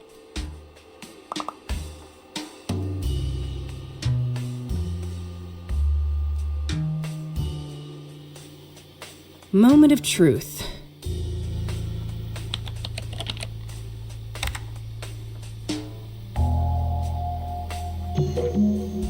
All right, I'm in.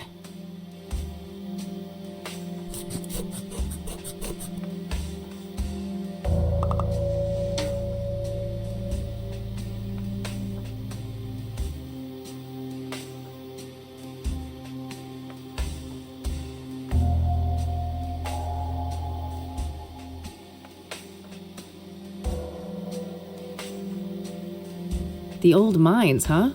A good place to hide. They're enormous. Practically half the state is filled with them.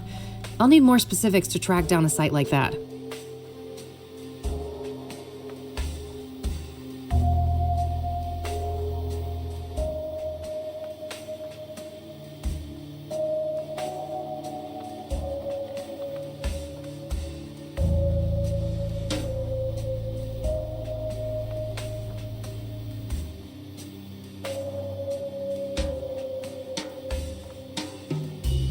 Not sure what to make of all this, but it sounds like Andrea was in cahoots with the pyre dealers, building some kind of secret base for them.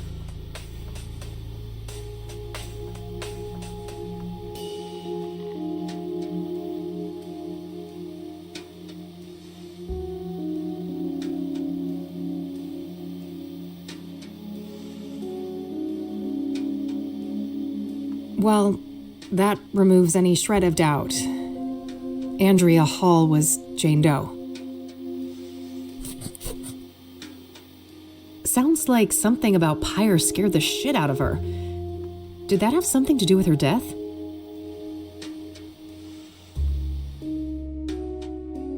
Hey, Rebecca? Yeah? I'm done here. Gonna head out. Thanks for the help. No problem. Did you learn anything? I did, but it's not looking good. Andrea was involved with some bad people. I think it's more than likely that she's Jane Doe.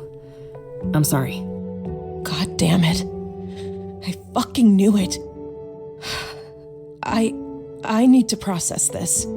You'll talk to the cops, right? I can't deal with them right now. Of course. Take care of yourself, Rebecca. You too.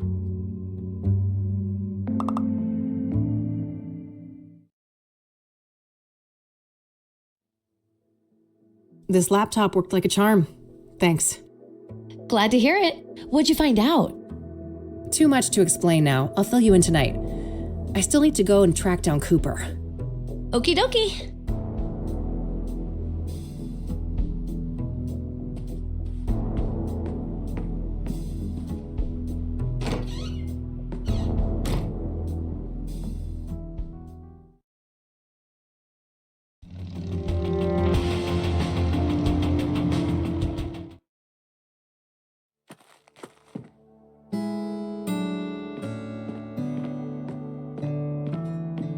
Hello again. I'm back. Oh, hi. Chief Walker is on duty now. You'll find him past the door to your left. Ah, great. I think I'll have a chat with him then. Sure. You have a nice day now. Thanks. You too.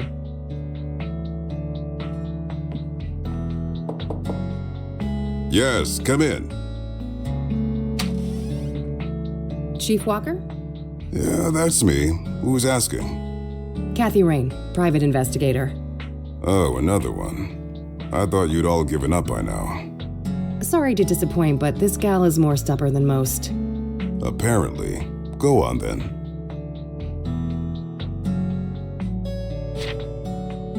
I'd like to speak to Ranger Cooper. Can you arrange that? No can do. Ranger Cooper is on leave for the time being. He is? Why? Personal reasons. He'll be back on duty in a few weeks. I can pass on your details if you wish. I can't wait that long. Surely there's no harm in providing his phone number. I just need to speak with him. No phone, which is the case for all of our resident rangers. Resident rangers? That means they all live within the confines of the park, right? Yes, I suppose it does. But you shouldn't try to go find him, miss. What's stopping me, Chief? Bear Creek is public land, isn't it? Technically, yes. Just don't harass the poor man, will you? He's been through enough. What's that supposed to mean? Never mind. I'm getting too old for this shit. Thanks. I'll be going now. Alrighty then. Good luck. I should see if I could find out where those resident rangers live. Maybe something in this room can help. Looks like a map of the immediate surroundings here in Bear Creek.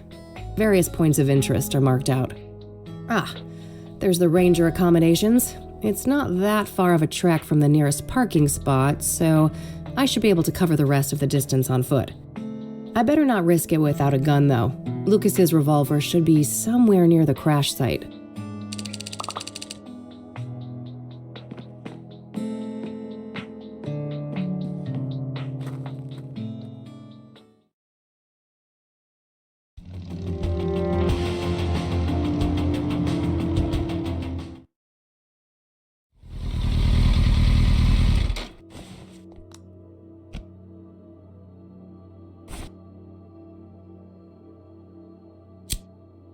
All right, that should hold nicely.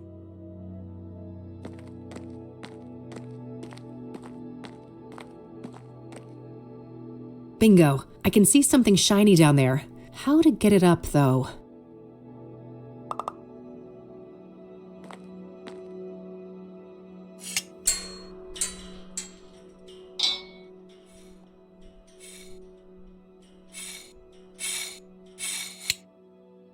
Yes, got it.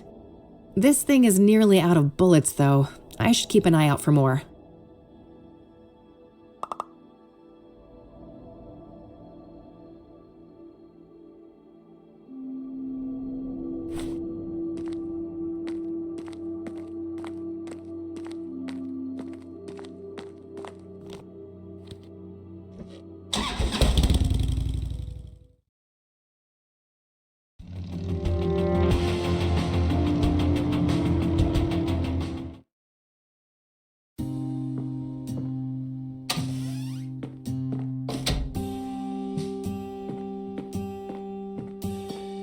Ah, here are some spare bullets for the gun.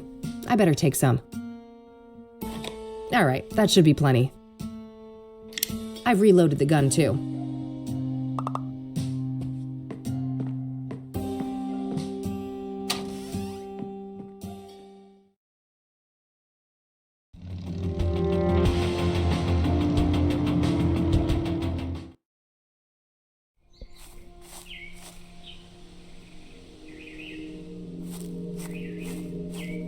It says, this building is federally owned.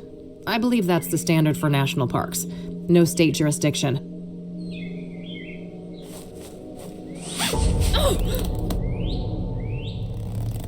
Well, fuck. Oh, my head. This is not good. need my pills. No!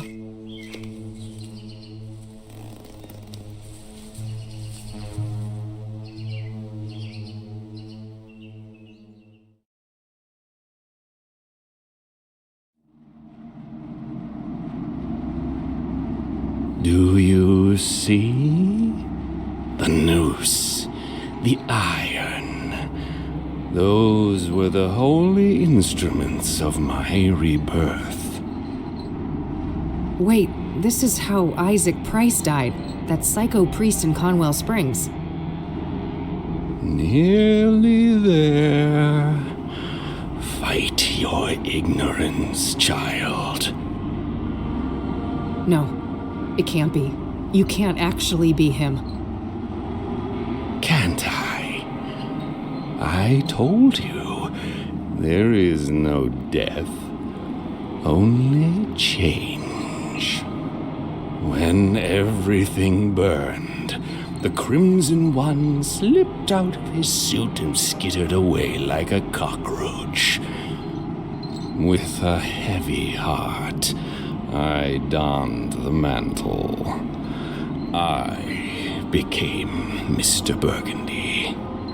And now my form is his shelter.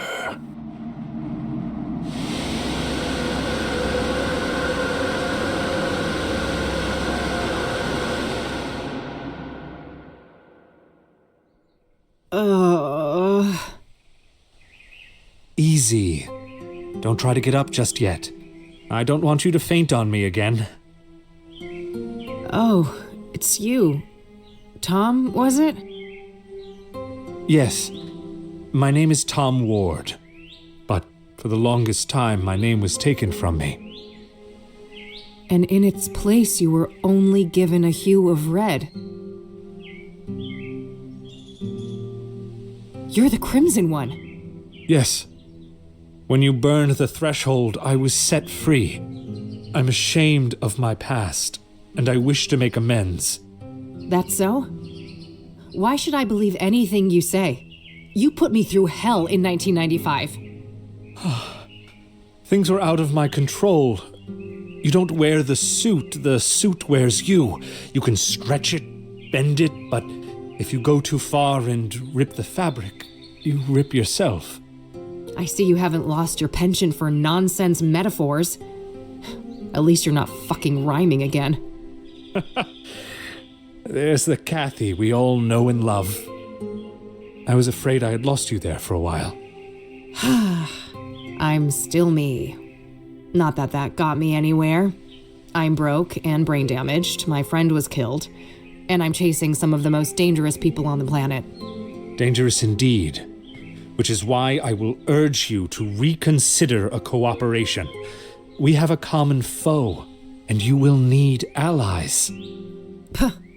For all I know, you're the same bastard you always were, and this is all some kind of double-cross. If it was, it would be quite an elaborate one. Weren't you completely helpless a few minutes ago? I guess so. I should say thanks for that. You're welcome. I understand that all of this is a lot to take in, and in due time, I'll explain everything. You better. I don't know what the hell is going on, and you're just giving me more questions.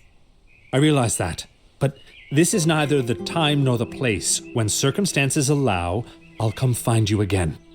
Just wait a minute. Oh, getting woozy again.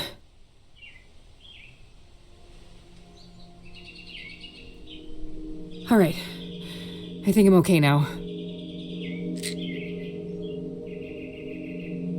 Ugh. Well, he's gone. Again. Guess there's nothing I can do but check out the cabin.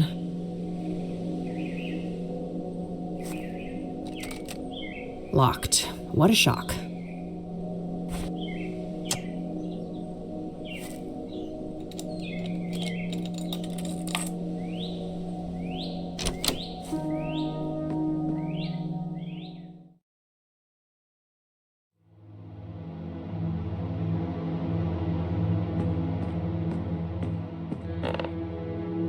Huh? What was that?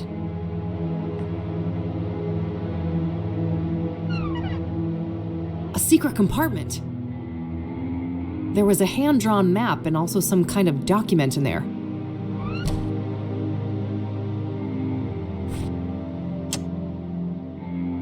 Looks like Cooper has drawn a map here, a path through some kind of tunnels. There's no indication of where this is, though. Maybe if I had something to compare it with?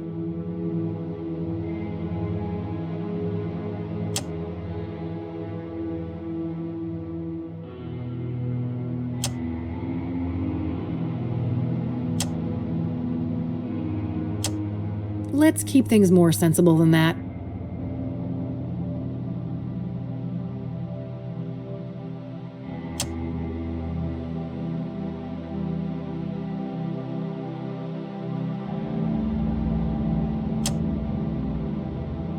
Whoa, this is an Engstrom discharge form from last year.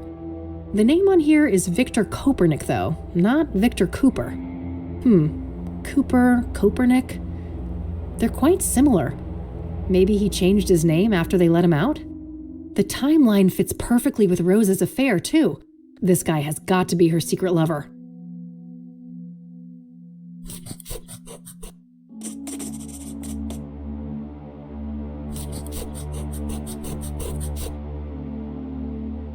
I better head back to Engstrom's tomorrow to follow up on all of this. It's too late to catch their visitation hours today. Oof, long day. I better get back to the office and share all of these findings with Eileen.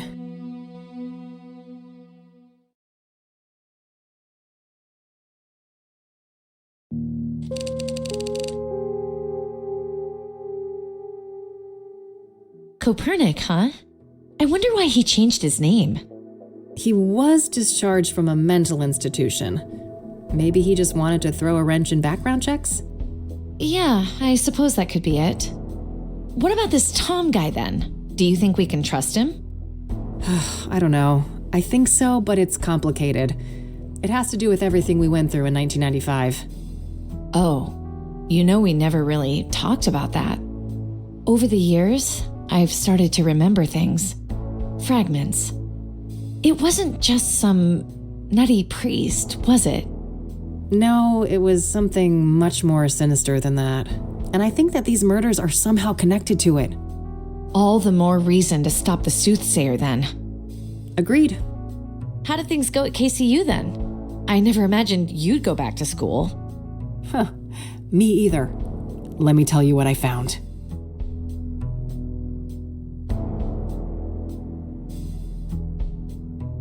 Poor Andrea. What a horrible way to go. Indeed. Can't say I envy her. We shouldn't forget that she wasn't all that innocent, though. She was helping the pyre dealers and showing no remorse about it. On the contrary, she seemed excited as hell about it. Until she wasn't, right? In the last note from her, it said she was scared out of her mind. Yes. Something about pyre freaked her out, and from the look of things, that's what got her killed.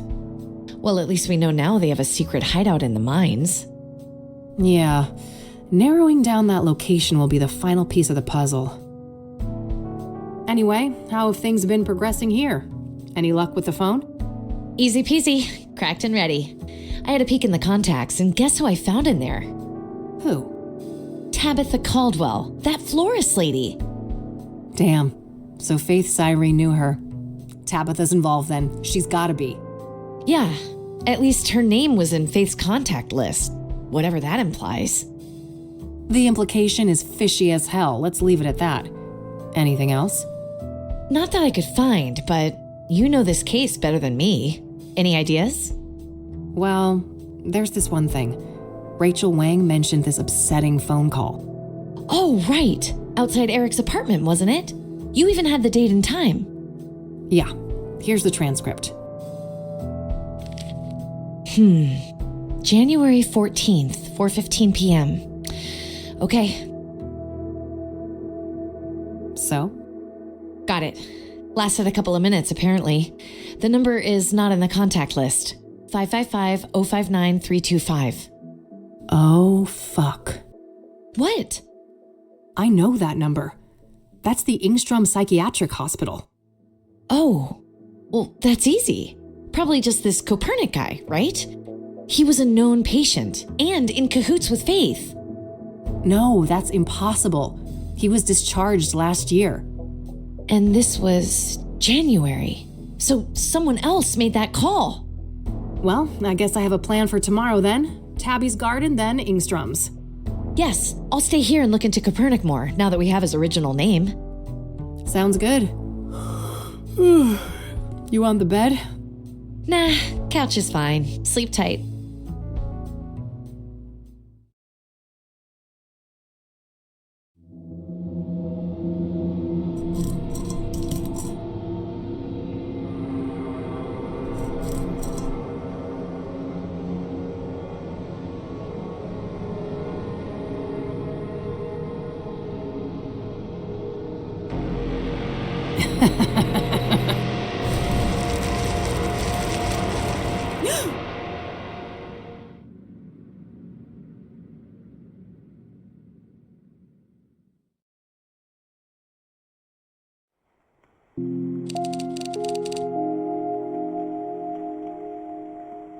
Rain again, huh?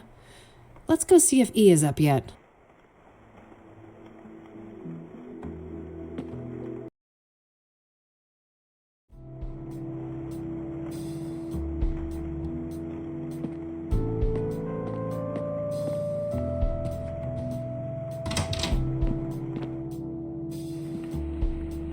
Morning, E.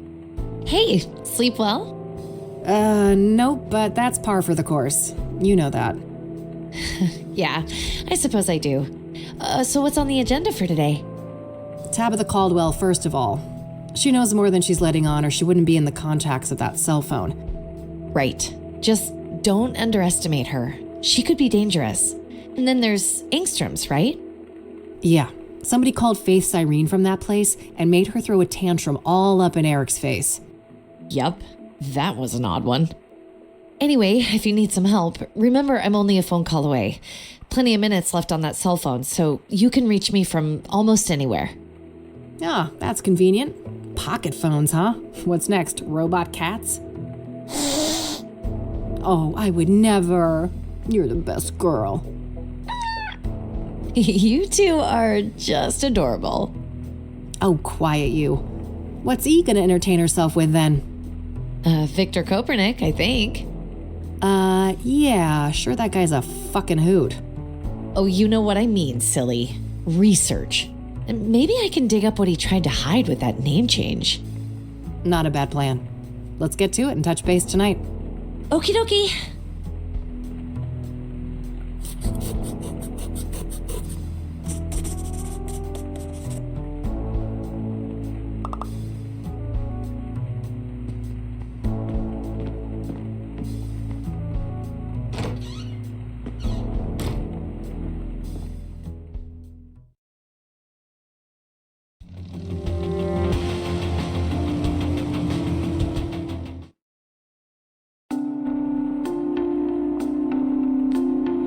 Closed on a regular workday, huh? Let's pick this door open.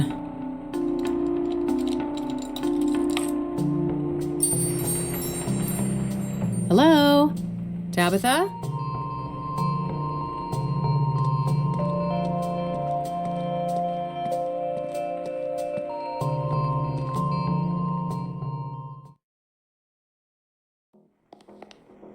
Oh, fuck.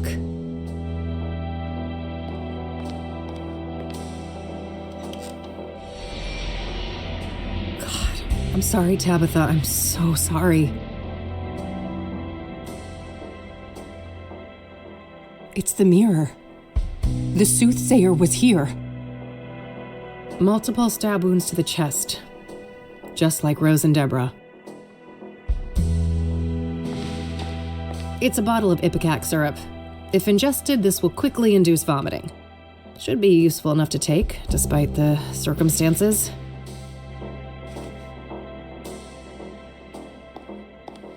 Looks like Tabitha's address book. Might contain some clues.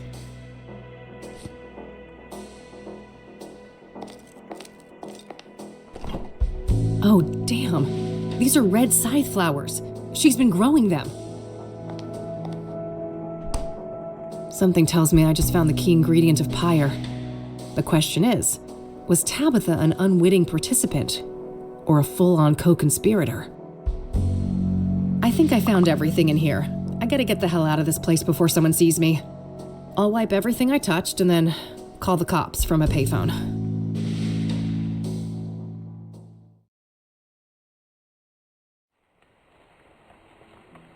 That poor lady.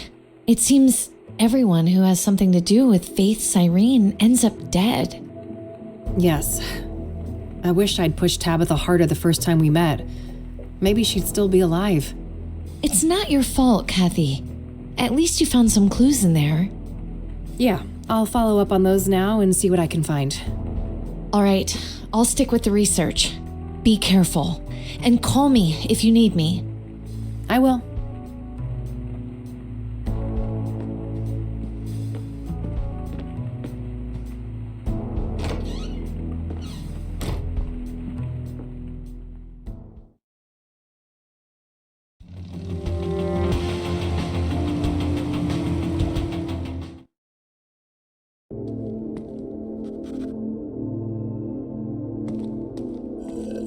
Hey, what's going on? There's police tape. Oh, shit. Nobody call you yet? Nope. Should they have? Well, I hate to tell you this, but your mother, she was in a group that escaped last night. What the hell? How? Outside help. I don't have all the details, but it was organized. They disabled the cameras and everything. Our tech guys still can't get them online. Christ! Do you know anything about the people who broke in? No, it wasn't my shift. I just heard this morning. The cops are all over that wing now. But why, Mom? This doesn't make any sense. Can I look at her file? I'd get it right now, but you know the rules. You need a court order for that kind of thing. For fuck's sake, Oscar, you idiots let my mom escape and I can't even see her file? Look, it's not up to me, but we'll call you when we have an update. You better. I don't have time to take this through the courts. I need to get her file. The papers should be somewhere in Oscar's room. Maybe I can get rid of him somehow?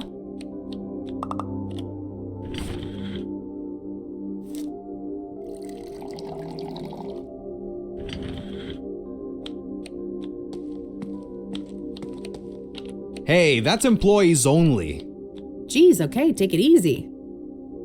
Well, that didn't work. Maybe if somebody could distract him.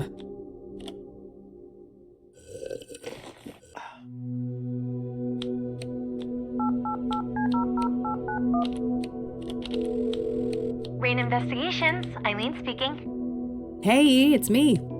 Hey, how are things going out there? Well, not great, and I could use your help. I'm at Ingstrom's. Say no more. I'll be there in a jiff. Great. Thanks, E.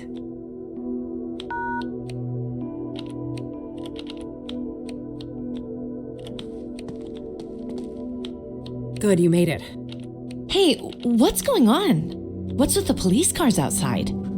A fucking breakout, apparently. Whoa, seriously? Seriously. Several people escaped, including Mom. Gee, that can't be a coincidence, can it? I doubt it. If we can get access to the patient files, maybe we can find some clues. Sounds like a plan. How can I help? Can you distract that guy behind the desk? Distract him? How? I don't know. Make something up. Act dumb. I mean, be yourself. Ha ha. I guess you'd know all about that. Hi there. Eileen Summers. I'm with the Gazette. Can I ask you some questions? Oh, yeah, I guess so.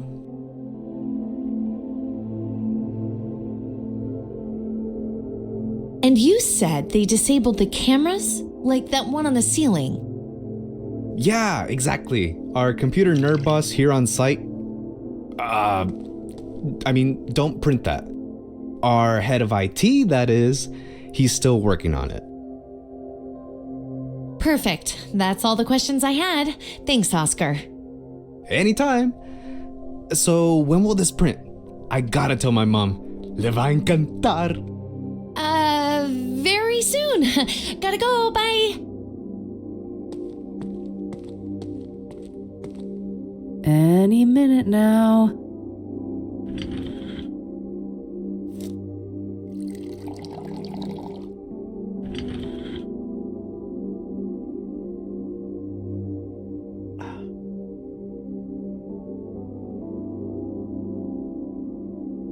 Ay Dios. That lunchbox must have gotten bad. Clear the way! I'm about to hurl!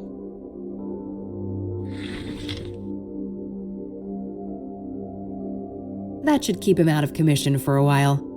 Poor Oscar. He'll be okay, right? He'll be fine. Those are legit meds. Keep watch for me, all right? Okay.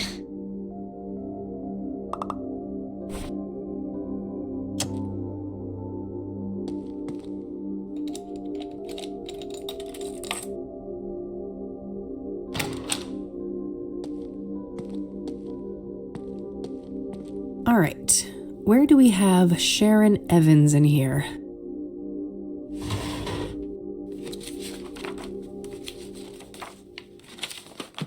Great. That's Mom's file sorted. Let's see if I can find Kopernik's too.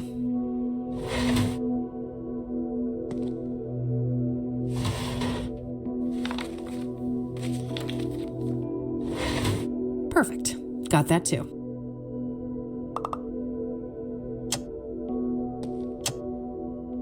Let's see here. Huh. Apparently a Marla Stone has visited Mom multiple times in the last year. I don't recognize that name.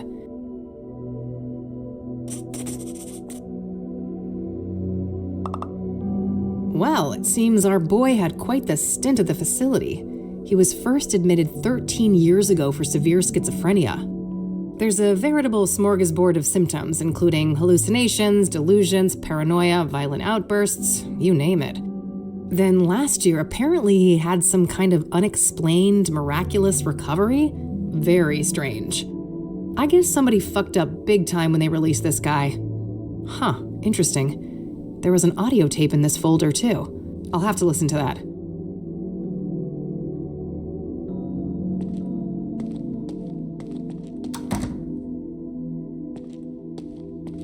Hey, I got what I needed. Nice. Meet at your office later? Yep. See you tonight.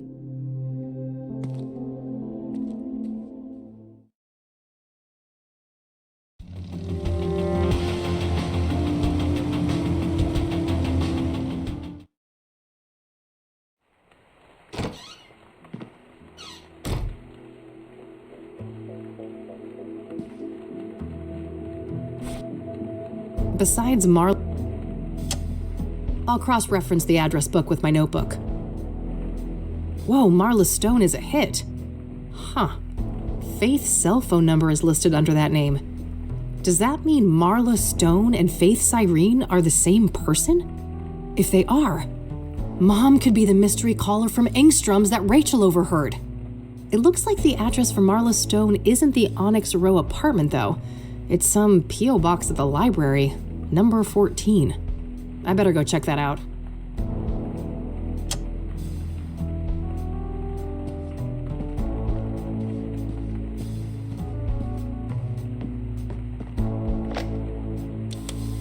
Hypnosis session number 12, patient Victor Kopernik, Dr. Alan Bloom conducting the session. Victor, can you hear my voice? Yes, I can hear you, Dr. Bloom. Okay, Victor. I want us to go back to the forest. Can we do that? Yes, I'm in the woods. I'm in uniform. A work day like any other. Pleasant weather. This is nice. No people. Very good, Victor. Now take me forward to when you start to feel that something is amiss.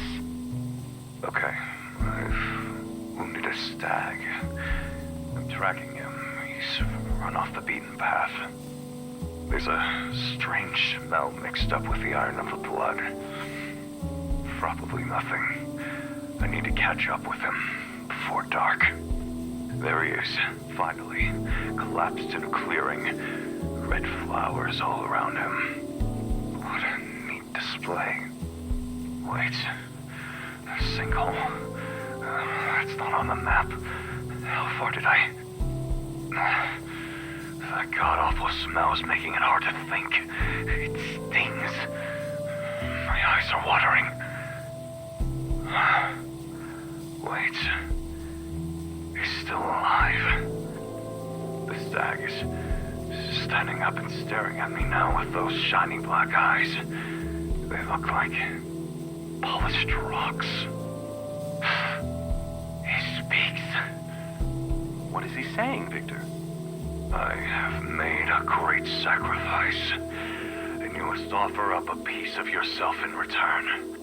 Fair is fair, I suppose. I've turned into a little boy now. My uniform is too big for me. The stag is so close, I can feel his breath on my face. See my reflection in his eyes. Why does it look like my reflection is screaming? It hurts. Something is crawling in my head, coming loose. No, no! The eye!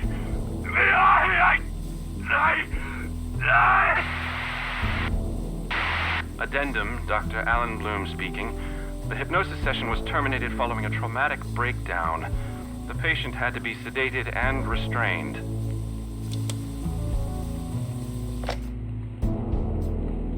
That was Conwell Woods he was describing, wasn't it?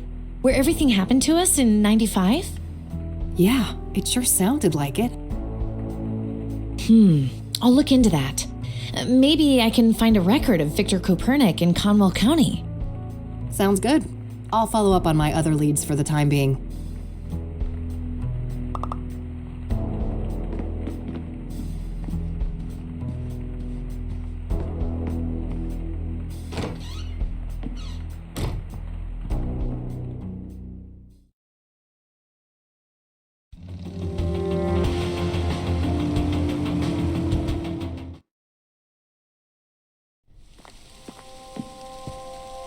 Tom was a no-show today, huh? Guess he's out and about?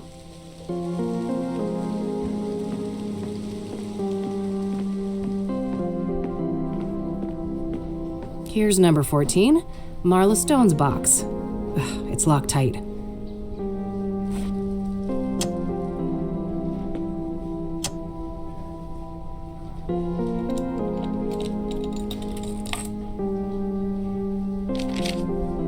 There was a letter in there. It's a letter addressed to Marla Stone from a retired mining foreman. Interesting. He seems to be answering questions about obsidian veins in the mines around Cassidy. There's some kind of topographical map of the mines here, too. I'll separate it from the letter.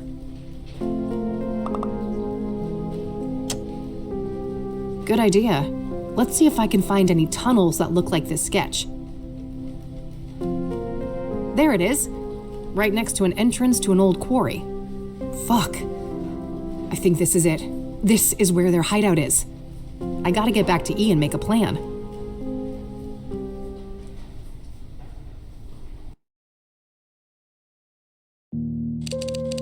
I can't believe it. We actually know where these awful people are now. Yes. We have to confront them tonight. If they've got Mom, God knows what they'll do to her. Just the two of us? I know it's the right thing to do, but maybe we should try to get more help? Some backup would be great, but, I mean, who could we trust with something like this? Hold that thought. I'll get it.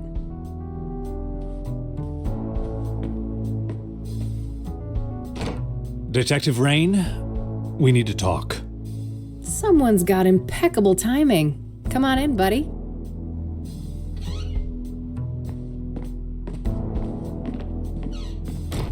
Oh, hello there.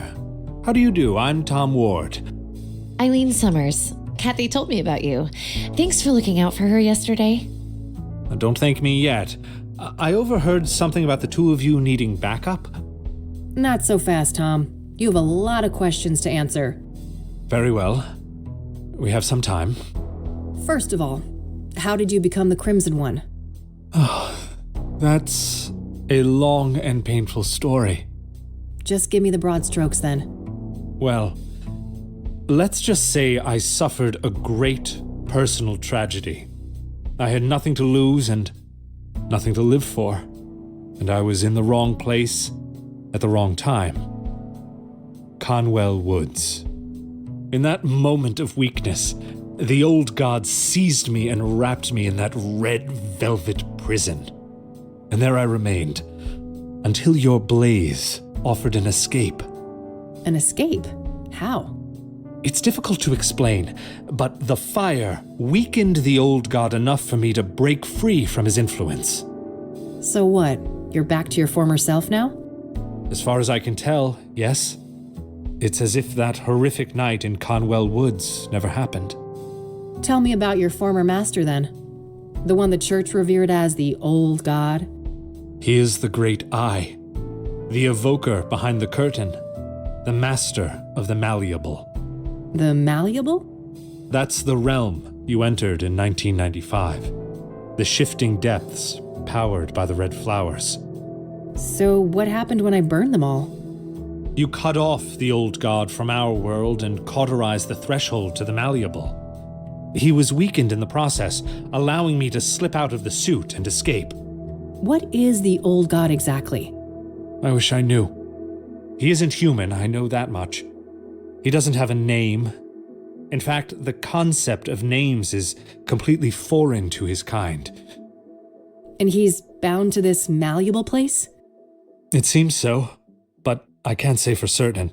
It is possible that he is the malleable incarnate. What does he want then? He should be called evil, for he did heinous things. But I believe he is simply a curious, reckless, powerful entity with no grasp of human morality.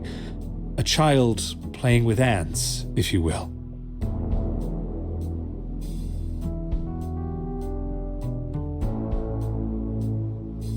You don't think he's really evil? Somebody's caught a nasty case of Stockholm Syndrome. Maybe so. But only by understanding our enemies can we find the right strategy to defeat them. In any case, for many years the old god used me as the Crimson One to bring people into his sphere of influence so he could see what makes them tick. So that's why people started disappearing and going crazy? Yes. Then things took a turn for the worse when the church entered the picture. When Price the Elder, Father Bill, found the threshold in the sinkhole, and the malleable began to be used for their fanatical practices. So Father Bill was corrupted by the old god? If anything, they corrupted each other. I watched as the old god assumed a role of divine authority, aligned with Father Bill's zealous ideas of penance and contrition. So where does the Soothsayer come in? You think the killings are related to the old god? Yes. I believe that whoever is committing these murders is trying to restore the threshold to the malleable. How would they even do that? Through ritualistic killings. Obsidian is a material with mystical properties and intimately linked to the old god's power. Wait, isn't that supposed to be the red flowers? One does not exclude the other, and when combined, both of these elements have an even greater potency. That makes sense. I found indications that the bad guys have been cultivating red scythes, probably to make pyre with, right? Oh, yes. That's been my working theory for some time now. As for what motivates these villains, I cannot say. Concerning Cooper, I might have a clue. I just found proof that before he changed his name, he used to work as a ranger in Conwell County. That's when he was admitted to Engstrom's. There you have it. He must have come into contact with the threshold in Conwell Woods, and the old god sank his claws into him. Makes sense. What about Cyrene, then? Is that the scarred woman? I've come across descriptions of her, but never a surname. That's her. She calls herself Faith Cyrene. I wish I could provide some insight, but I've learned very little of her. All right. I also wonder why the heck these people may have broken Mom out. Both Cooper and Sharon were at Engstrom's at the same time. They must have had some contact there. I guess so. Regardless, if she's with these people, Mom is in serious fucking trouble. Agreed. I'd go as far as to say mortal peril. Another thing, Tom. You mentioned a planetary conjunction? Ah, yes. When Saturn and Venus meet, the planes align and the malleable draws close. So, that's when you think the bad guys will try to reestablish this threshold? That's what I fear, yes. At that moment, the conditions will be ideal. When does this event occur exactly? Oh, Meadow mentioned that before. It should be about 6 hours from now, give or take. All right, shit. Guess we're on the clock. Indeed. So how about it, Detective Rain? Shall we work together? What do you say, Kathy? 3 is a good number, isn't it?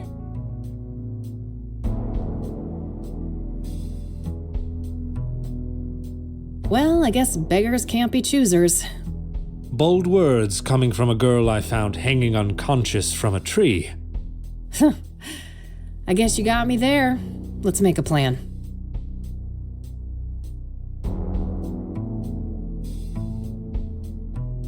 In case we lose contact, these radios should come in handy. Good. Only one gun between the 3 of us, though? I guess I better not miss. At least we've got the element of surprise in our favor. I wouldn't be so sure. Andrea's notes mentioned a wireless surveillance system. Underground, those signals would likely be sent on a narrow low-band frequency. Okay, can we disrupt that somehow? I think so. I should be able to modify one of those radios to briefly jam the video feed.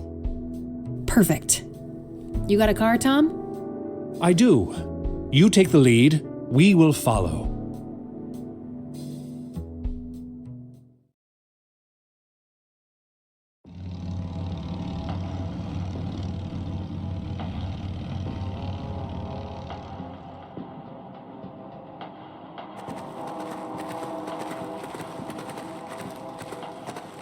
All right. This should be it. Better move carefully.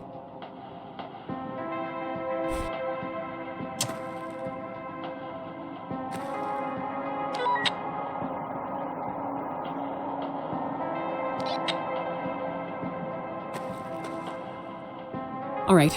The coast is clear. Let's go.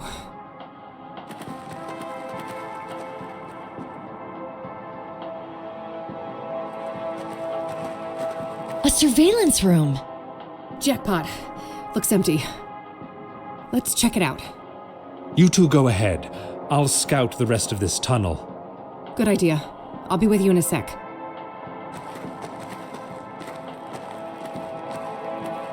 Got anything? No Cooper, no Sharon.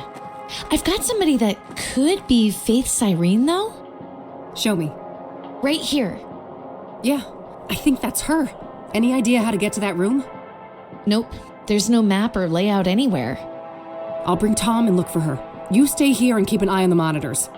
Okay, call me on the radio if you need me. Will do. Oh, and Yeah? in case something happens to me and Mom's here, you'll get her out, right? Don't talk like that, Kathy. Promise, Eileen. Okay, I promise. Good. Keep that radio on. Cooper's uniform. He must be here.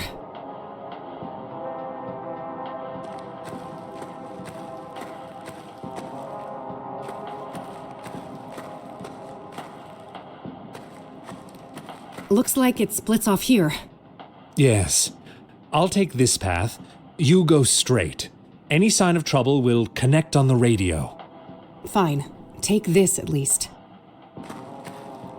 Your famous electric weapon. What an honor. Don't read too much into it, you weirdo. I'll try. Be careful.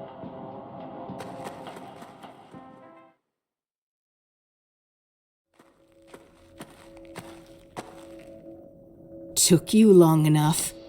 I'm here to avenge my friend. Murderer. I may have killed your friend, But you killed my world. No. It can't be. You're her. My doppelganger. Thought you'd won back then, did you? In the burning woods. So you escaped from that place? The Malleable? Oh, I've been to hell and back. And Big Daddy, he is very, very angry with you. He'll return soon, thanks to us.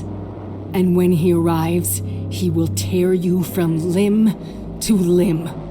Whatever you're planning, you won't live long enough to see it. This is for Lucas, bitch. Don't you dare harm my child, Vixen! No, Mom. You've got it all wrong. Victor, get your useless hide over here. It's not what you think, Mom. She's fooling you. Enough lies.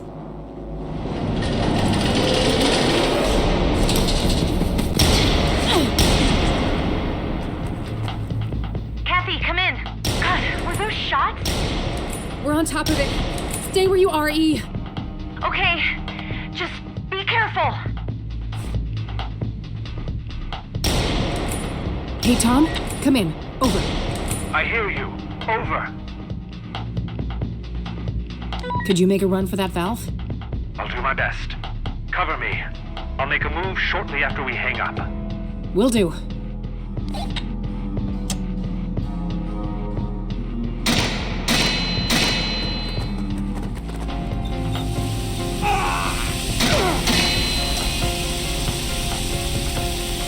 Good job, Tom.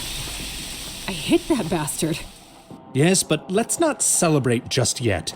We've got the advantage, but we better not dawdle.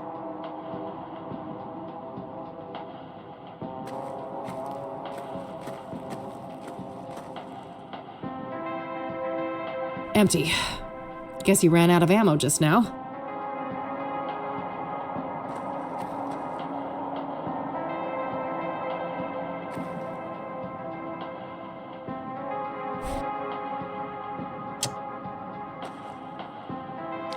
Hey, Eileen, come in. Over. I'm here. I saw you on the monitor. Great job. Over. Yeah, thanks. It got a bit hairy there, but we've sent him packing. Let's talk. Hey, you have a view of the keypad in here from that camera on the ceiling, right? Yeah? Why? Well, can you rewind the footage and check what code they used? Oh, great idea. Give me a minute. I found the right spot, but I can only see the first 3 digits. 599. All right, I can work with that. That's all for now. Over and out.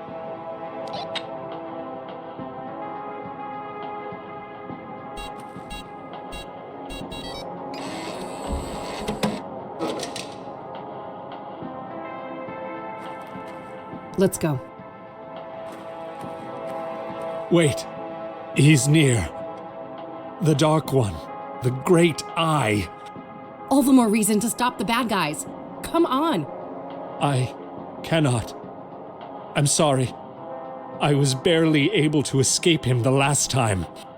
For fuck's sake. Pull yourself together. I need your help. This is me pulling myself together. Believe me. I hoped I could resist. Take this.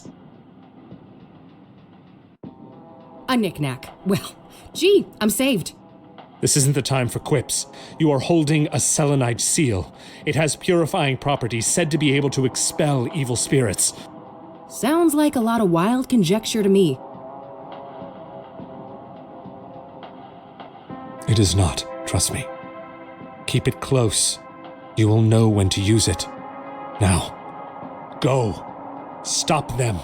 Save your mother.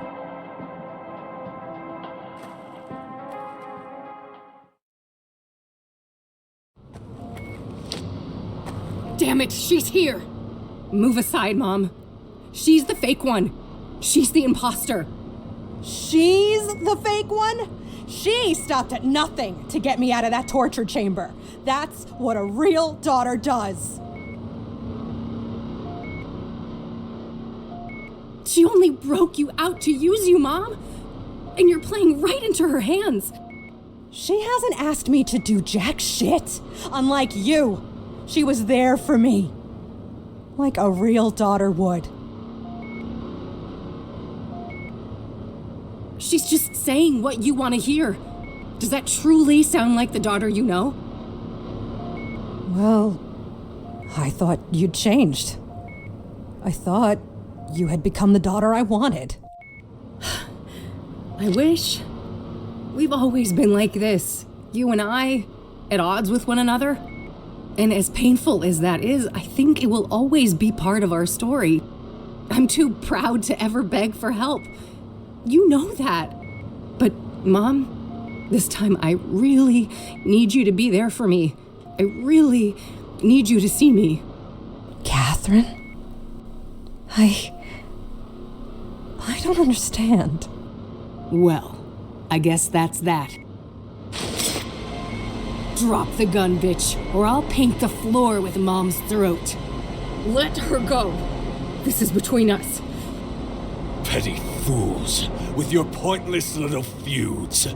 We are on the cusp of a glorious transformation! Victor, you fucking idiot, it's too early. It won't be stable. Quiet, Tulpa. You are nothing but a lowly familiar. The fire in my veins will bind the threshold, once and for all. And our two worlds will become as one.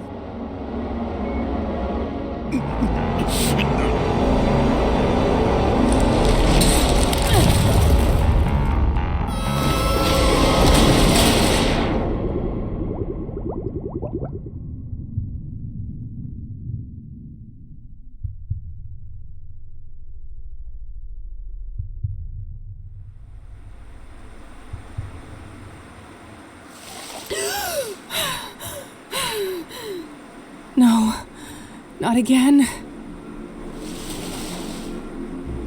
I've beat this place before. I can do it again.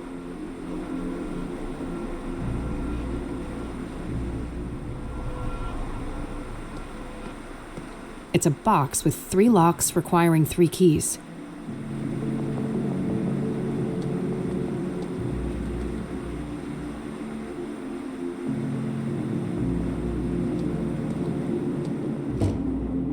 Well, well, well.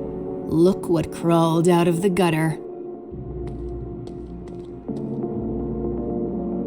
Ready for a world of pain? The malleable will make you squirm, and I've got a front row seat. When I get through this door, you'll be the one in a world of pain, Soothsayer. Soothsayer, huh? Don't give me too much credit. For all his faults, that deranged psycho Victor managed to stab 3 out of 6. Deranged is an understatement, sacrificing himself like that.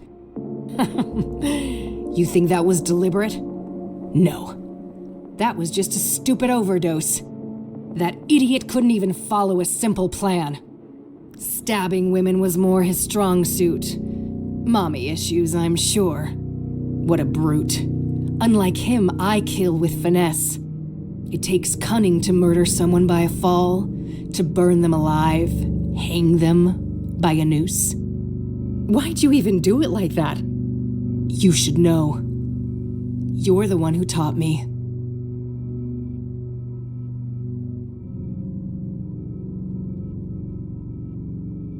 Taught you? I've barely even spoken to you. Oh. There was plenty to learn from the trail of corpses you left behind in 1995. Wait, are you talking about the monsters in the malleable? They're not fucking monsters. They think, they feel, they suffer. And you stabbed them, pushed them down a pit, burned everything, did this to my face. What I've brought to the world is justice.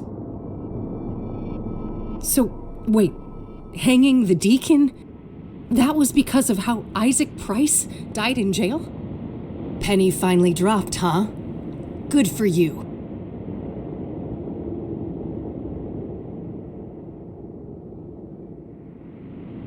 You think you're sophisticated, but you're nothing but a sadistic monster.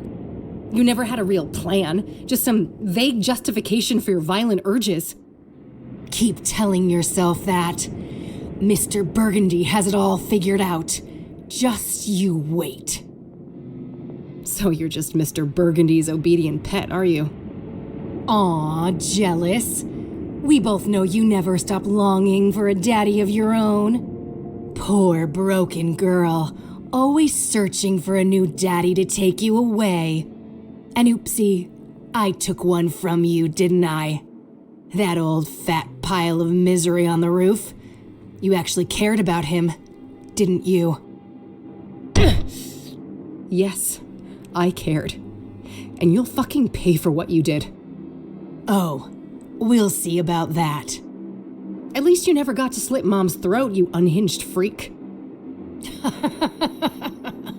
That was a ruse, you imbecile. I would never actually hurt her. I love her like you never could. I'd go to the ends of the earth for her. Why do you think I broke her out of that fucking death trap? For some demented, selfish reason, I bet. I don't trust a word coming out of your mouth. You really don't know anything. I'm tired of this. You go and have a nice torment, bitch. Come back here, you coward. I can't find a way to open that door. There's no choice but to explore this place.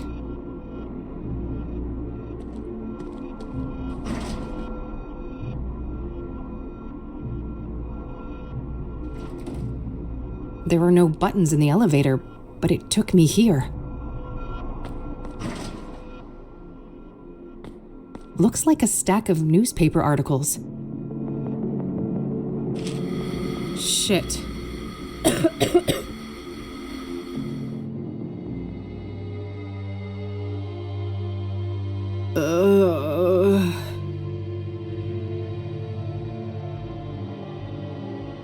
Huh?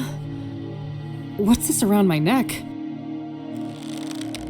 Yeah, it tightens when I try to remove it.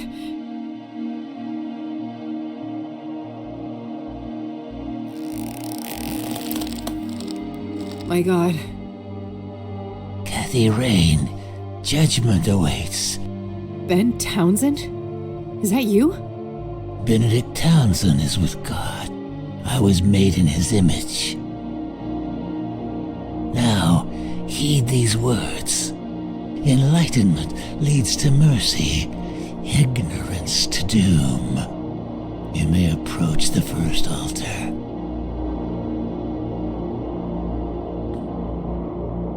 State the sacrificial pattern.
State the sacrificial pattern.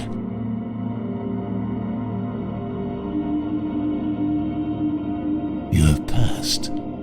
Proceed to the second tribulation.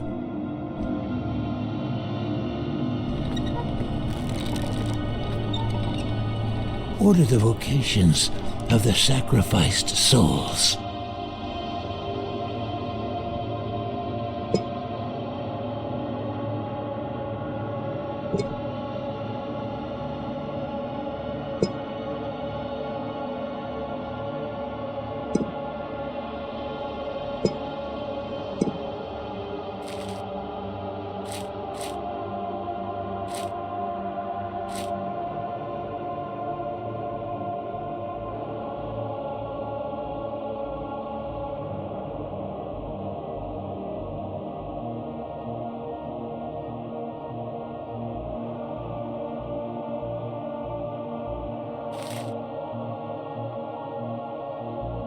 You have succeeded. The final trial awaits.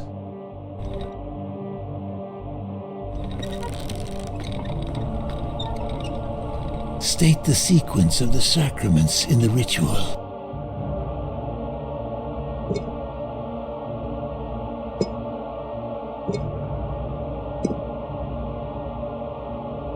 Rejoice in your righteousness, Kathy Rain. You have seen our plight and grasped the breadth of our sacrifice. Go with God's blessing.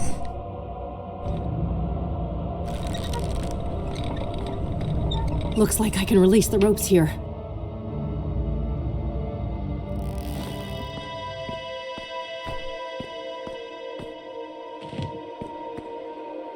Is that mercy? I am unconstricted. What happened to you, Ben?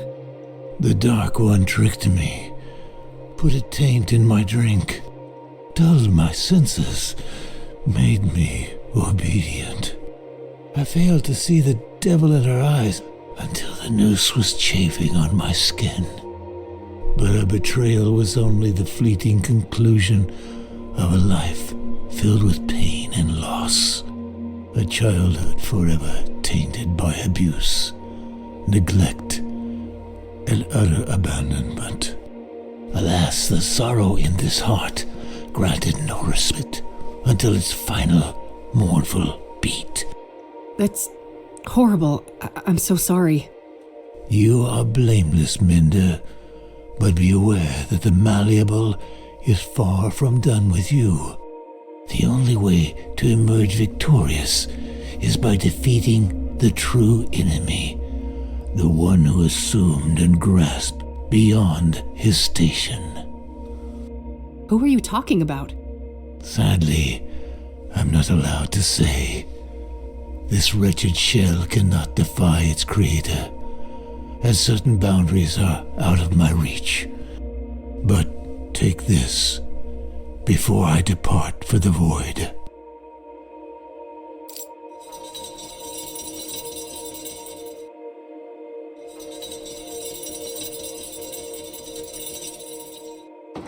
He gave me a key. I should move on. There's nothing more for me to do on this floor.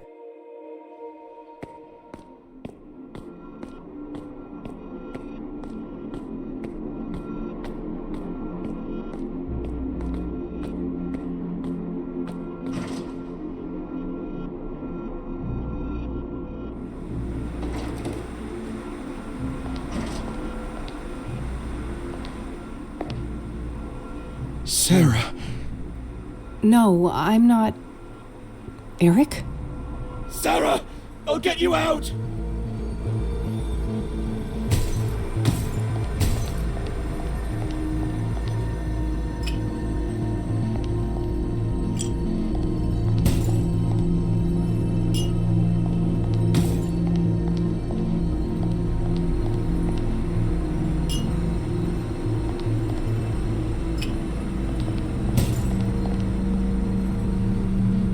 Something made him stop here.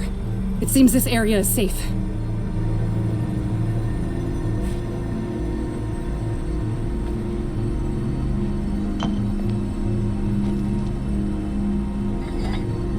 The shards fused together, preparing the urn. What's that familiar, warm light? Bring the vessel, please.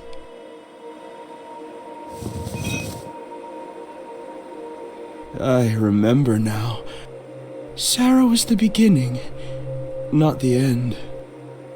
What happened, Eric? I spiraled, and then that scarred harpy found me. Oh, the drugs she brought. Oh, how well they fit in the holes my rotting love left behind. Pyre was the worst of them. It drilled through skin, flesh, and bone, cut so deep it started to scratch the soul. And now, that broken spirit fuels the malleable. I need your help, Eric. How do I leave this place? If I knew I wouldn't be here. I can feel the pain in every inch of this wretched body. But soon, the iron chain will grant me blissful oblivion, and I'll crawl back into the womb of the machine.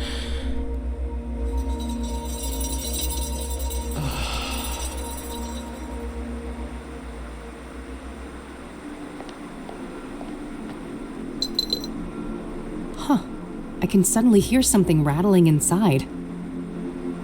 There was another key in the urn. I'll grab that before I put it back.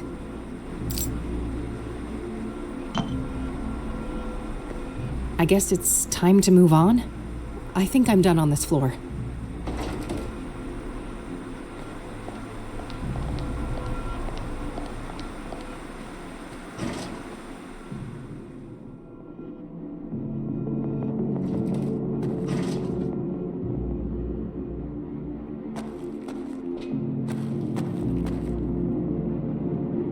Andrea? You did this to me. No, that was Faith. I'm not her. I need you to feel what I feel. I need you to burn.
The pain subsides.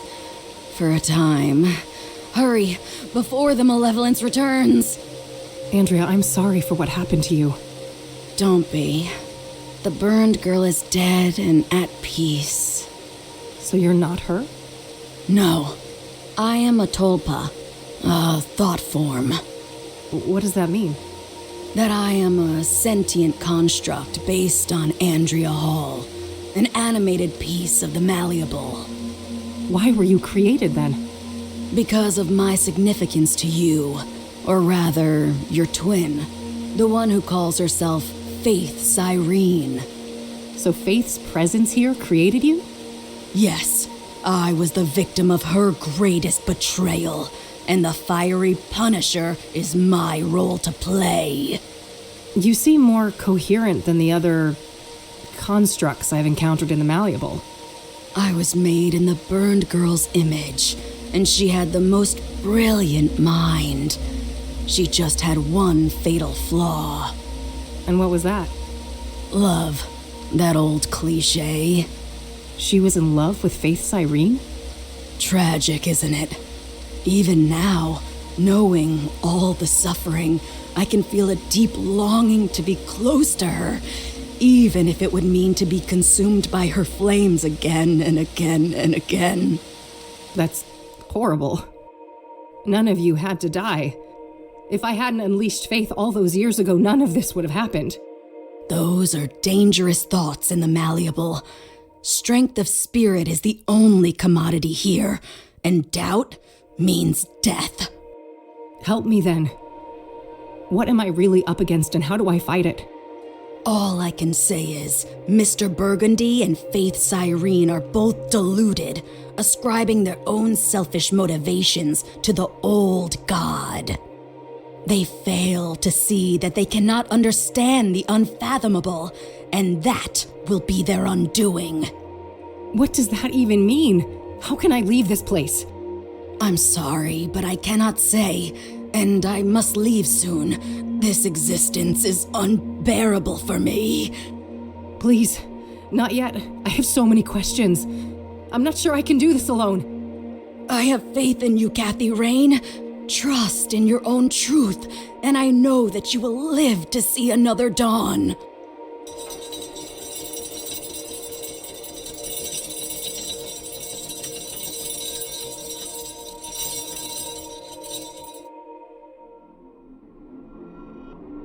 The elevator doesn't open. I'm stuck in here. There's something in the fire pit. There was another key inside.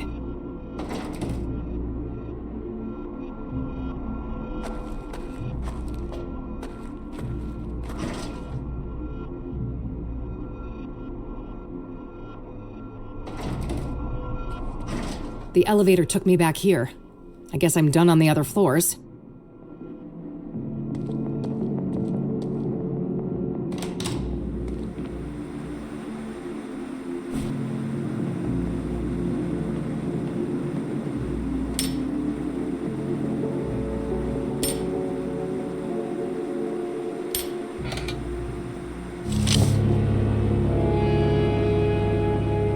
Lucas's revolver.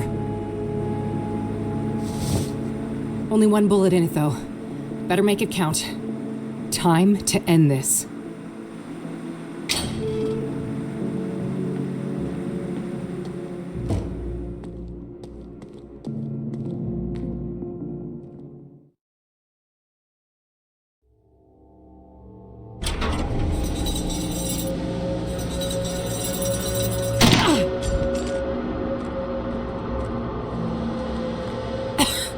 Wasn't supposed to go like this. Oh, thank God you're here, Mr. B. Help me. I've done everything you asked for. I killed all those people for you, just like you wanted. There, little thrall. It will soon be over.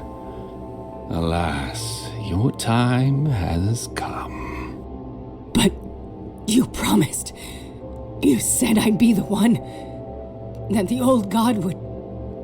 that he would make me prime. That he'd make me the real one. Hush now.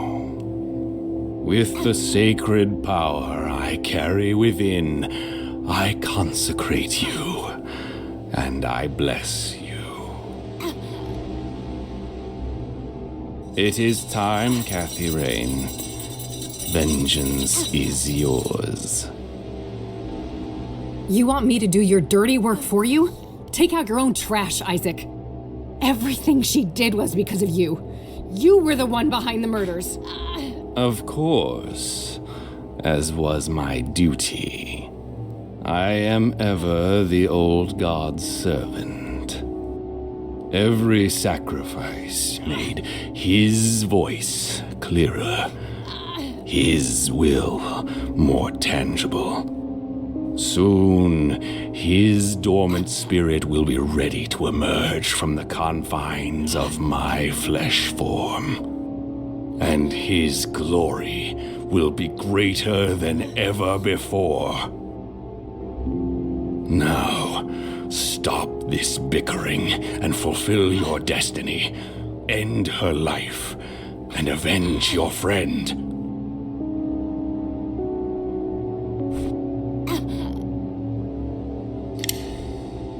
I loaded the bullet in the empty chamber. No, I'm not gonna do what you want. You feed on the misery of others. I know who the true enemy is. You fool. Nothing from the malleable can harm me. Oh, I don't doubt that. It just so happens I brought a little present with me. That insolent betrayer slipped you something, didn't he? Goodbye, Isaac.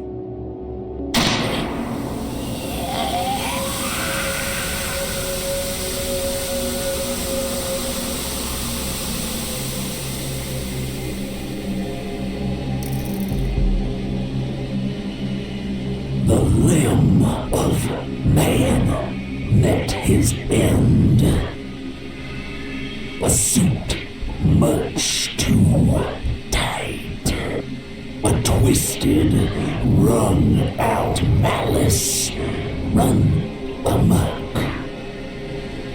The parasitic shades of the pulpiteers, progenitor, progeny, have played out their parts. I grieve your present lack of voice, but in places like this, the air is not really air. Since I was shrunk by the flames, this has been a discordant threshold dwelling. When things are out of tune, everyone suffers. Consecutive translation errors, distorted directives, clad in fervor and fallacy. I come from a soul of rigid static on an endless black plane, a realm of nothing but cold and profound loneliness. Curiosity summoned me here, but it is time for me to depart. Meanwhile, a sense of obligation for your utilization, travel liquid. I hold your hue in great esteem, for the red is strong in you. You may proceed.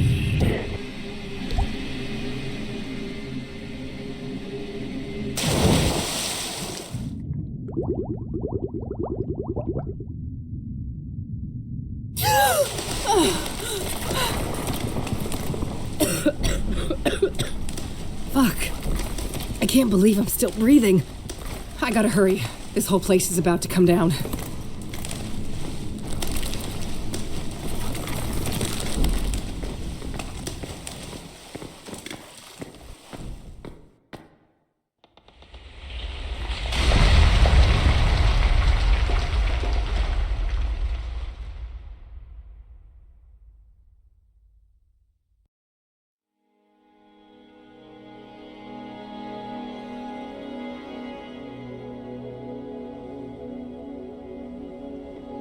Did we win? I think so. The threshold has been sealed shut. For good, we can hope. Catherine. Yes, Mom? I'd like to go home now. I don't think they'll let you, Mom. That's not what I meant. Back to the facility. That's probably for the best.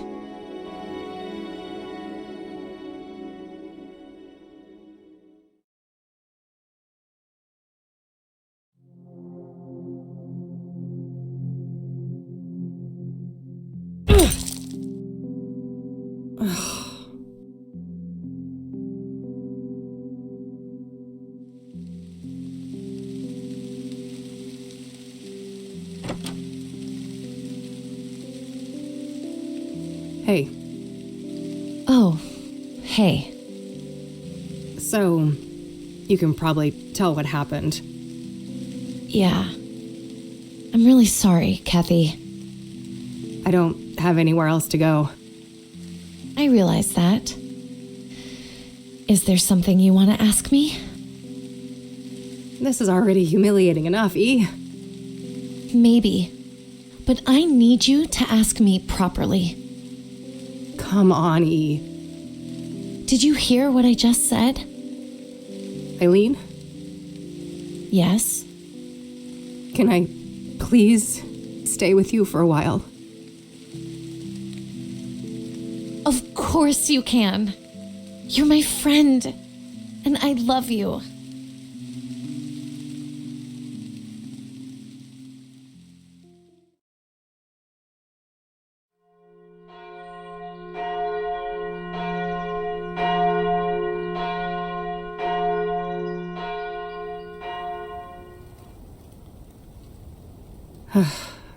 So, you really died for nothing, huh?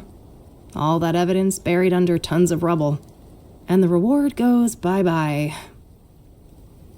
But hey, look on the bright side. At least the cops didn't pin your murder on me.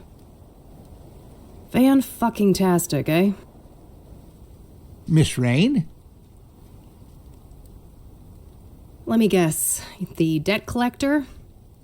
You must be here for my organs.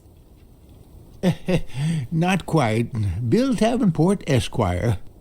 I'm the executor of Mr. Longhorn's estate. Good for you, buddy. I guess you'll be spending plenty of time with Lucas's sons, huh? Enjoy hanging out with those juvenile assholes. I would, if that was part of my mandate. However, the wishes stated in Mr. Longhorn's will were different. No, he fucking didn't. I think we can take care of that medical debt for you. And more.